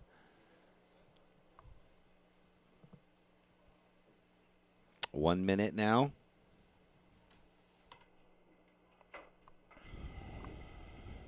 I like that. You can see for the viewers at home, and even here if you're on the pier, Kira is kicking, scratching, paddling. She is sprinting. That's where the training comes into play. She needs to separate from the surfer following her. Yeah, and she sees something coming. 39 seconds.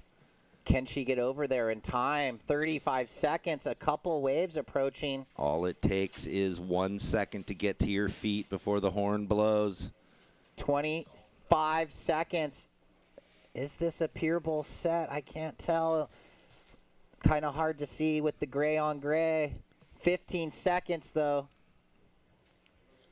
You watch that. Yeah, 13, 11, 10, 9, 8, 7, 6, 5, 4, 3, 2, 1. So, Leilani McGonagall, Autumn Hayes on to the next round. Quarterfinal action for them. We'll join you on the flip side of the commercial.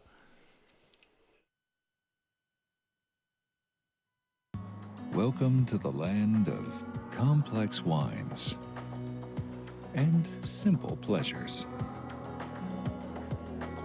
Welcome to SLOCAL, where life is too beautiful to rush. Welcome to the land of scenic playgrounds and the lively underground. Welcome to SLOCAL, where life is too beautiful to rush.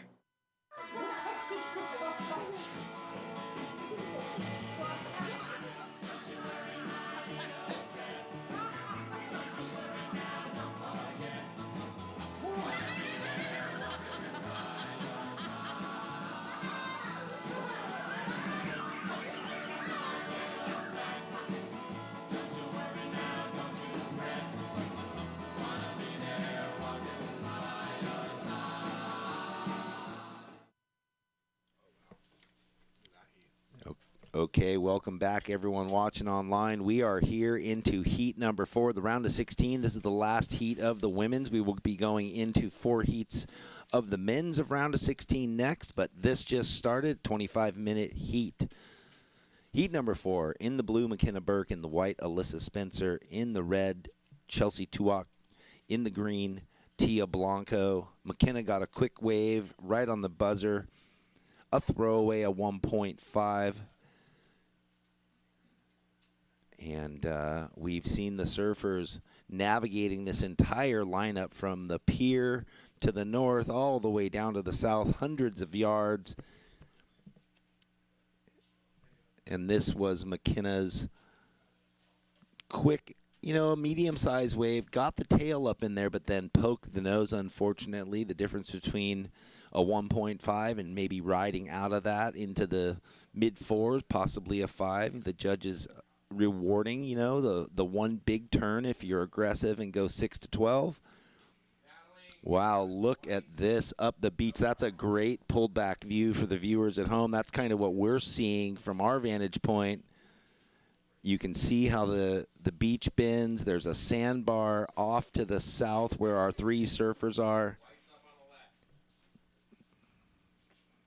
Look at White cruising down the line. Alyssa Spencer on that bright pink board, weaving and sweeping together a bunch of turns. Beautiful finish. Pushes the tail and the fins into that oncoming section. Lays back. That was the money turn.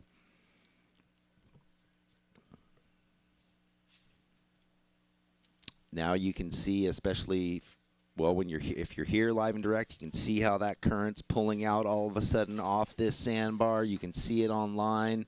Here we got Chelsea riding that board from earlier that looks magic. Looks like an epoxy. Sweeping, arcing. Look at the shoulders on these waves. This one not super steep yet, but a nice wave to open the account with, a la Potts. He always said that. Open up your account. But you saw how that thing shouldered off and the wave behind it. So there you see it. Look at that rip beginning. The sign of things to come. It just took the tide a little while to, a lazy morning to get itself there. And maybe it's the sign of things to come. Alyssa Spencer's wave looking very healthy for her opener. Priority is green, blue, white.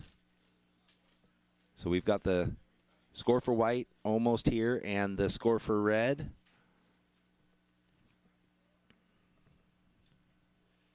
You see the drone flying over everyone. Look at this. So Alyssa Spencer, your first wave, a 6.75. Here's a replay if you're watching online. Casual sweeping cutbacks, trying not to push it too much, but then exclamation point at the end of the wave. A 4-point ride for Chelsea. It was a beautiful shoulder, but you could see it just didn't have the face, the speed in the wave. She just sort of had to be patient with it and turn back in. Didn't get to really do sweeping roundhouses into the whitewash, but milked it for all of it was worth. A 4-point ride, 20 minutes left, so 15 minutes off the clock already. So only 3 waves ridden, a sleepy start. Tia with first priority in the green, waiting to get going. Priority is green, blue, white, red. All 4 surfers, or 3 definitely on that peak, and wow, so Tia, who had first priority, paddled for that wave, now in 4th priority. First priority with blue, 2nd with white, 3rd with red.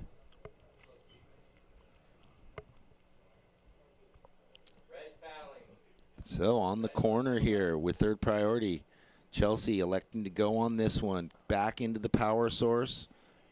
If you can say that, finds that steep section, but having to kind of milk it there. So Chelsea finishing to the inside there. Couple more turns. Yeah, probably somewhere similar to her other ride. And behind her, was it McKenna? I think so. All right, so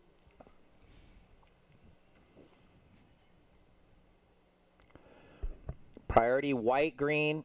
White paddling, white's up on the left. And here's white up. Alyssa, quick snap. Cutting back, setting up the inside runner. Let's see what she's got for us at the end bit. That patented kind of drop the back arm and throw the tail through the lip. Kind of what she did at the end of her first wave. You know, it's a technically sound move because on small compressed corners of waves, you can't open up your shoulders and extend the rail line too much. You just got to push the tail in that 1 foot section and give it as much juice as you can. Yeah, it looks good, right, on the finish. You were right. Last of red, 4-1-5. Chelsea, you have a 4 and a 4-1-5. Waiting for that second wave of Alyssa Spencer. Well, and the second wave for blue. How the days changed here at, almost noon. And green down the line, Tia up and out. So, again, she had first priority and just a bit deep for how that left's hitting the sandbar. McKenna, who will get a replay, she had a wave behind Chelsea's and got a 5.0. Alyssa, your last wave, a 6.65. So Alyssa getting the best of the rotation so far, a 6.75 and a 6.65 out in the lead with a good two-wave total.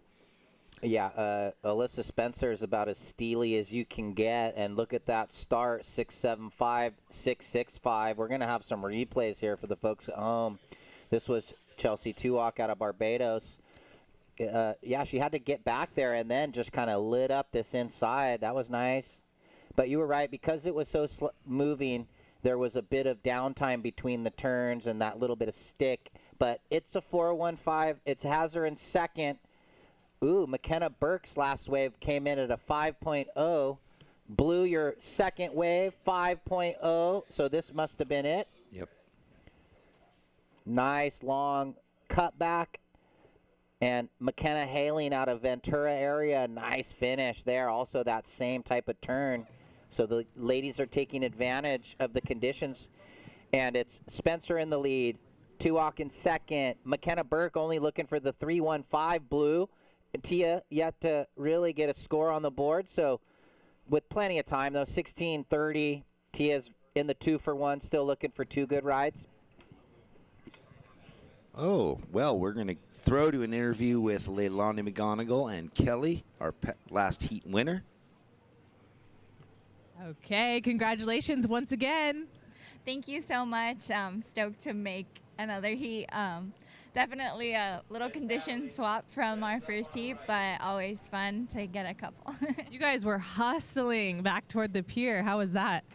Yeah, well, in the last heat, Sawyer got such a good wave. I actually started off there hoping that maybe I would start off on one of those, but then I just had to move over, and I don't know. Luckily, I paddled right into that really nice left because after that ride, I didn't really get a good backup, but I was stoked to have an open face wave.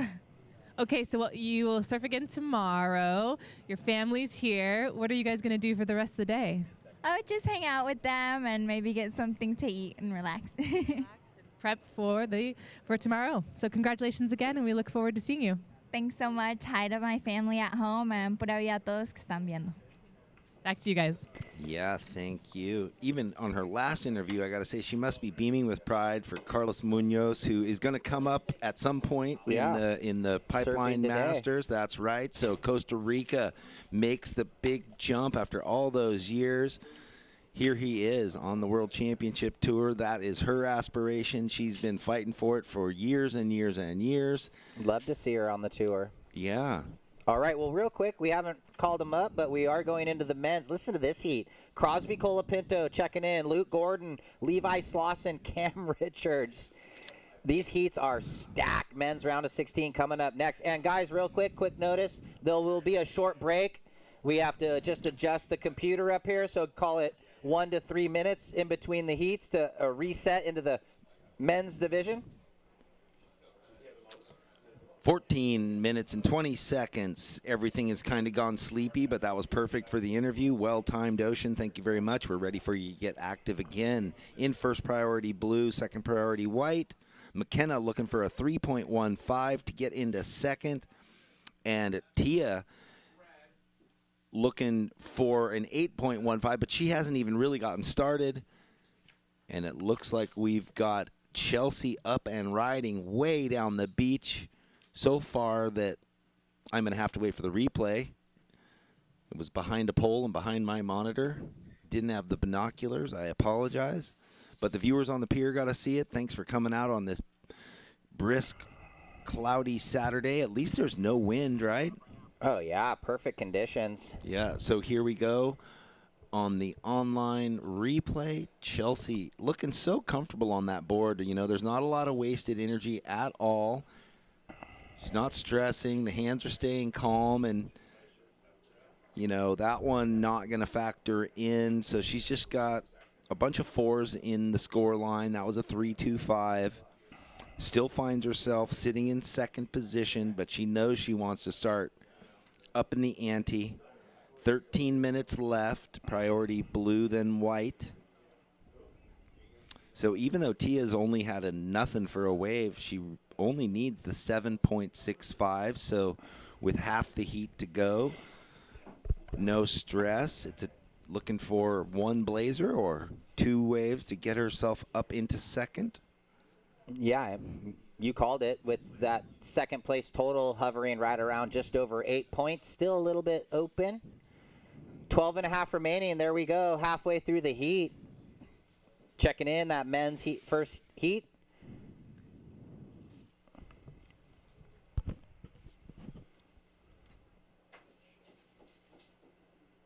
So it's funny how yesterday we had the glare. Today we have the flat light. Yeah. But I'll take flat light over glare. Oh, yeah, my eyeballs will love that too. Yeah, the diamond sparkling across the Pacific the last 2 days was challenging. It's a lot quieter in here with the priority judges. Not having to scream it all out. So it's great. I love it when we go for our little breaks. The pier is alive. There's hundreds and hundreds of people out. The boardwalk full of walkers, families, kids. It's a beautiful Saturday here in Pismo Beach. I like walking around town and looking up at the one building that has the old classic fluorescent, you know, tube lighting that says Pismo, and the one hotel that has the big panoramic painting, Pismo Beach. It's a cool area. Oh, there we go. A little drone action showing the pier. There's a little breakfast, lunch, coffee spot right behind us. Those Airstreams converted into dining spaces. Yeah, you guys are live around the world right now. Wave. Hey that there. Crew. Yeah, oh, there all they you are. Guys. There he is. I like it. Thanks He's in for his coming button out. up. Saturday button up. Yeah, don't forget to, you know, go on over to the little merchandise spot. Get your Goodies. Slow Cal Open at Pismo Beach hoodie or beanie or coffee mug. You got your beanie. I did get my beanie. Thank you, guys. Drop that twomper. Yeah, get a beanie. Yep, $20. That's 20 a good bucks price. and a Usually beanie. they're like 25, 30 online. Well, there is the 2 beanies. There's not only that, but there's the okay. Surfing for Hope beanies with that cool kind of 70s logo. Surfing for Hope, a great foundation that gets cancer patients into the ocean for health and wellness. Yeah, helps out with the families. It's never easy. Like I said on day one, I went through that with my mom. And is Walter Cerny involved? Is that a different? I'm not sure. Okay, well. He's got his little thing up here, though. Oh, and I think they collaborate. Okay, or they, I'm sure they did, do, yeah. What's his thing? The Still Frothy event Still up here? Frothy. The contest, there and we they go. do the air show and all that, yeah. We got to hang out with him a few years back. Here we go. Important stuff. 3rd place. McKenna Burke. Oh, down and out with first priority. So that wave not She only needed a not 3.15. Was she what- stuck behind it, Jeff? It was weird. I thought maybe stick with it. It ran away. Okay. It ran away, and, well, 10 minutes, 9.5 minutes left. So the beach a little different today. Everyone has hoodies and shirts and boots and stuff. Yesterday it was just shirts off, board shorts and whatever, beach games. But still, what a beautiful, beautiful beach. Here we look at, it looked like Tia motioning for a wave, didn't go.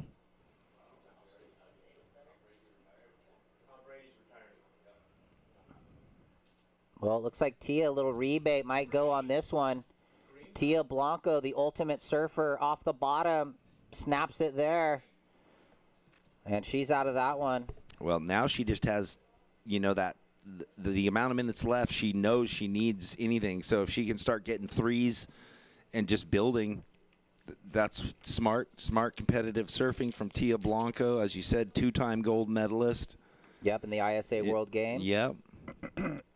Nicaragua, Popoyo, and then Costa Rica at, what was the beach? Jaco? Jaco. So do I get to pat you on the back? Good coaching for all those years. Thanks You're welcome. Ryan, yeah, definitely the coach of the men's and women's teams for years. Yeah, 2012 to 2016. That's before right. Joey and then before Brett. Now Brett no longer the coach either. He's moved on into international Hurley team manager. Not sure who they're going to decide. They just got the new CEO, so maybe they'll be naming a new coach shortly for this year's ISA World Games and all of that.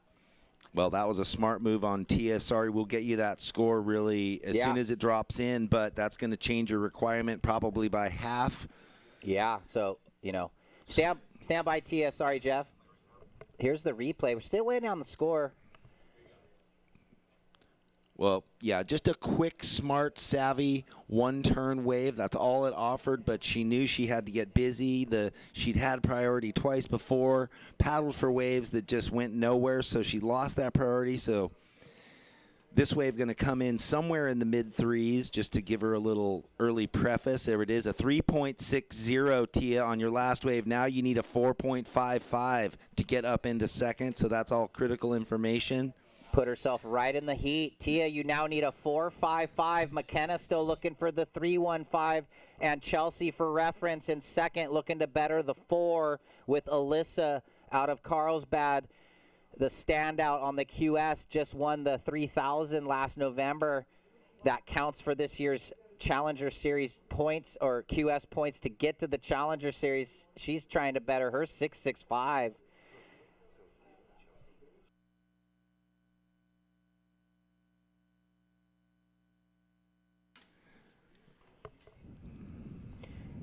Six and a half. Men's coming up next. And remember, men's, there's going to be a 2 to 3 minute break in between. We got to reset the computer program. And we'll be underway shortly. 6.5 remaining, though. This one's tightening up. Alyssa's kind of running away with it, 13.4. And then really a race to get into the advancing position. Tuak out of Barbados with the 4.15 and the 4.0. McKenna Burke has the 5. But she's only carrying a 1.5 backup, needs the 3.15. And then Tia, you just got the 3.6. You only need a 4.55 now. So is the sun going to decide to poke out its beautiful face? Come on out, Maybe there's the brightness, and all of a sudden there's sparkle on the ocean. 5 minutes and 40 seconds. First priority with white, second with red, third with blue. Tia, after that last wave, very savvy, gets herself into a situation where she only needs a 4.55 to get up into second. McKenna needs a 3.15.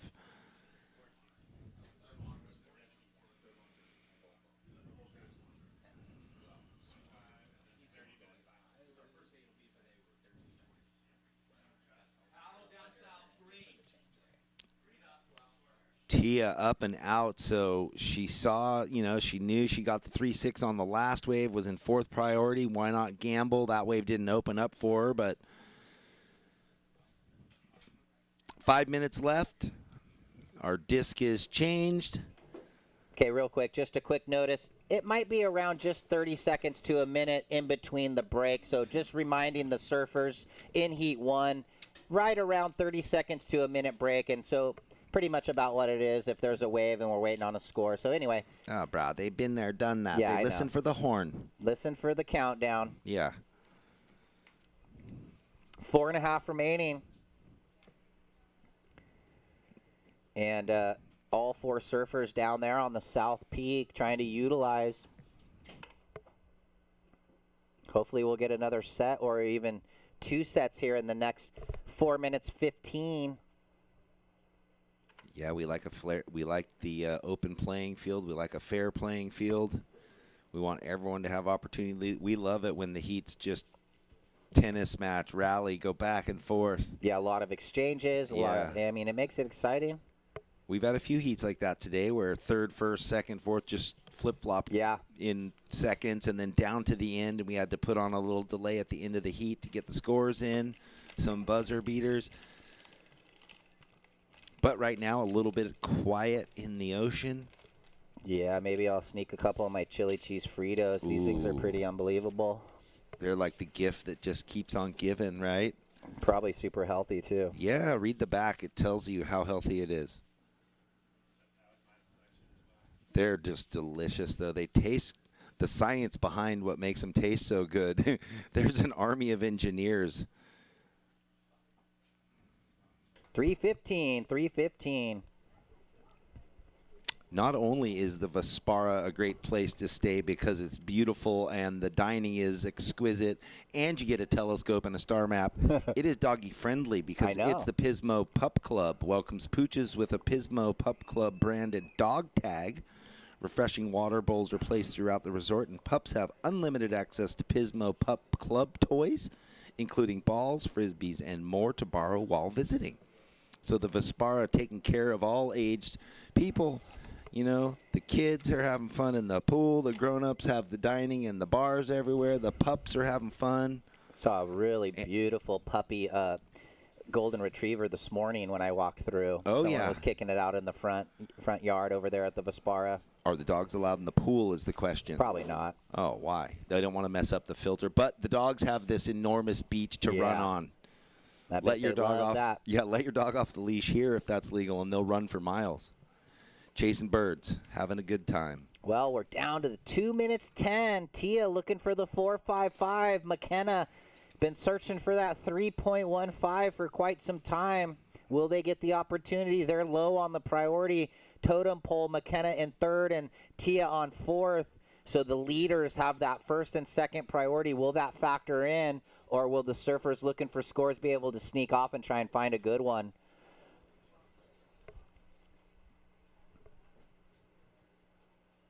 Well, we are whittling down the tip of the spear here. Yeah. A minute and a half left.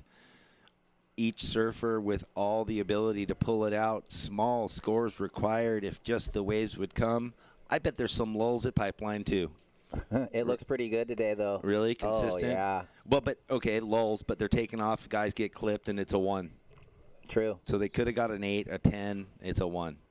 I think Griffin made his heat 2.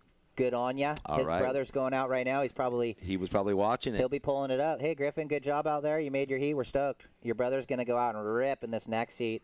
So we got 1 minute remaining out here. Slow Cal Open at Pismo Beach. This QS 1000 for the ladies. This is the last heat of the round of 16 with Alyssa Spencer out in the lead. Chelsea Tuak in second. McKenna Burke still looking for the 315. And Tia Blanco looking for that 455. Looks like some waves way to the south, Jeff. Who's going to be? You're going to have to get on the binoculars with 40 seconds left. Well, Chelsea, 1 turn. Yeah, that was the tactical. I'm taking this wave. I have the higher We priority. got 30 seconds. 30 seconds. I saw the little time wrist go up there. That's the international indicator for time, please. All right. Well, 20 seconds. Where's McKenna? You watch, and I'm going to count out time. There might be a wave. I don't 14. Know. Will it get here in time? Priority white, blue, green. 9, 8, 5, 4, 3, 2, 1. It's going to be a close call if they count it. Well, McKenna did get up. We're going to go to a quick commercial break, and we will revisit you on the backside of that.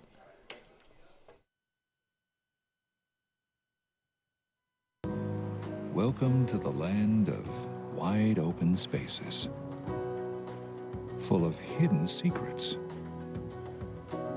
Welcome to SLO Cal, where life is too beautiful to rush. Welcome to the land of endless summers and timeless memories. Welcome to SLOCAL, where life is too beautiful to rush. Since 2012, Surfing for Hope has been helping families navigate through cancer using the healing benefits of surfing and the ocean. Each year, we host a number of surfing-related community events to shine a spotlight on the fight against cancer. Visit surfingforhope.org to sign up for one of our free beginner surf camps, and if you'd like to help out, you can donate on the site too. 10 seconds. 5, 4, 3, 2, 1. All right, and just like that, ladies and gentlemen, welcome back on the website. We are into Heat 1, round of 16, and first up, Levi Slauson. We haven't even got to introduce him yet, but he is up and down. We got Green on the left, right in front of us, throws the fins up and out, and he comes unstuck, giving us a little minute to breathe. Ryan Simmons and Jeff Baldwin here, live and direct. 25-minute heats. Welcome back to the SLOCAL Open, and we are in Pismo Beach. The sun is deciding if it wants to come out and grace us with its presence. The men are in the water. First heat of round of 16. Whoever advances out of this goes into the quarterfinals for tomorrow. In the white, Levi Slauson, who has been on a tear. All these guys have. Levi Slauson coming through the first round, though. Levi in the white. Cam Richards in the green. Crosby Colapinto in the red, and Luke Gordon in the blue. We've had two quick up and downs. Levi had a 2 on his opener, and Cam with a 1.35. And let's see. We can call the next heat, although they know they've already probably checked in, but it's Jett Schilling, Josh Burke, Nolan Raposa, and Johnny Corzo in heat number 2 coming up in 20-something minutes. Look at Luke Gordon down the line on this right. Whoa, nice and spicy. Did a little extra, got the front of the board up onto the lip and threw it over. We got White down the beach. Looks like he went above the lip and landed in the flats. Didn't pull it off.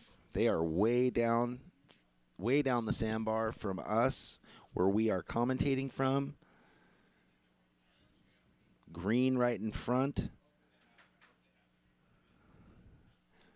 So there we go. Blue, Luke, your opening right. That nice foam climb, little tail release, a 4.5. Levi's second wave is going to come in at a low 1. Went for broke. Threw the board up into the air, over the lip, landed in the flats, and exploded with a 1.45. And I think all scores are in. So priority is red, white, blue, green.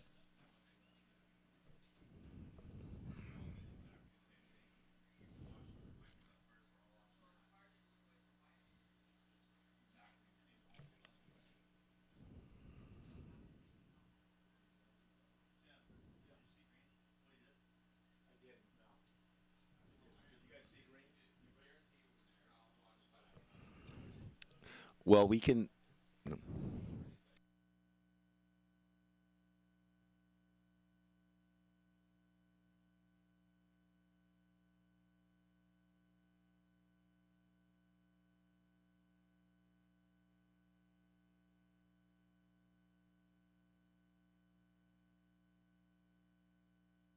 Well, here's a short replay. This was the 4.5 of Luke Gordon. Did a little extra. Rode it out of that wave really smooth, even though it was just one turn up and over the foam.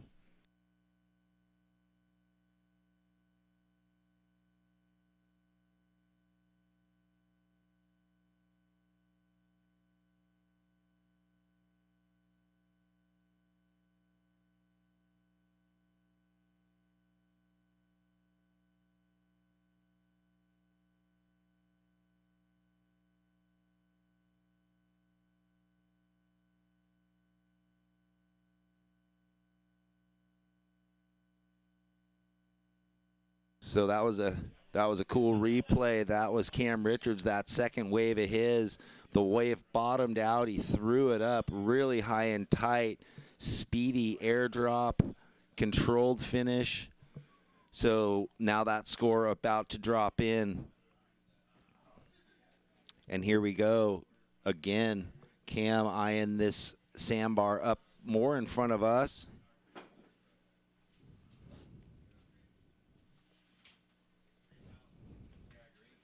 Here we go. Cam Richards live on a small left. He cuts out. That wave not opening up for him. So still waiting for Crosby to get going, but nothing's come his way. Cam, your second wave was a 3.75.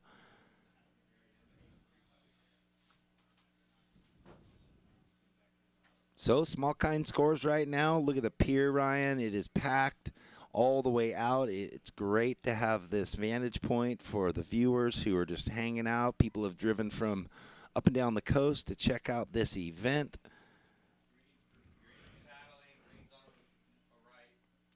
And there we go. Cam maybe just stuck behind this one, doing a little kitty cat paw there, but this thing might grow. No, it doesn't. Nothing doing for Cam on that right. But hey, why not stay busy if a wave comes? He got a 3.75 on a one-turn right. Now we got Luke Gordon up and down.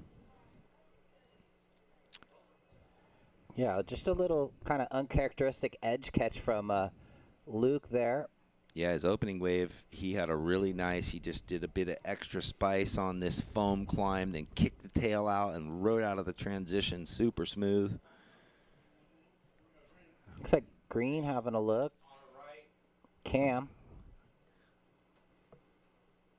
And sort of moving slow, but now it's starting to feel the sandbar, getting a bit steeper. There's two better turns, and he's just looking to solidify here through the inside. Hey, you got to grovel when you got to grovel. That's life, yeah. Right? And that tiny wave, it was a literally 1 to 2 foot face, bent around the sandbar, and gave him the opportunity to build from the 3.75 and a 3.85. So with that, Cam finds himself up in first. 18 minutes left, a 3.75 and a 3.85. Isn't it funny when everyone surfs the pier, Cam goes down the beach. Everyone went down the beach, Cam's over here. He doesn't like sitting next to anybody. Oh, but someone else? No, he's sitting in the rip now. Oh. Look where the rip is. He's sitting in the triangle rip. Well, yeah, he's on the rip bar. Yeah. I know. And the other guys are a bit further down. Last of Luke, 1.1. So Green in the lead, 3.85, 3.75. Luke Gordon in second with the 4.5 and the 1.1. Real quick, White needs the 3.61, and Red yet to get a wave, but he just needs a 5.6 right now. Well, look at him. I mean, even though it looks like flat as a lake, you see Griffin online paddling in against Crosby. The rip. Or Crosby, Jeff. Blurp. I know that.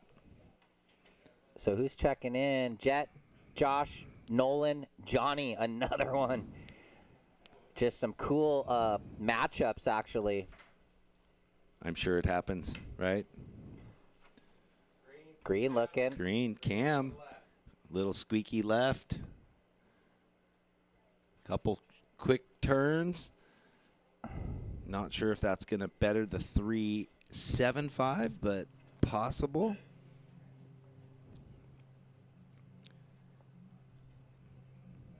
Hey, what? 2 waves in 25 minutes, no problem. So everyone's got a couple waves. Cam staying super busy with 6 waves. We've got a big playing field. We've got white and blue way down to the south. We got red and green up tucked in closer to us on one of those sandbars, rip bars.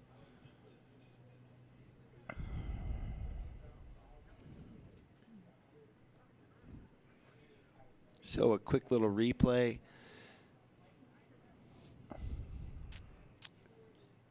Well, Cam definitely looking confident and, poised to take advantage of any opportunity given. Everything he's been given has been small. Small, small. Here we go.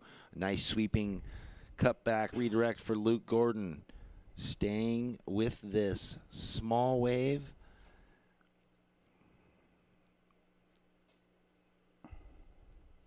There's only so much you can do, but Luke milking it for all it's worth, gaining a little more speed. You know, and for everyone at home, nice finish, push the tail through it. The judges obviously have to be adjusting their scale consistently in the varying conditions from heat to heat, halfway through the heat, you know. So the standard's always in flux. That gives the ability for consistency regardless if it's a 2-foot wave or a 6-foot wave. 15 minutes on the clock, so 10 off this 25-minute heat. Luke, your last wave, a 3.9. There you go. So Luke out in front with a 4.5 and a 3.9. He might be priority. Sorry, board. Priority is red, white, green. You know, this is probably similar to South Carolina. So Luke Gordon and Cam Richards kind of feeling at home. All right, we're going to throw it down for a after heat interview. Okay, I'm here with Alyssa. Congratulations once again. Thank you. So what do you do to unwind post-heat and wait for the quarterfinals tomorrow? I'll probably just go back home and relax for the rest of the afternoon. Maybe go take a walk on the beach or something. It's so beautiful here. So, yeah, I'm just going to enjoy my time and relax. No more surfing today? No free surf? Maybe I'll free surf later this afternoon. It's been kind of fun, actually, like right before the sun goes down. So, yeah. Okay, you're currently #1 in North America. How does that feel? And just talk to us a little bit about your goals. Yeah, it feels really good to be on the top of the rankings in North America right now. It kind of takes a little bit of pressure off my back, I guess, coming into these events, knowing that I have a high seed already and just need to get a couple more good results to make sure that I'm back on the Challenger Series next year. So, yeah, right now I'm just kind of having fun at these events and just wanting to work on my surfing and just keep working on my heat surfing, too. Enjoy your afternoon beach walk, and we'll see you tomorrow. Thank you. Ryan, Jeff, back to you. Okay, thank you very much. A very happy Alyssa Spencer. Into the quarterfinals tomorrow. We've had a few small waves ridden, but that's all we've got on tap is small waves at the moment with the tide dropping right now. Levi Slauson getting possibly his best wave of the heat so far as he's sitting on a couple of deuces. Yeah, I think pretty much assured. Here we go. Crosby going to finally get on a wave. Nice aggressive one time, and that's that. So Luke Gordon, your last 5.1. You're now trying to get rid of a 4.5. We're waiting on that opening wave of red and the last of white. Let's watch this breakdown of last of, well, this is Levi.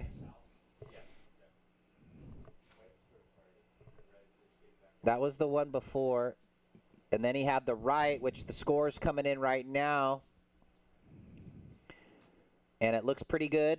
Levi Slauson down North County, San Diego way. That's where he hails from. 4.8, Levi. Now you only need a 2.80. And Crosby, your opener of 4.5. He now needs a 3.1. So red, your opener, 4.5. Now looking for the 3.10. Levi, your last, a 4.80. He's looking for the 2.8. Well, I got to say, super consistent judging in the sense that Luke on his opening wave got a 4.5 on this, you know, front side. Threw it up on the whitewash, pushed the tail a little bit, came out clean, but it wasn't a green face. Okay. And then Crosby gets that small left, but just tacks it really perfect and sharp for the one turn and identical scores. Crosby smart with so much time left in the heat. Notches down his requirement to a 3.10. And here we go. Crosby in the rhythm now. One turn up onto the lip. Out quickly. No harm, no foul. He's going to get his second wave under his belt. And we'll see if that is enough to get him into second. A bigger wave. One turn into the corner. Priority is green, then white.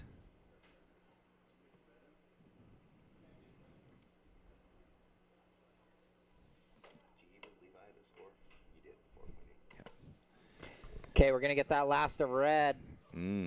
Look at that beautiful picture of our hotel. We love the drone angle. The beach is beautiful. The sun is coming out here in Pismo. Come join us in the Central Coast. All right, there it is. Take a break. Last of red, 3.7. You're into second. Cam, you now need a 4.36. You have priority. And white, Levi, you need a 3.4. Second priority. 10 minutes, 10 seconds. So here's Crosby. This might have been the 4.5, the opener. Hopping, and then clean off the top. And then this was the 3.7. And there you go. Into second he goes.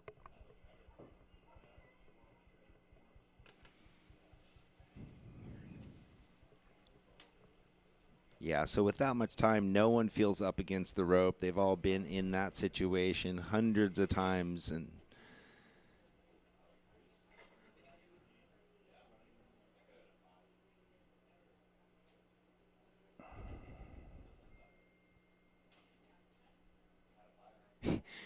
how it's all changed. You were saying last night when we were having a little yarn in the hotel our 3-hour yarn. Our 3-hour yarn, but you were talking about how, there's announcers for the NSSA and the Explorer and the WSA. Like, there's people that talk, right? Oh, yeah.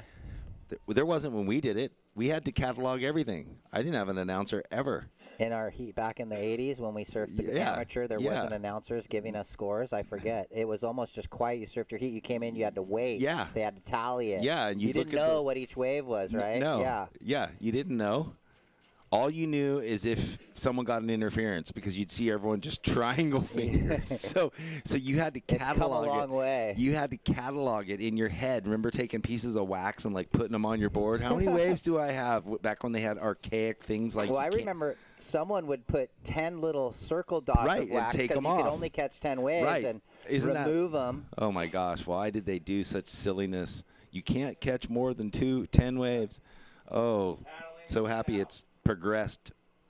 Unlimited wave count now. Unlimited. Instead of 4, it's 2. It's not to the beach. It's actually about quality of moves. 8 minutes left. Luke Gordon in first place. Crosby Colapinto in second in green. Cam in third. Needs a 4.36. And Levi down in the basement, but only needs a 3.4. Priority is green, then white. Yeah, free surfers, can you guys move on back down south? I'm not sure where our competitors are. It's hard to see right in the glare. there. Okay, well, yeah. Free surfers. Sideways takeoff. Free surfers on the south corner. You guys have crept into the area. We need to have you move down south. Please and thank you. We've got a surfer in the red jersey sitting way on the south end. And actually, he might be looking right here. Here we go. Crosby going down the line, throws the tail over. Dodges the soft top. Just a casual little tail slide on the lip. Cam Richards right in front of us. We're going with Cam. And he spins it to wins it, throws the tail up over. So our first above the lip action of the heat. Where will the judges go? Now Levi down the beach. Speed float down the line, projects into the closeout hit. Man, carrying a lot of speed and whip in that one. Yeah, you knew Cam Richards was biding his time, waiting for that ramp section, and he elevated right there. Stand by, Cam. So a lot happened, and Cam needed the 4.36. Levi needed to get rid of the 2 and get a 3.4. They both gave it all they had. So it looks like we're going to get a replay of last of Cam Richards for the folks at home. South Carolina blew up right now. Yeah, that's see how his board dropped out of the sky? You see that? Yeah. Wait. No. We have red to the south, then white, blue, and then green all the way. Got it. There we go. Now I see what's going on. Cam, your last wave, a 6.5. So that puts you up into the lead. Luke, you're in second. Crosby, we're still waiting on your score, but you're in third. We're waiting for 2 waves soon for Levi. Things are going to shift really quick. We're going to have to break it down after this wave. Yeah, Levi working hard right there. So on the last exchange, Cam got the 6.5. He was in third, went up into first. Levi got a wave, got a 4.8. That put him up into second. Now we have another score coming in. Luke is in third. You need a 5.06. Crosby, your last wave was a 4.35, but you still now require a 5.65 to get up into second. Yeah, so Cam first, Levi second, trying to get rid of a 4.8. Luke, priority 1, you're in third in the heat, you need a 5.06. And Crosby, second priority in the red, you need a 5.65. No, to the south, blue up, green's up on the right. Blue with the front side throw tail reverse, and then Cam coming towards us right here. And he also small high in reverse at the end, so 5 minutes remaining. Luke Gordon trying to throw away his 4.5 with that front side whip. And then Cam trying to better the 3.85 there, Jeff. It's still amazing. I mean, even though that was a small reverse for Cam, the way his feet go from the back to almost, they're standing really close, middle of the board, let the board spin, get your feet reset. 4.5 minutes left. Luke, your last wave was a 4.85, but you were looking for a 5.06. Crosby with first priority needs a 5.65.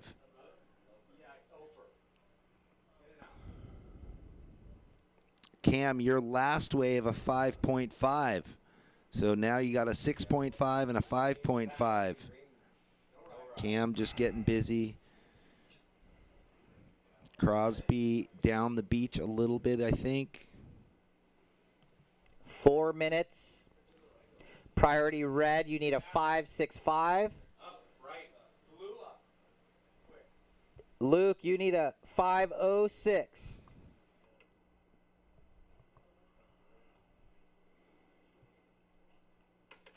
Well, you got to say, so Crosby really hasn't been able to open up in this heat. Just everything a one-turn wave. He's looking for something to get a couple down-the-line speed jams. And there's a replay of Cam on the last wave, which was a 5.5. Levi, you're in second place. There's just over 3 minutes left. You have second priority. Your last wave was a 4.6, so it didn't factor in. Green battling. Green's up on the left. Looks like Cam running it, Jeff, but that kind of a small wave goes for the tricky floater. Can't ride out. 3 minutes left, surfers. Cam, green in first, white in second, blue in third, red needing a 5.65 with priority, blue needing a 5.06 with third priority.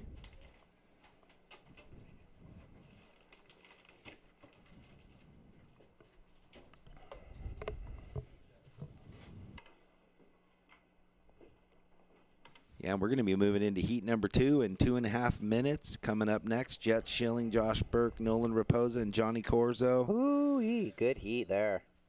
I mean, they all are, but I'll probably say that about every heat. Well, it's okay. Just be a surf fan. Oh. We love it. I am surf fan. Yeah. No, just kidding.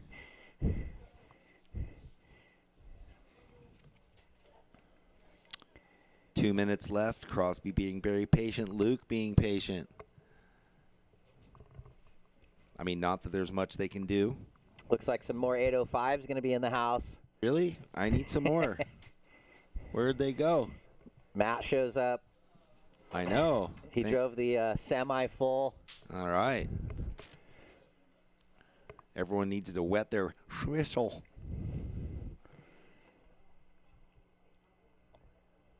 One and a half minutes left in heat number 1, round of 16. Currently in the lead, Cam Richards in second, Levi Slauson. Luke Gordon looking for the 5.06, and Crosby Calapinto a 5.65. Anything can happen. Especially with these guys, I mean, take off on whatever it might be, and the next thing you know, you've got like an alley-oop. One good setup pump, and boom. Yeah, it's tough conditions with the low tide, but definitely a lot of opportunity, and these surfers have the ability to manufacture good things out of tough situations. Time ticking away though, Jeff. 40 seconds. This thing, will Luke or Crosby get an opportunity? They need mid-fives, low-5, mid-5 needed. The rip wreaking havoc with them, pulling them out as it shifts in further, under 30 seconds. Yeah, and, causing that little bit of extra inconsistency. That's what happens when the tide goes out.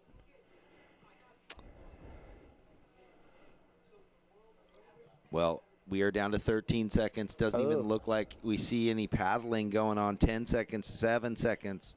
5, 4, 3, 2, 1. And that's all she wrote. So moving into a quick commercial break, we will revisit you on the backside, break down the heat, and get into heat number 2. Welcome to the land of big-time natural beauty and intermittent cell service. Here, cowboys drink Cabernet, farmers surf the breaks, and everyone breaks for roosters. It's a wide open and welcoming place. But that's not to say we don't have any hidden secrets. Welcome to the land of truly living, with a million things to do. Or not. SLO, where life's too beautiful to rush. We start each day with one goal.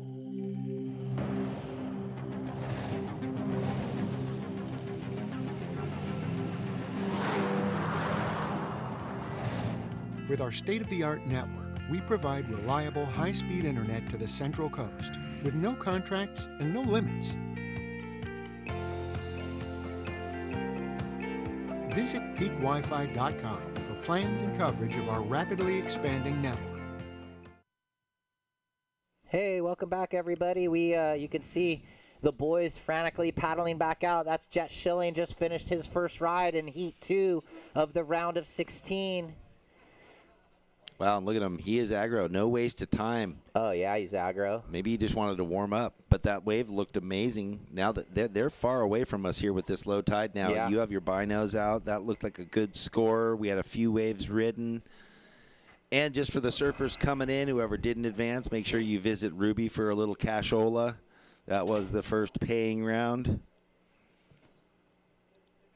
And thanks for coming. We will see you again in Morro Bay, I hope. Nolan Raposa's score coming in.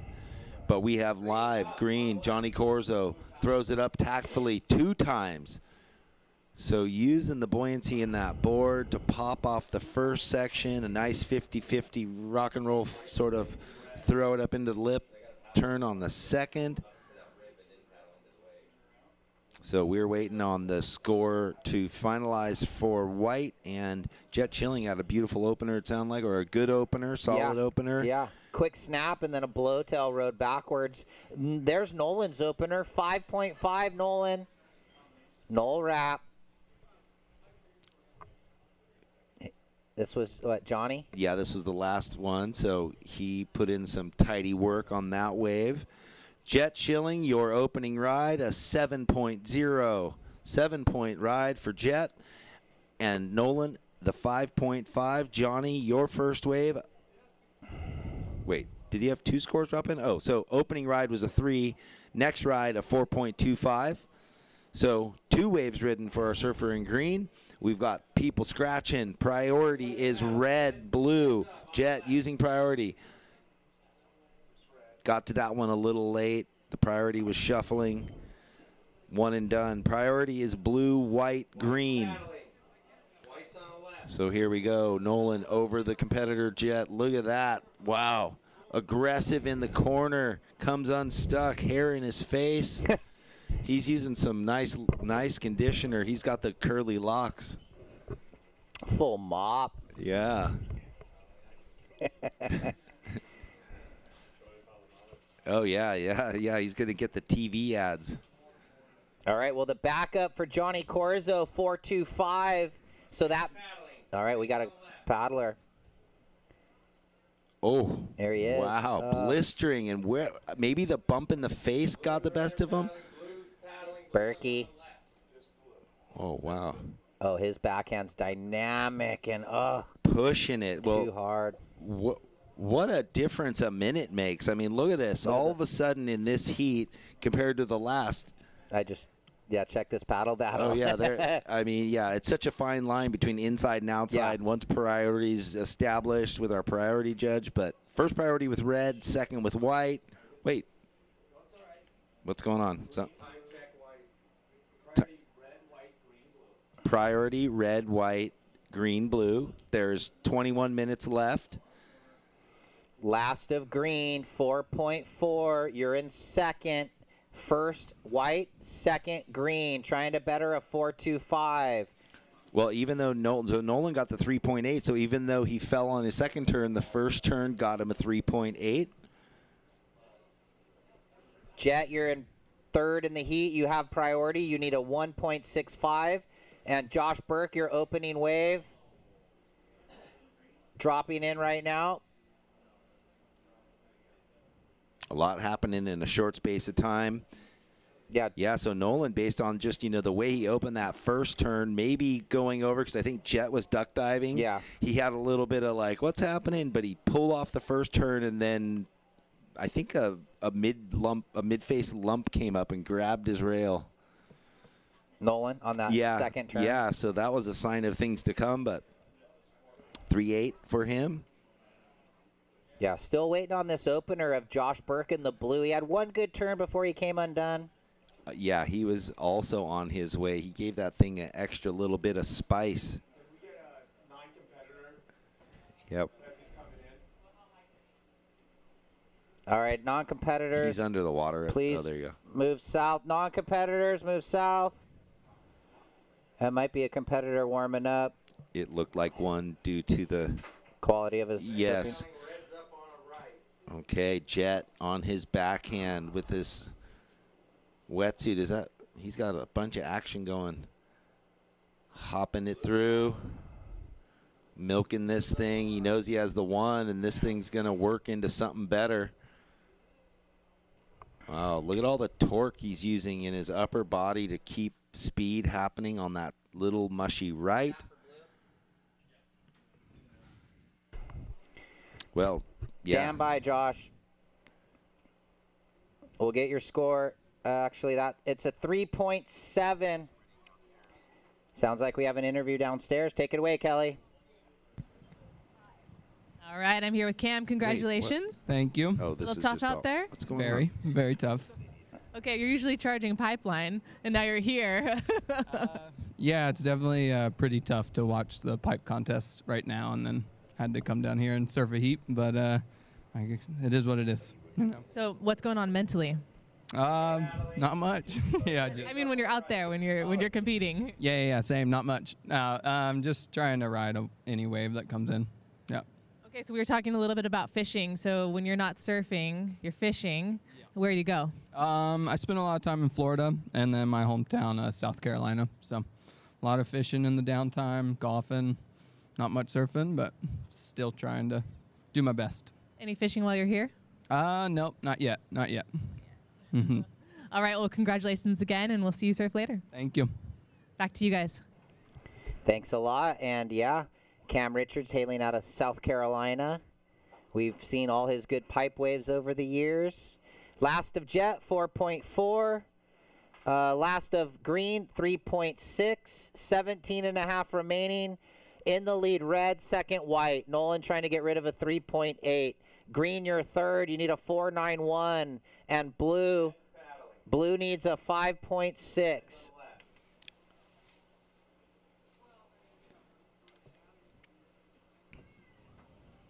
Jett surfing really smart. Got that right that he worked all the way through to a 4.4. Green paddling. Green's on the left.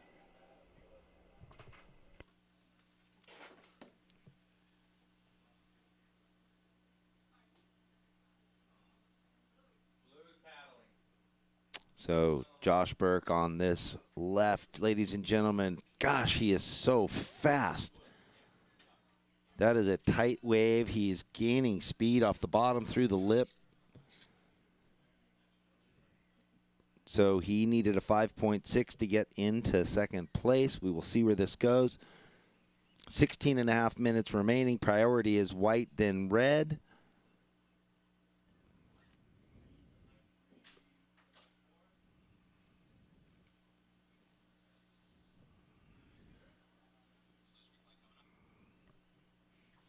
All right.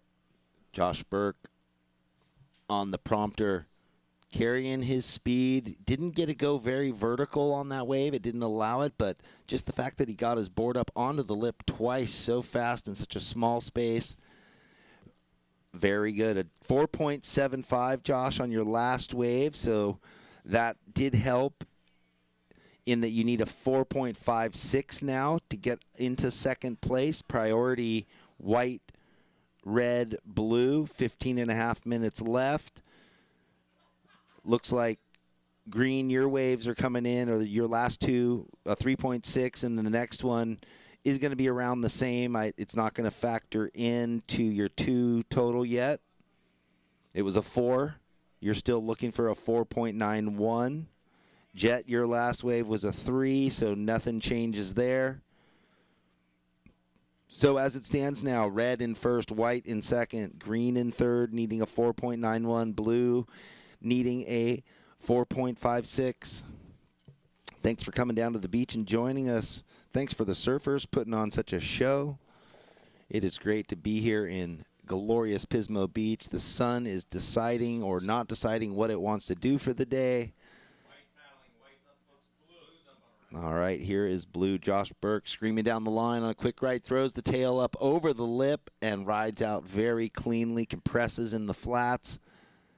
And what they're doing on such small waves, ladies and gentlemen, is incredible. It is no easy task to carry speed and complete moves like this in such small conditions. But as we move through the rounds, that's why we are, we get to highlight the best of the crop coming through, looking to get into the 2022 Challenger Series in the second half of the year. Aspirations to make it onto the 23 World Championship Tour. All these points matter, even though it's considered a 1,000 in the end. Everyone has to surf it. Priority is white, then green, then red.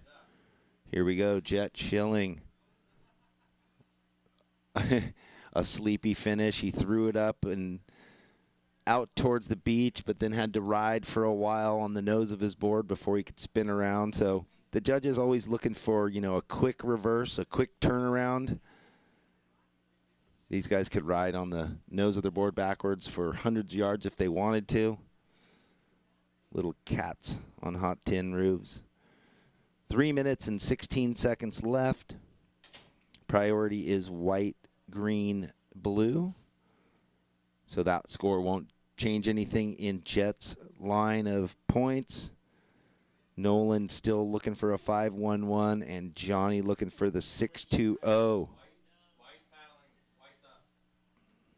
Nolan Raposa, a nice open phase left, throwing a couple of quick down carves, carrying his speed, pushing the tail on the lip, and behind him, Johnny Corzo on this inside left sandbar. These are tight little waves, throwing a ton of spray. Not sure if that's quite the maker after the turn to sort of cut out in the foam like that. Jett, you are in first place. You have second priority. There's 12 minutes and 20 seconds left. You have a 7 and a 4.4 in your score line. None of those last waves factored in. Man, it is rapid fire out there, Ryan. I mean, every surfer, that little sandbar, they're just wave after wave after wave. Looks like Green's last 5.1. That's his best. Johnny, you now need a 5.95. This was Jett.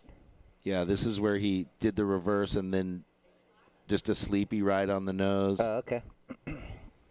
He got a 3.5 for that wave. So not one of his top two, Jett. No.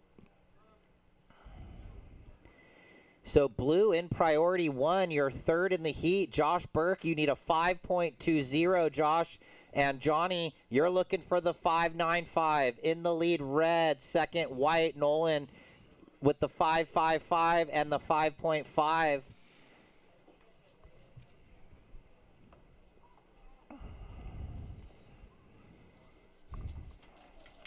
So I guess I'll call the next heat since I haven't. Cade Matson, Remy Jabori, John Mell, Brian Perez.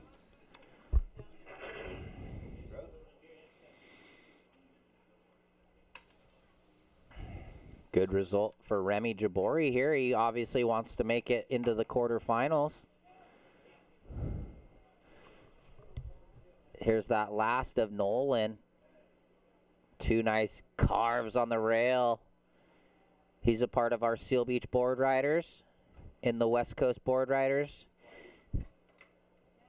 So that was, looks like Nolan having a look here, huh? See what he can do on this one. He was always racing from behind it. Couldn't quite get there. Here we go. Josh Burke, a critical wave with priority.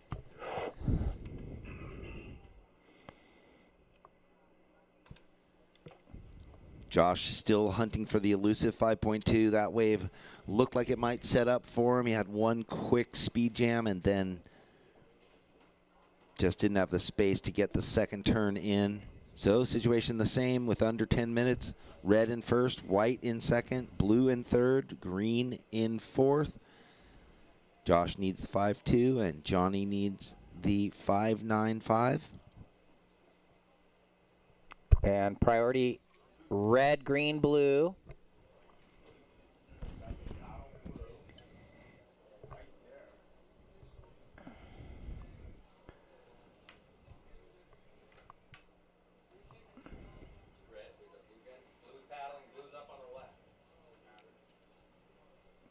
So Burke looking for the 5.2. Conditions have changed again.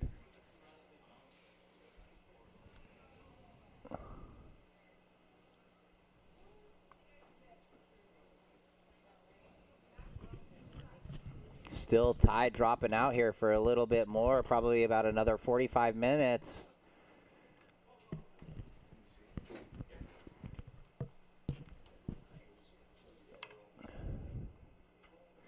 Down to about 8:45 on the clock. And here we go.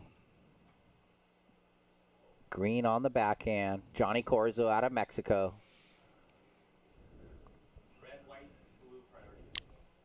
Priorities, red, white, blue. Yeah, still more lines pouring through, though. We'll see if any of these waves approaching have any shape on them.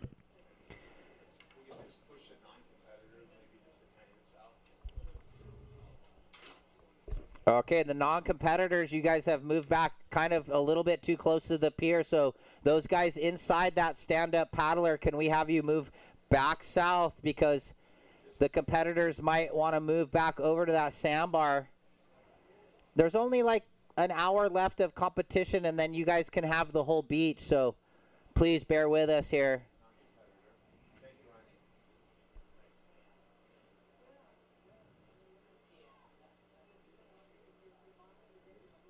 I think that's a good strategy. Just ride them in. Ride one in.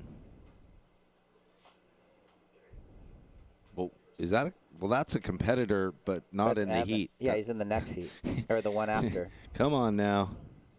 Remember the days of like, we're going to find you. Yeah. Yeah. Anyway. Those days are still around. They're actually. still around. I mean, I know I've seen it at the U.S. Open and stuff like that where Yeah, they're creeping on the left. We'll have to threaten them. 7 minutes remaining, surfers. Priorities red, white, blue. Josh still needs a 5.2, and Johnny needs a 5.95.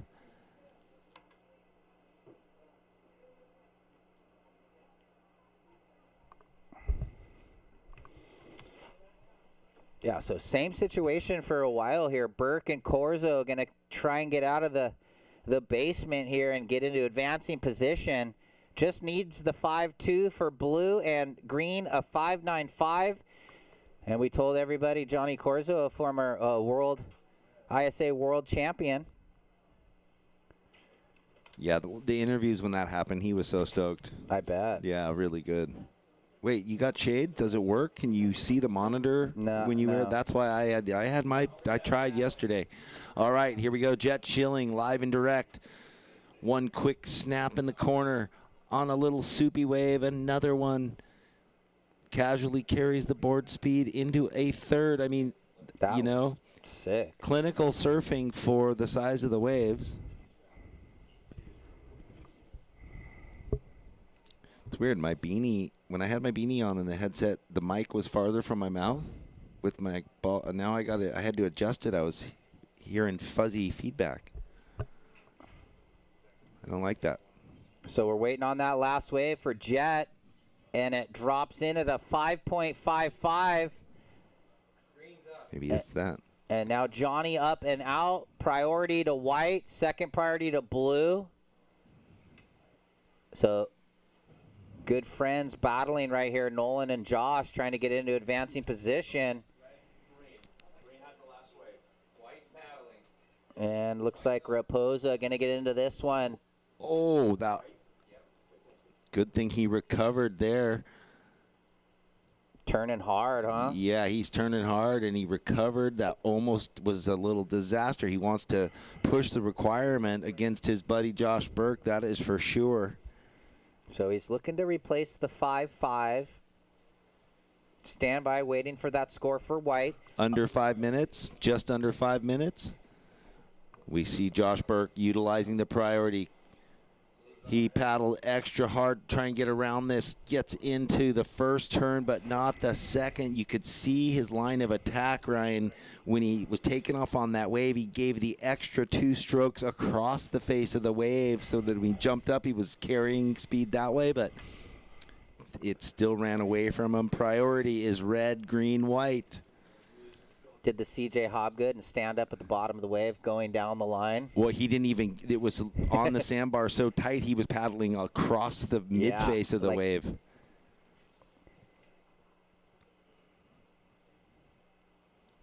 So 4 minutes.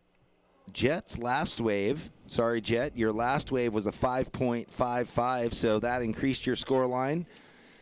That was the left that was small, but he had, the 4 really powerful quick snaps. Jett, your last wave, a 5.5, increased your lead. So that's nice, a 7 and a 5.5 there for our surfer in red with first priority. And this is that replay for those at home. Nolan, this is where he almost lost it. Pretty solid, and again, really just real aggressive, and it's a 5. Yeah, so it didn't factor in. I think because of the little bobble there, it didn't take it above the other waves. Jett Schilling up and riding, using the priority, cruising above the lip, spins out fast this time, pets the nose of the board. Look, did he break it there? Was that a buckle? I'm not sure. What was that? Some sort of claim? I'm not sure.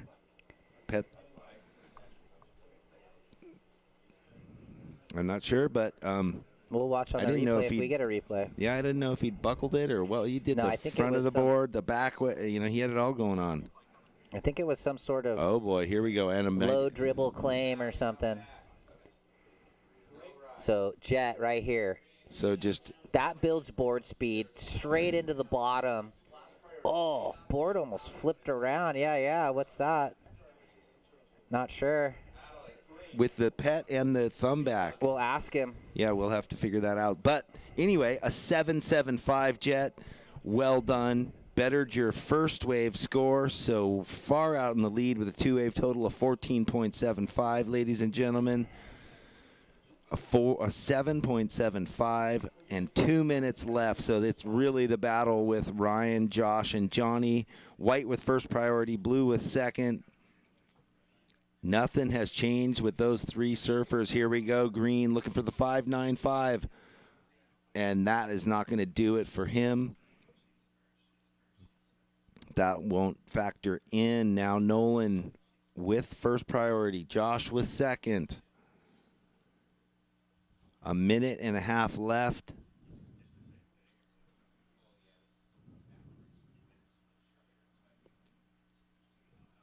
Also, Nolan with priority let Johnny, well, there was no reason why. That's why he let him go around. Nolan's over there hovering around Berg. No, they're together. Or, yeah, I see him. And look at this. Without even trying, our heat leader finds this choice little left to just go. Yay. Yay. He went for the Superman. Yeah. It didn't quite work out. 1 minute left. Well, like we were talking, we need to talk to someone. Isn't that the hardest air to do? A proper Superman? Yeah. Maybe. What do I know? We need to talk to Crosby. He would know. This is critical. Josh Burke comes around the section, and every one of his waves has been the same all heat. He's just always been behind it, and he's so electric and fast. Green looking at a little double up in the rip. So this is it with 23 seconds. Oh, wow. And he comes unstuck. What's behind it with 16 seconds? Okay, well, nothing doing there. 10 seconds. 8, 7, 6, 5, 4, 3, 2, 1. Well, a valiant effort from our surfer in blue and green. They couldn't quite find the wave they needed. Coming back here shortly with the heat number 3 and the recap of heat number 2. I'll count you in. Welcome to the land of swinging bridges and strutting roosters. Welcome to SLOCAL, where life is too beautiful to rush. Welcome to the land of sunken gardens and elevated afternoons.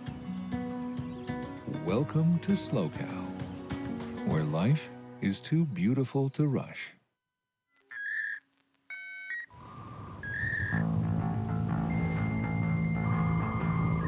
Anything in the past was surfing, and those moments where I was just like, I just wanted to create this video part. I wanted to get this photo. I always thought that was just gonna be like the apex of my life. I could not imagine not being who I am and not being where I am. Okay, welcome back everybody out there watching us live. This is the 22 SLOCAL Open in Pismo Beach, up and surfing. Remy Jabori in the blue. If you're just joining us, this is the third heat of round 16. We've got a low tide, not even quite all the way low, a low tide, a small sandbar peak happening off this rip. In the red, Cade Madsen. In the blue, Remy Jabori. In the white, John Mell. And in the green, Brian Perez. 25-minute heats. After this heat, we are into the final heat of the day.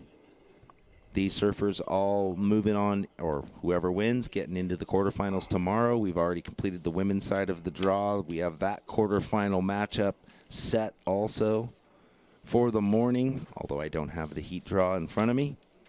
But kicking off at 7:30 a.m. Sunday morning. Up and riding, Cade Madsen. Wow, that was some slick surfing there from Cade. Showing variety, showing the judges something that they haven't seen yet today. That was a little different. Instead of getting down to the end of the wave and going for a reverse, he did that kind of going up into the lip. Cade, quickly, the judges drop a 6.75. So this is a nice replay. Boom. Oh. Cade making quick work of that. Pokes the nose, spins around, out of that wave, all within a second.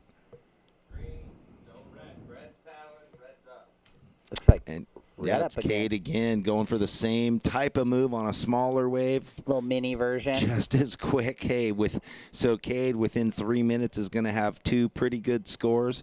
1.675, which is mid-range high good. This next wave, a 4.5. So now he's got 22 minutes to expand on that. Remy's first wave was a 2.25 in the blue. Well, it's nice to see all the legends showing up down here. I saw Jamie George earlier, and we've got Shane Stoneman out here watching the action. Nice.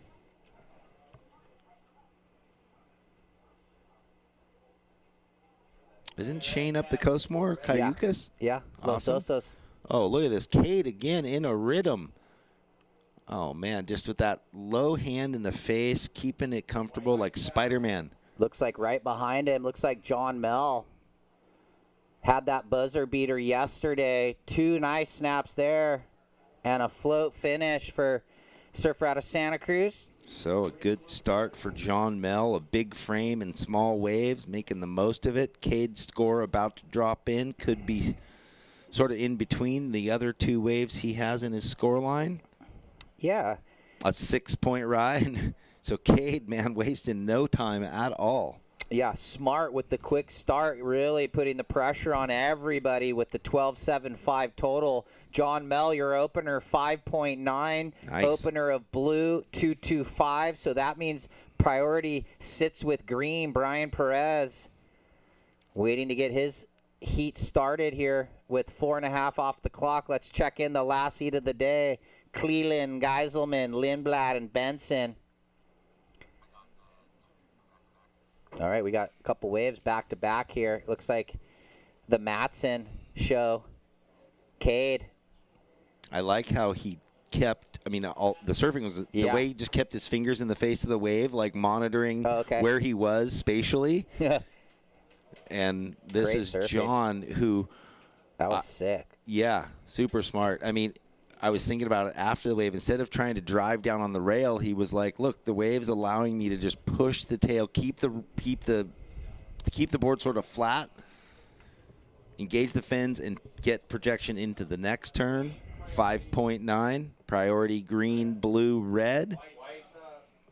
And here we go, John Mell again on a runner. Will he get around it? Well, he found that section to at least bounce off of into the flats. Didn't get the board up on it, but definitely got the board into it. It's going to be a small score, and we're going to go to the heat winner, Jett Schilling, with Kelly. I'm here with Jett. Congratulations. Yeah, thank you. Stoked. Okay, you entertained us yesterday. A lot of people really enjoyed your interview. You know that? Oh, yeah, stoked. Yeah, me and my friends always talk about how boring interviews are, like on the CT and stuff. So every heat interview is the same pretty much, so just got to mix it up, do something different. You definitely did. Okay, so when you landed in air, you started coming in, you did this hand thing over the front of your board. What was that? Oh, yeah, too small. Okay, so talk to us a little bit about the challenges of low tide, smaller waves. What do you do with them? Just grind it out and hopefully you get a wave. You just sit out there like this, fingers crossed? Yeah, exactly. No, shit, you just go for it. All right. Well, thanks for your time, and we'll see you tomorrow. Thanks. Back to you guys. All right. Thank you, Kelly. Thank you, Jett. John Mell, you got a 3 on your last wave. So that kind of runner walled left that he got the board up onto and into the lip, a 3-point ride. So right now, Cade Matson in first, John Mell in second, Remy in third, and Brian Perez hasn't had a wave yet. So plenty of time, 18 minutes left. Jett wanted to keep things spicy, you know.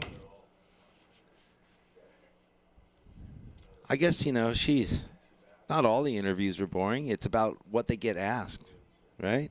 It's about what they get asked and what they want to reveal. Yeah, some people keep their cards close, and other people open up a little bit. We've said it before, and it's always kind of funny, but the women's side of the draw, way more well-spoken so often. Cade running down the line, backhand float. Ooh, little foot slip. Was he thinking something else? Was Maybe. He caught between moves? Was he thinking super floaty? Could have been caught between two minds. And this is Brian Perez's first wave, a big, powerful, traditional arc in the lip. That'll be interesting to see where this goes in the score line because the judges haven't really seen that yet. One big turn.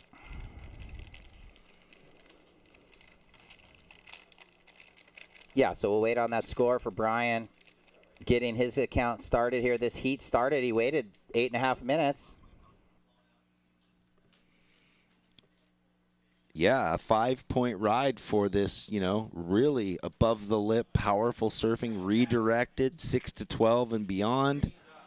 And again, Brian Perez with one quick turn in the lip. This probably won't be as much as the last.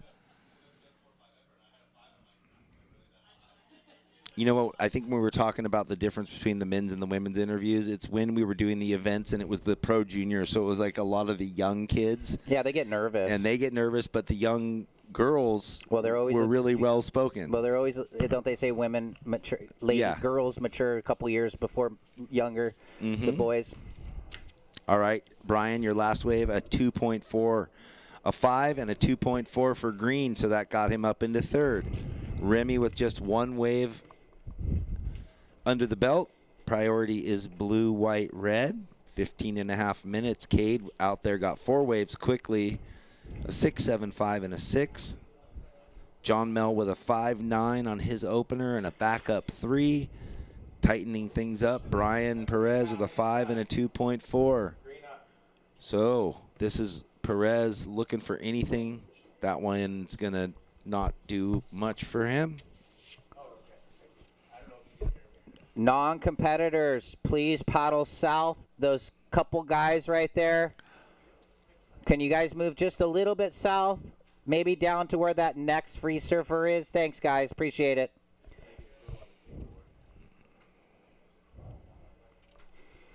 So priority blue, white, red. Remy looking for a 6.65. Brian, you're in third, looking for the 3.91. Looks like inside green. Green up. Thank you. Brian on the inside there with a float and then an off the lip. Looking for that 3.91, so looking for a 4 or better. He's out of El Salvador, the right points. Man, dreamy waves down there.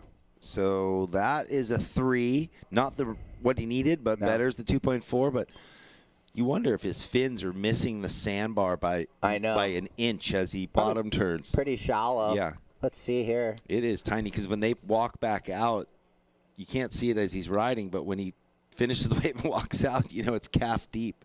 Putting that chemistry through the motions there. Boards looks really good. Shout out to Jason Bennett. Hope all's going well down there. It's great that they, manifested their dream, created the brand chemistry, and they're, 20 years into it now? Maybe? Something like that? If not quite that, but around it. Shouts out to chemistry. Little set approaching. O-side. Party with blue, then white, then red. John, you're looking to better that 3. Red, blue's battling. Blue's up. Ooh. Well, Remy getting active on that one. Pushing the fins out towards the pier. Free falls down. And now Perez, he's seeing something in those micro-walled rights right there. But well, if he gets his opportunity and gets a little bit of a ramp, he's got really good air game. And it won't take much. This is a nice replay. So Remy Jabori got one of the set waves, a mid-face bottom turn, threw it up above the lip, tipped the head down into the lip, extra style, and rides out. To the tune of a 5.5. So Remy now only needs a 3.41, and Perez needs the 3.91. Johnny Mel sitting in priority, looking to better that 3. Here's blue. So Remy, again, quick work. You see that often.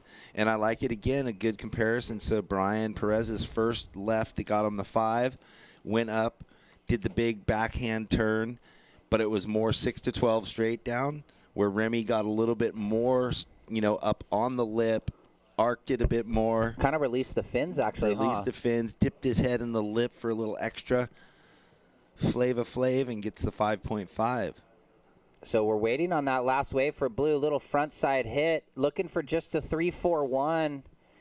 Kind of like maybe there, maybe not score. We're waiting. Looks like scores are dropping into the computer. Looking for the 3-4-1 for Jabori. Well, that little right doesn't look like it's going to take it there. 3-2-5. Last of Blue, 3-2-5. You're in third. You still need a 3-4-1. And Green still needs the 3-9-1. John Mel down the beach. Boom. He's got that on lock. So John Mel with priority, utilizing it very well. Gets a bit of open space down the line and utilizes it, maximizes it. Yeah, that looked like the day one air he did, but a little bit of a smaller version. It was on the highlight reel on the WSL QS Instagram. Okay, nice. Well, we're going to get a replay for the viewers at home. John Mel strokes in.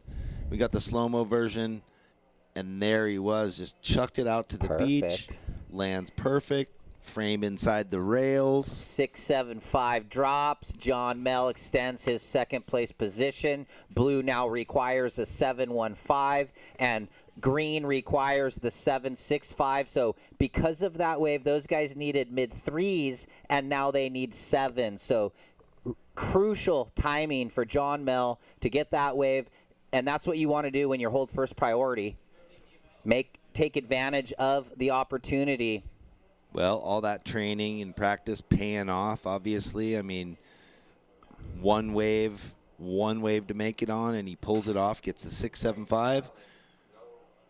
Priority is with red, then green, then blue.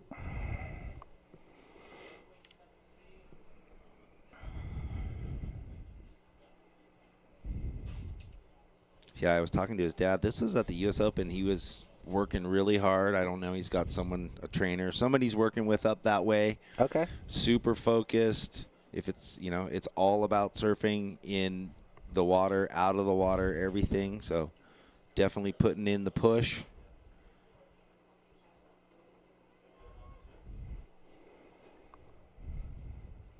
Just 9.5 minutes left in this Heat 3. Brian Perez up and out. I like that drone. It shows the bay looking towards Avalon. Cade Matson's been down and quiet for a minute. Oh, fins up and through the lip, out over, but too tight of a transition, and he falls off. No harm, no foul as he's in the lead. Priority blue, then white. 9 minutes left.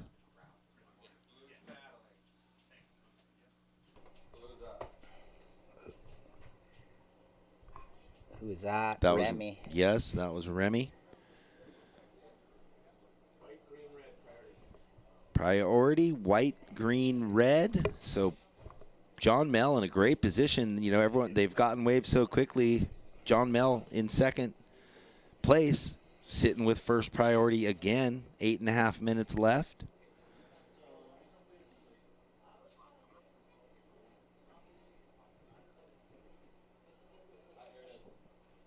Well, so unfortunately, Remy just a little behind it, didn't get a ride out. Or he did ride. Well, he rode out but didn't ride out. I'm not quite sure. We'll let the judges determine that. He jumped off before. Yeah, Shane, good to see you, buddy. Shane Stoneman down here, I think with maybe his daughter, one of the best surfers out of California. He's a great musician. Check out his music. He's an incredible shaper. What can't the guy do? Good to see you, bud. He's an artesian. I love his music. Have you ever heard his music? Mm-mm. He's got a couple albums out. Does he do it all? Like program it all? I think he plays guitar and sings, but he's got a great voice. It's mellow. I love it. Has he ever collabed with Timmy Curlin? I don't know. Maybe. I wonder. Surfers, lots of surfer musicians. So, during all the pandemic craziness, you saw Connor Coffin posting all his guitar riff you know. Anyway, here we are focused on this event. 7 minutes left. John Mel with priority. Cade Matson in the lead. Remy still looking, well, Remy now looking for a 7.15. Brian looking for a 7.67. Yeah, and one more heat here in this men's round of 16, and I just wanted to let everybody know the matchups for tomorrow for the women: Bella Kenworthy versus Caitlyn Simmers, Sage Erickson versus Sawyer Lindblad, Leilani McGonagall up against Chelsea Tuak, and Autumn Hayes versus Alyssa Spencer. Just want to let everyone know that'll be the quarterfinal matchups for the women in the morning. So that's the first. That's what we're going into. I think we start with the women 7:30. Okay, officially, we got the official from the nod behind us. Yes. So that's good matchups. Sunday morning, early morning, come join us here, or go to Scorpion Bay, get your coffee in the morning, come on down, 7:30 start. Everything will be wrapped up by 2 awards presentation right around 1:45, 2 o'clock. Or if you're feeling a little lazy, you can brew some tea or coffee at home and pull up the website, worldsurfleague.com, and click right on, and we will be here at 7:25. And it looks like the first 2 matchups for the men: Cam Richards versus Nolan Raposa, the Goofy Foot battle, and then Levi Slauson versus Jett Schilling. And then we still have to unfold the last 2 quarters for the men through these heats right now. And here we go with a paddle. Nope, they're going to let that one go by. A little runner left, kind of a missed opportunity. Okay, 5.5 minutes left, surfers. Situation remains the same. We're getting down to the business end. 5 minutes, and our surfers in 3rd and 4th do not have the good priorities. Remy looking for a 7.15 and Brian a 7.65. Look at this Super Sunday or Super Saturday. Yeah, it's. I mean, hey, I'll take the no sun today for the no glare in the last 2 heats. That's okay with me. Maybe as soon as the final heat concludes, the sun can come out and sparkle for everyone for the rest of the day on a Pismo Saturday. 4 minutes 45. Just passed through the 5-minute warning here in round of 16, heat 3. It's Cade Matson, Big Grom, I like to call him, winning the heat 6.75, 6.0, and John Mel 6.75, 5.9. Although Cade might be not a Grom anymore. I guess he's 19. But all these kids that came up through the system, I just still think they're like 14, you know? Yeah. But they're not. Thanks to 805 for supplying the beverages for the event. I know. Really appreciate it. We need some. Oh, boy. Cade out of there. So John Mel still with first priority. I don't normally drink, but when I do, it's 805. There we go. Second priority is with Blue. Thanks, Matt. Good to see you, bud. Oh, a little. Wow, Remy went for the spin to win. Oh, couldn't get out in front of it. Couldn't quite get in front of it. That is so hard when they have no speed. Chuck it around, land in the flats. Yeah, hard to kind of project in front of the 1-foot whitewash. Yeah, it wouldn't have mattered anyway, right? He needed a low 7.15. Judges that was are way too savvy for that. Try and trick him into the score. Can't fake it. Can't fake them. But we appreciate it. 3 minutes 20, guys. Those guys need 7.15 Blue and 7.65 for green. Not out of it, though. Especially with the firepower Perez has and Jubori. Well, and, you know, with the close-up on the cam for the web, you can see John, who has first priority and is sitting in second, shadowing Brian Perez. Yeah, being tactful. Even though he needs a 7.65, anything can happen, and you never want to be too safe. And that's just respect is what that is. There you go. I like that. That's true. John knows what Brian can do, but John looking to better the 5.9.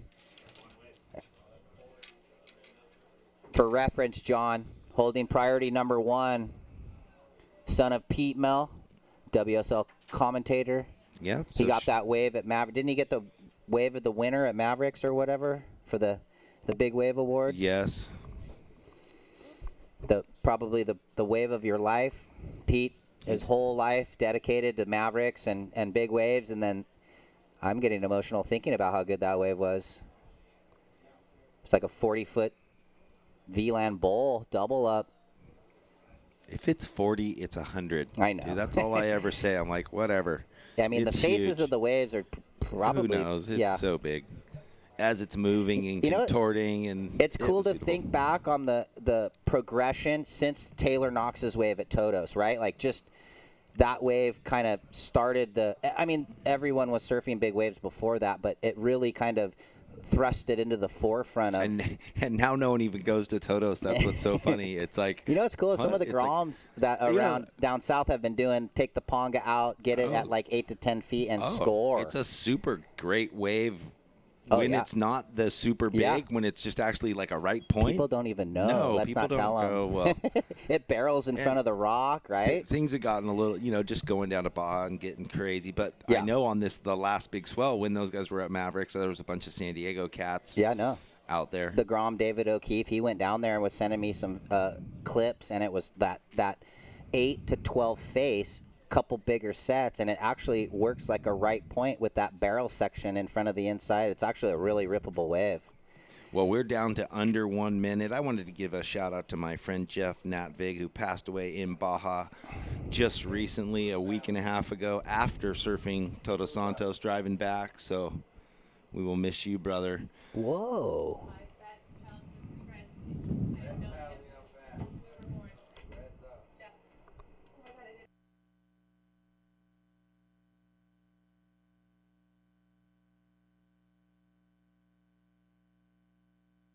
We are down to 20 seconds. Wow, that was emotional. That was good. Things still the same in this heat with 10 seconds left. John Mel with priority still holding off Brian Perez. 8 seconds. 7 seconds. 5, 4, 3, 2, 1.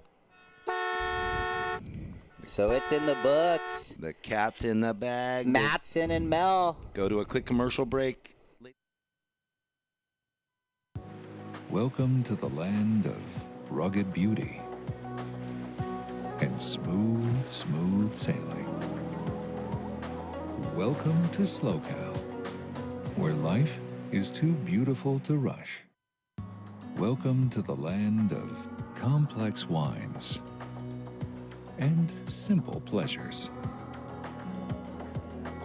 Welcome to SLOCAL, where life is too beautiful to rush.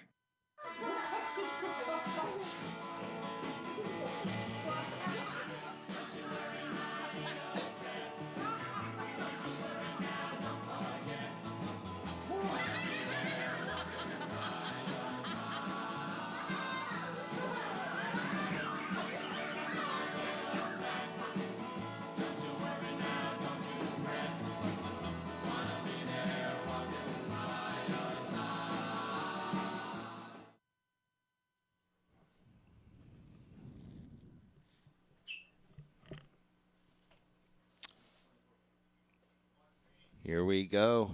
Surfer in green, Ben Benson on a quick right. Shazam into the corner. In the blue, Evan Geiselman. In the white, Taj Lindblad. And in the red, Alan Cleland. That was green, Ben Benson. Evan Geiselman had a wave, a quick wave, but obviously nothing much. He went for broke, didn't pull it off, a 1-point ride. 3.5 for Ben Benson in the green. This is heat number 4, round of 16. Ryan was breaking down the matchups coming into the quarterfinals starting tomorrow. We have the quarterfinals of the women starting at 7:30. 4 of those, 25-minute heats, and then straight into the men's quarterfinals. Here we go, red down the beach, but that was a quick in and out for Alan Cleland.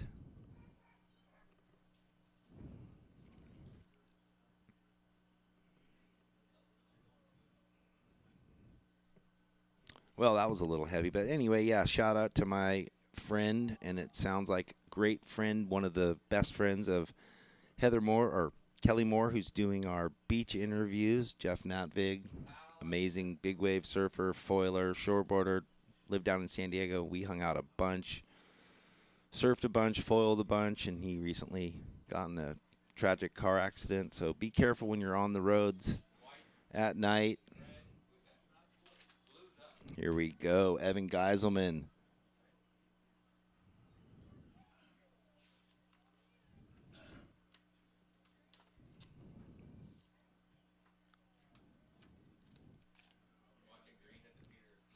Ben Benson near the pier. He's going to get down and into that wave. Beautiful, man. Whoa. Couldn't quite ride out of it. Unfortunately, you see that often. It is so tough. The fact that these guys and girls, you know, can just chuck it above the lip like that and spin around so consistently. Tough with the low tide. Well, Ben's opener 3.5, last of blue 4.25, Jeff. Yeah, Evan got a nice runner down the beach. So these guys are having to work hard for sure with the goal of tomorrow. Everyone, you know, same playing field for all. Yep. Like you said before the event, you had a call from someone you knew, one of the athletes, complaining a little bit about the wave, and then you had another call from someone else saying, hey, it looks pretty fun or pretty stoked. It's all about attitude. Yeah, instead of the negative, the positive. Like they say, you are what you eat, you are what you manifest, you are what you believe. I know, that's why I tell my wife I'm the boy. Here we go, green, Ben Benson. He's bigger wave, huh? Wasting no time down the beach there. This could, look at the setup. Oh boy. Oh. He had it all in the makings. Little more pressure as you get further into the event, where that was almost like every time early rounds, but now you start feeling the pressure. I like the tingle I feel when I see the close-up and you see their feet separate. And you're like, I know it's coming. Yeah. Here we go. Launch. Had he made it, that was one of the bigger attempts of the day, way above the lip. I mean, probably over 7 if he would have landed it. I agree. Priority.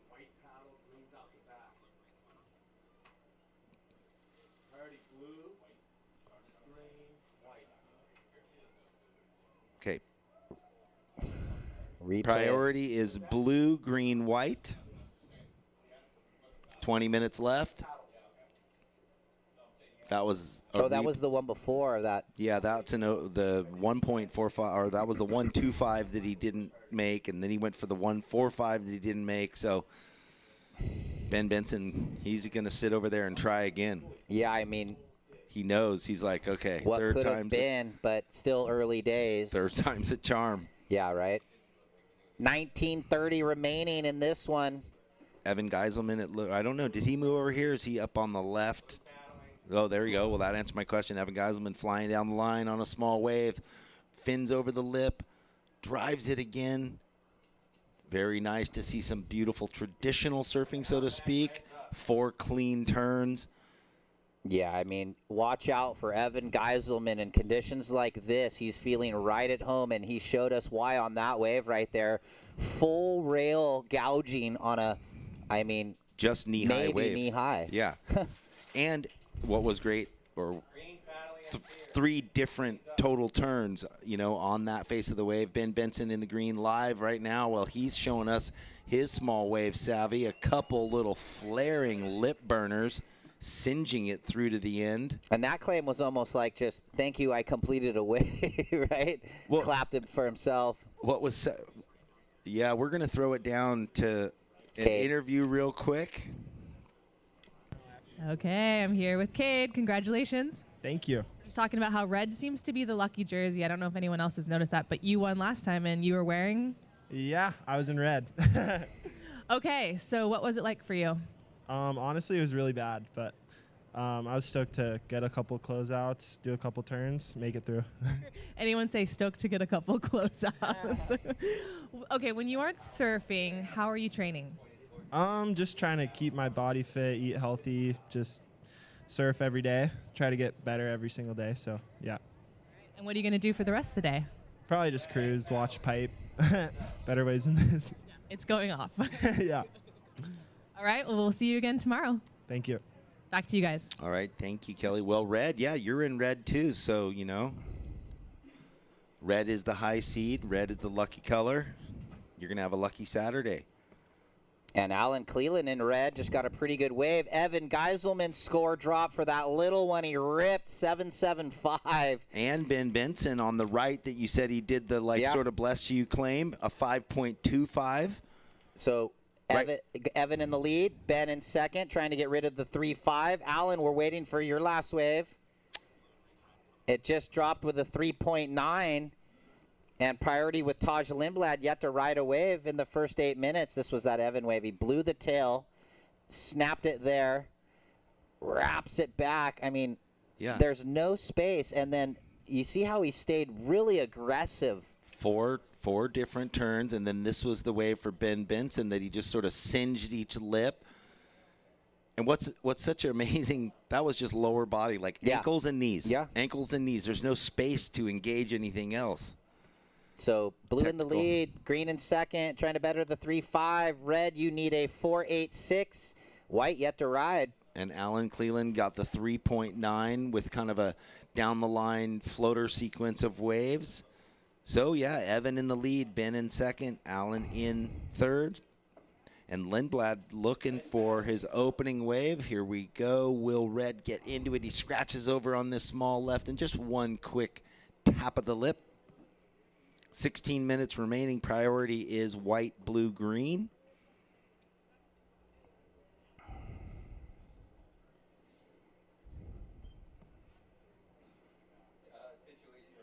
Red, your last wave was a 2.5. You're in third place. You're looking for a 4.86 to get into second. You have fourth priority at the moment.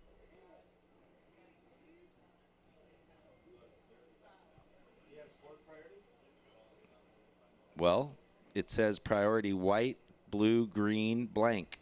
So I'm assuming.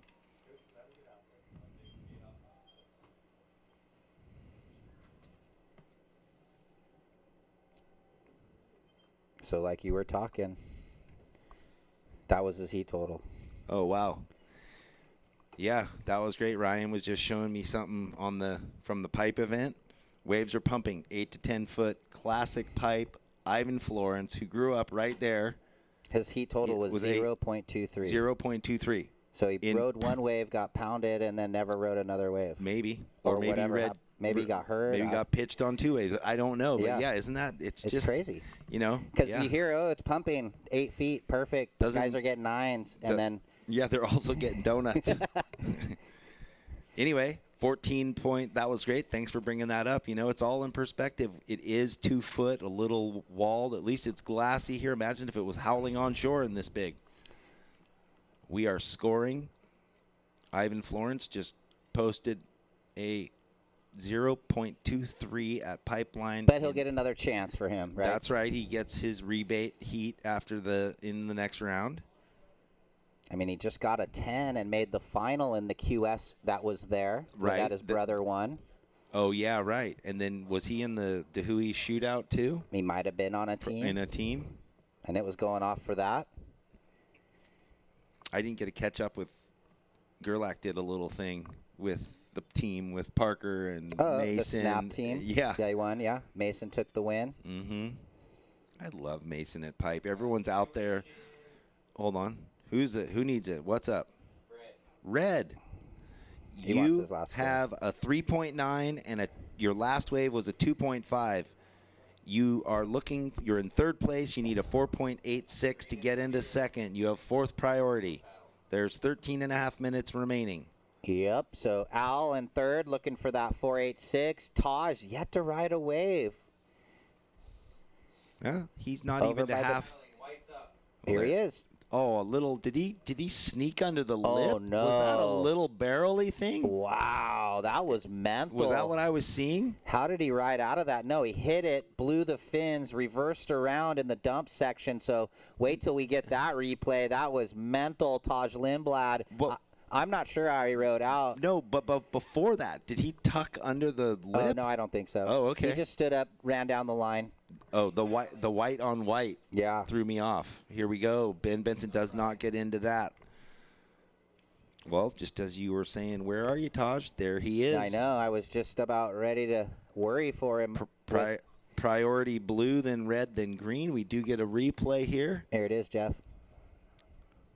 So late. How does he get his board up and around and the ability to stay with it?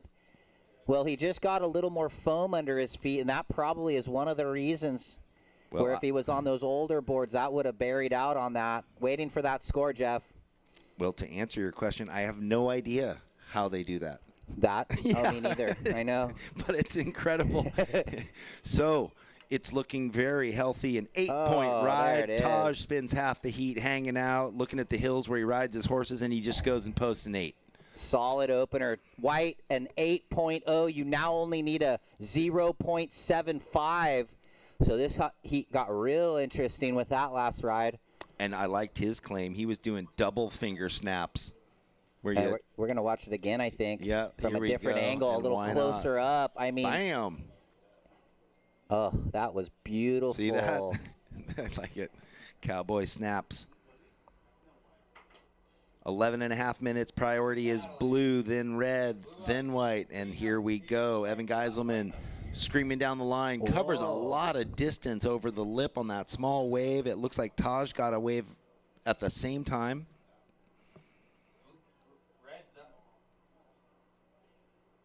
Looks like Allen up. He goes for the backside. 180 air rotation, can't ride out. So stand by. We need blue and white's last waves. And then we'll break down possible new situation. Well, and Ben Benson in the meantime had a 5.25, got himself up into second. No, that was that wave from earlier, the right with the tap, tap, snap. Oh, that's right. Yeah. Excuse me. No worries. I mean, it's so that much Taj is jumped happening. up. There we go, right now. So Taj got the 8, then he got a backup, a 1.7, got himself up into second. Still waiting on Evan's last wave. It's a no-maker, so Evan in first in blue, Taj in second, Ben in third. With priority needs a 4.46, and Allen with fourth priority in fourth needs a 5.81. Look at that nice view for the folks at home. Sun's starting to break through the cloud cover. It's like a song on an acoustic guitar. This is Pismo Beach. And in all its glory, look at the sun. Yep. There's hundreds of people on the beach as far as you can see. I can't even look north, but I know that side's packed too. Yeah, I like everybody just comes down and spends the day at the beach up here. It's lovely. Beach chairs, footballs, frisbees, soccer balls, dog walkers. Here we go. Couple waves. Mm-hmm. Those were just a couple of quick in and outs. Priority is green, then blue. 9.5 minutes left. Taj's last wave did enough. That's going to get rid of the 1.7. Really going to help his situation. Last of white, 2.65. Now green needs the 5.41 and red needs the 6.76. Ben, you need a 5.41. Allen, 6.76 with 9 minutes on the clock. Well, just a shout out too to all the fans coming down and the community of Pismo Beach. Thanks for supporting this event, coming out and making it fun, getting to watch all these surfers. We hope you pack your trash out. If you brought trash down, be responsible. Everyone seems like it up here. We'll be here tomorrow all day, well, till 2 or so. Yeah. The awards ceremony will happen right after the event. You can come cheer for any of your friends and family or surfers you've watched and enjoyed. Starting with the quarterfinals tomorrow. Yeah, women's quarters starting at 7:30.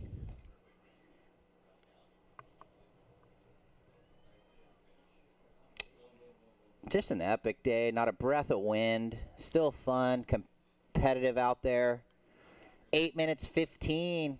Evan Geiselman out of New Smyrna Beach, Florida, in the lead, looking to better that 4.25. Ev Taj looking to get rid of the low 2.65. These guys could put it to bed if they really put some big numbers because they have the 7.75 and the 8. Yeah. Well, Ben and Allen hope they don't because they're still in striking distance as of now. Yeah, they could get the squeeze going. Priority sits with green, so Ben, he knows it's right in his wheelhouse. Yeah. No problem. And actually some lines approaching. Everyone's moving.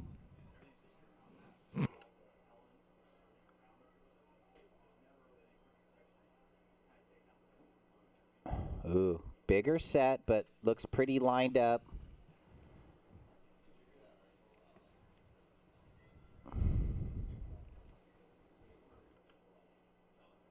Green and white by the pier.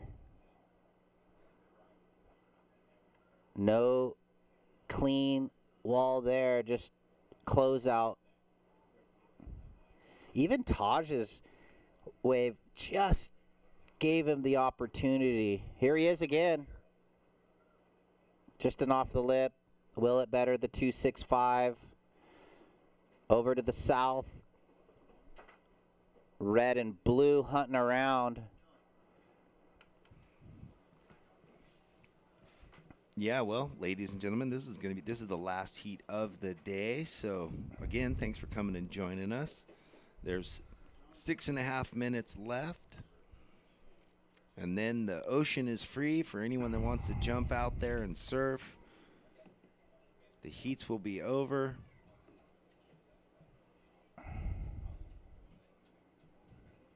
Priority hasn't changed. It is green, blue, red. 6 minutes and change left. Yeah, time winding down, competitors. Just about 6 minutes on the clock. Still lines approaching, though. Hopefully we'll see some good opportunity. We love a fast finish. Just another beautiful day down here. Day 3 of this QS 1000 Slow Cal Open. What do you got in store, Ryan? What's your day going to do? Are you going golfing? I don't know. I'll go watch golf, sit on the cal or the. Oh, really? Didn't you bring your clubs? I thought you were going to go hit it with the boys. I'm kind of tired. Okay. Jump in the ocean in your board shorts, you'll wake up. Yeah, I know, right? Alan having a look. Might surf tonight before dark when the tide comes back up. Look at Alan rock and roll float. Yeah, you have such lofty goals, dude. It's been fun before dark, though. You come down, look at the sunset, and the waves are firing because that tide comes back in. This little ripple has been kind of going off. Well, you got your stuff. 5 minutes left. That's it. 5 minutes in the last heat of the day. For everyone out there who joined us online, thanks so much. This is the Slow Cal Pismo Beach, or the Slow Cal Open in Pismo Beach. We have whittled this thing down nearly to all the quarterfinals. We know the women's draw. We have 3 of the men's draw, and it looks like we might know what's going on for the 4th, but Ben Benson with priority just needs a 6.01, and Alan Cleland needs a 7.36. Anything can happen. We've seen bizarre things. We've seen random interferences that you just, shake your head at. We've seen buzzer beaters. The one rogue wave pops up right in front of the surfer that needs it most. We've seen 2 tins in the last minute of heats with Bruce Irons and Kelly Slater, and there's crazy stuff that happens.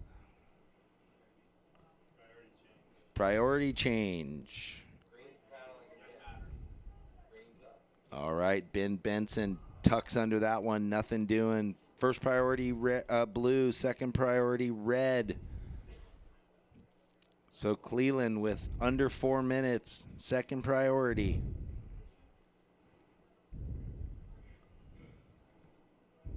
Geiselman in the lead. Lindblad in second. Here we go. Taj carrying a lot of speed. Just a nice little tail drift. Dropped his hand. Rides out in the flat. That, who knows? That could better the 3.25. Might not. But if it does, it's going to make what those surfers need below him need more. And it does. It's a 3.7. So now Benson needs a 6.46 and Cleland a 7.81. Tightening the ratchet with 3 minutes to go. Priority still with blue, then red. Okay, this is it. Alan Cleland won 6-12, throws the hands up a little frustrated. That was not what he needed, so priority shuffles blue, green, white. 2 minutes and 45 seconds. It's a short paddle out for him.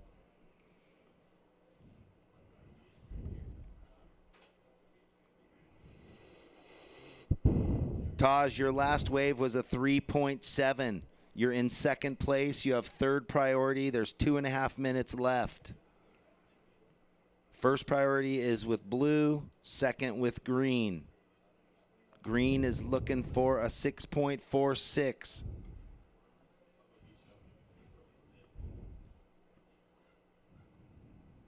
And just over the 2 minutes right now. Oh, there's the sun. Look at that. Like I said, the heat's going to end and the sun's going to come out for the beachgoers. Right on time so we don't have to look in the glare. Just under 2 minutes. It cooperated nicely. Look at that. And the wind might just puff up later. We love Mother Nature. Thank you for cooperating. Down to 1.5 minutes in this one.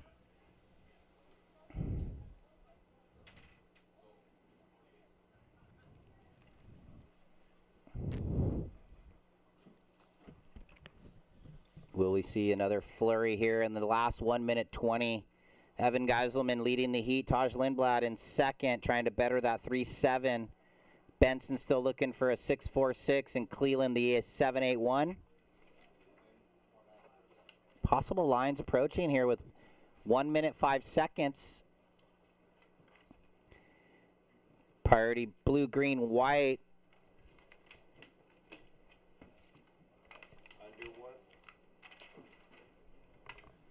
Under 1 minute 50 seconds. Looks like Evan. He's going to loft it. Well, victory lap. He is coming in first place with 40 seconds. What's going to happen? Ben Benson. That wave is not going to offer what he needed for a 6.46. This thing is looking close. 30 seconds, 30 Jeff. seconds. This is the make it or break it. That is the break it for Alan Cleland with 20 seconds. That is not enough. Yeah, always hard to get an 8 in this type of conditions. Well, I'm going to count this thing over, done and dusted. 10, 9, 8, 7, 6, 5, 4, 3, 2, 1. And that is it for today. Thank you for joining us on the website. We'll come back and sort of do a quick recap leading into tomorrow. For everyone here live, thanks so much for joining us. Tomorrow morning, 7:30.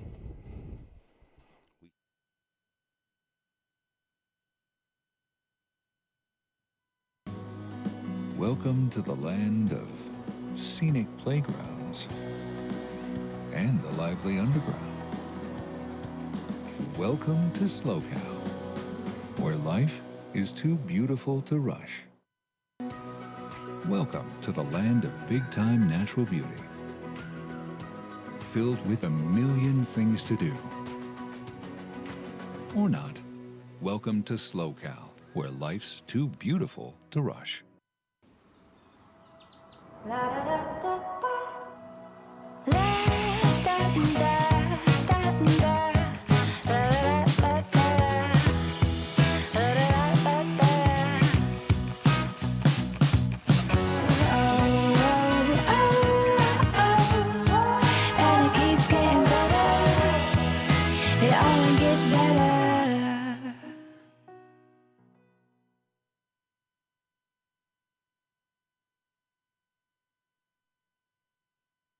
Thanks for joining us all day.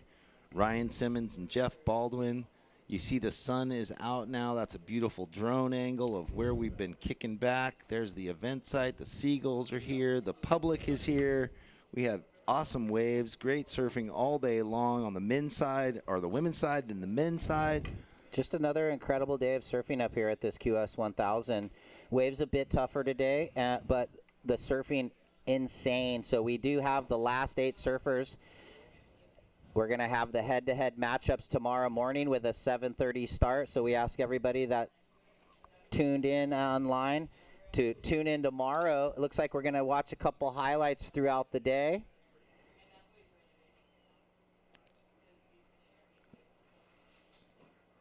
That was this morning when it was cold and chilly and offshore, those first heats of the day at the high tide. Yeah, I think that's Fabiola there. That was. Looks like Ben Benson from earlier today. Waves were really fun this morning, and I assume they'll be the same tomorrow. This is Kevin Scholes from yesterday. Yeah. That's cool, though. We didn't get to see anything. Yeah. This was Sage Lindblad in the heat just now, Lenny the final heat of the day. Crazy on that one. Gets an 8 for that ride. Yeah, with the claim. Thank you very much. Look at the new pier. Isn't it nice? It's and then beautiful. We get to see the waves on the other side. So surfers were over there. There's a really fun right at higher tide that comes in towards the pier. We've been scoring, double dipping. So just another beautiful day here at this QS 1000.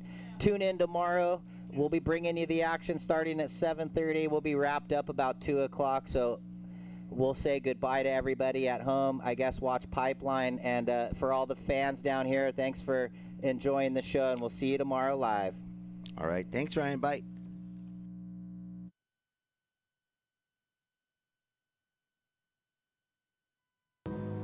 Welcome to the land of wide open spaces, full of hidden secrets.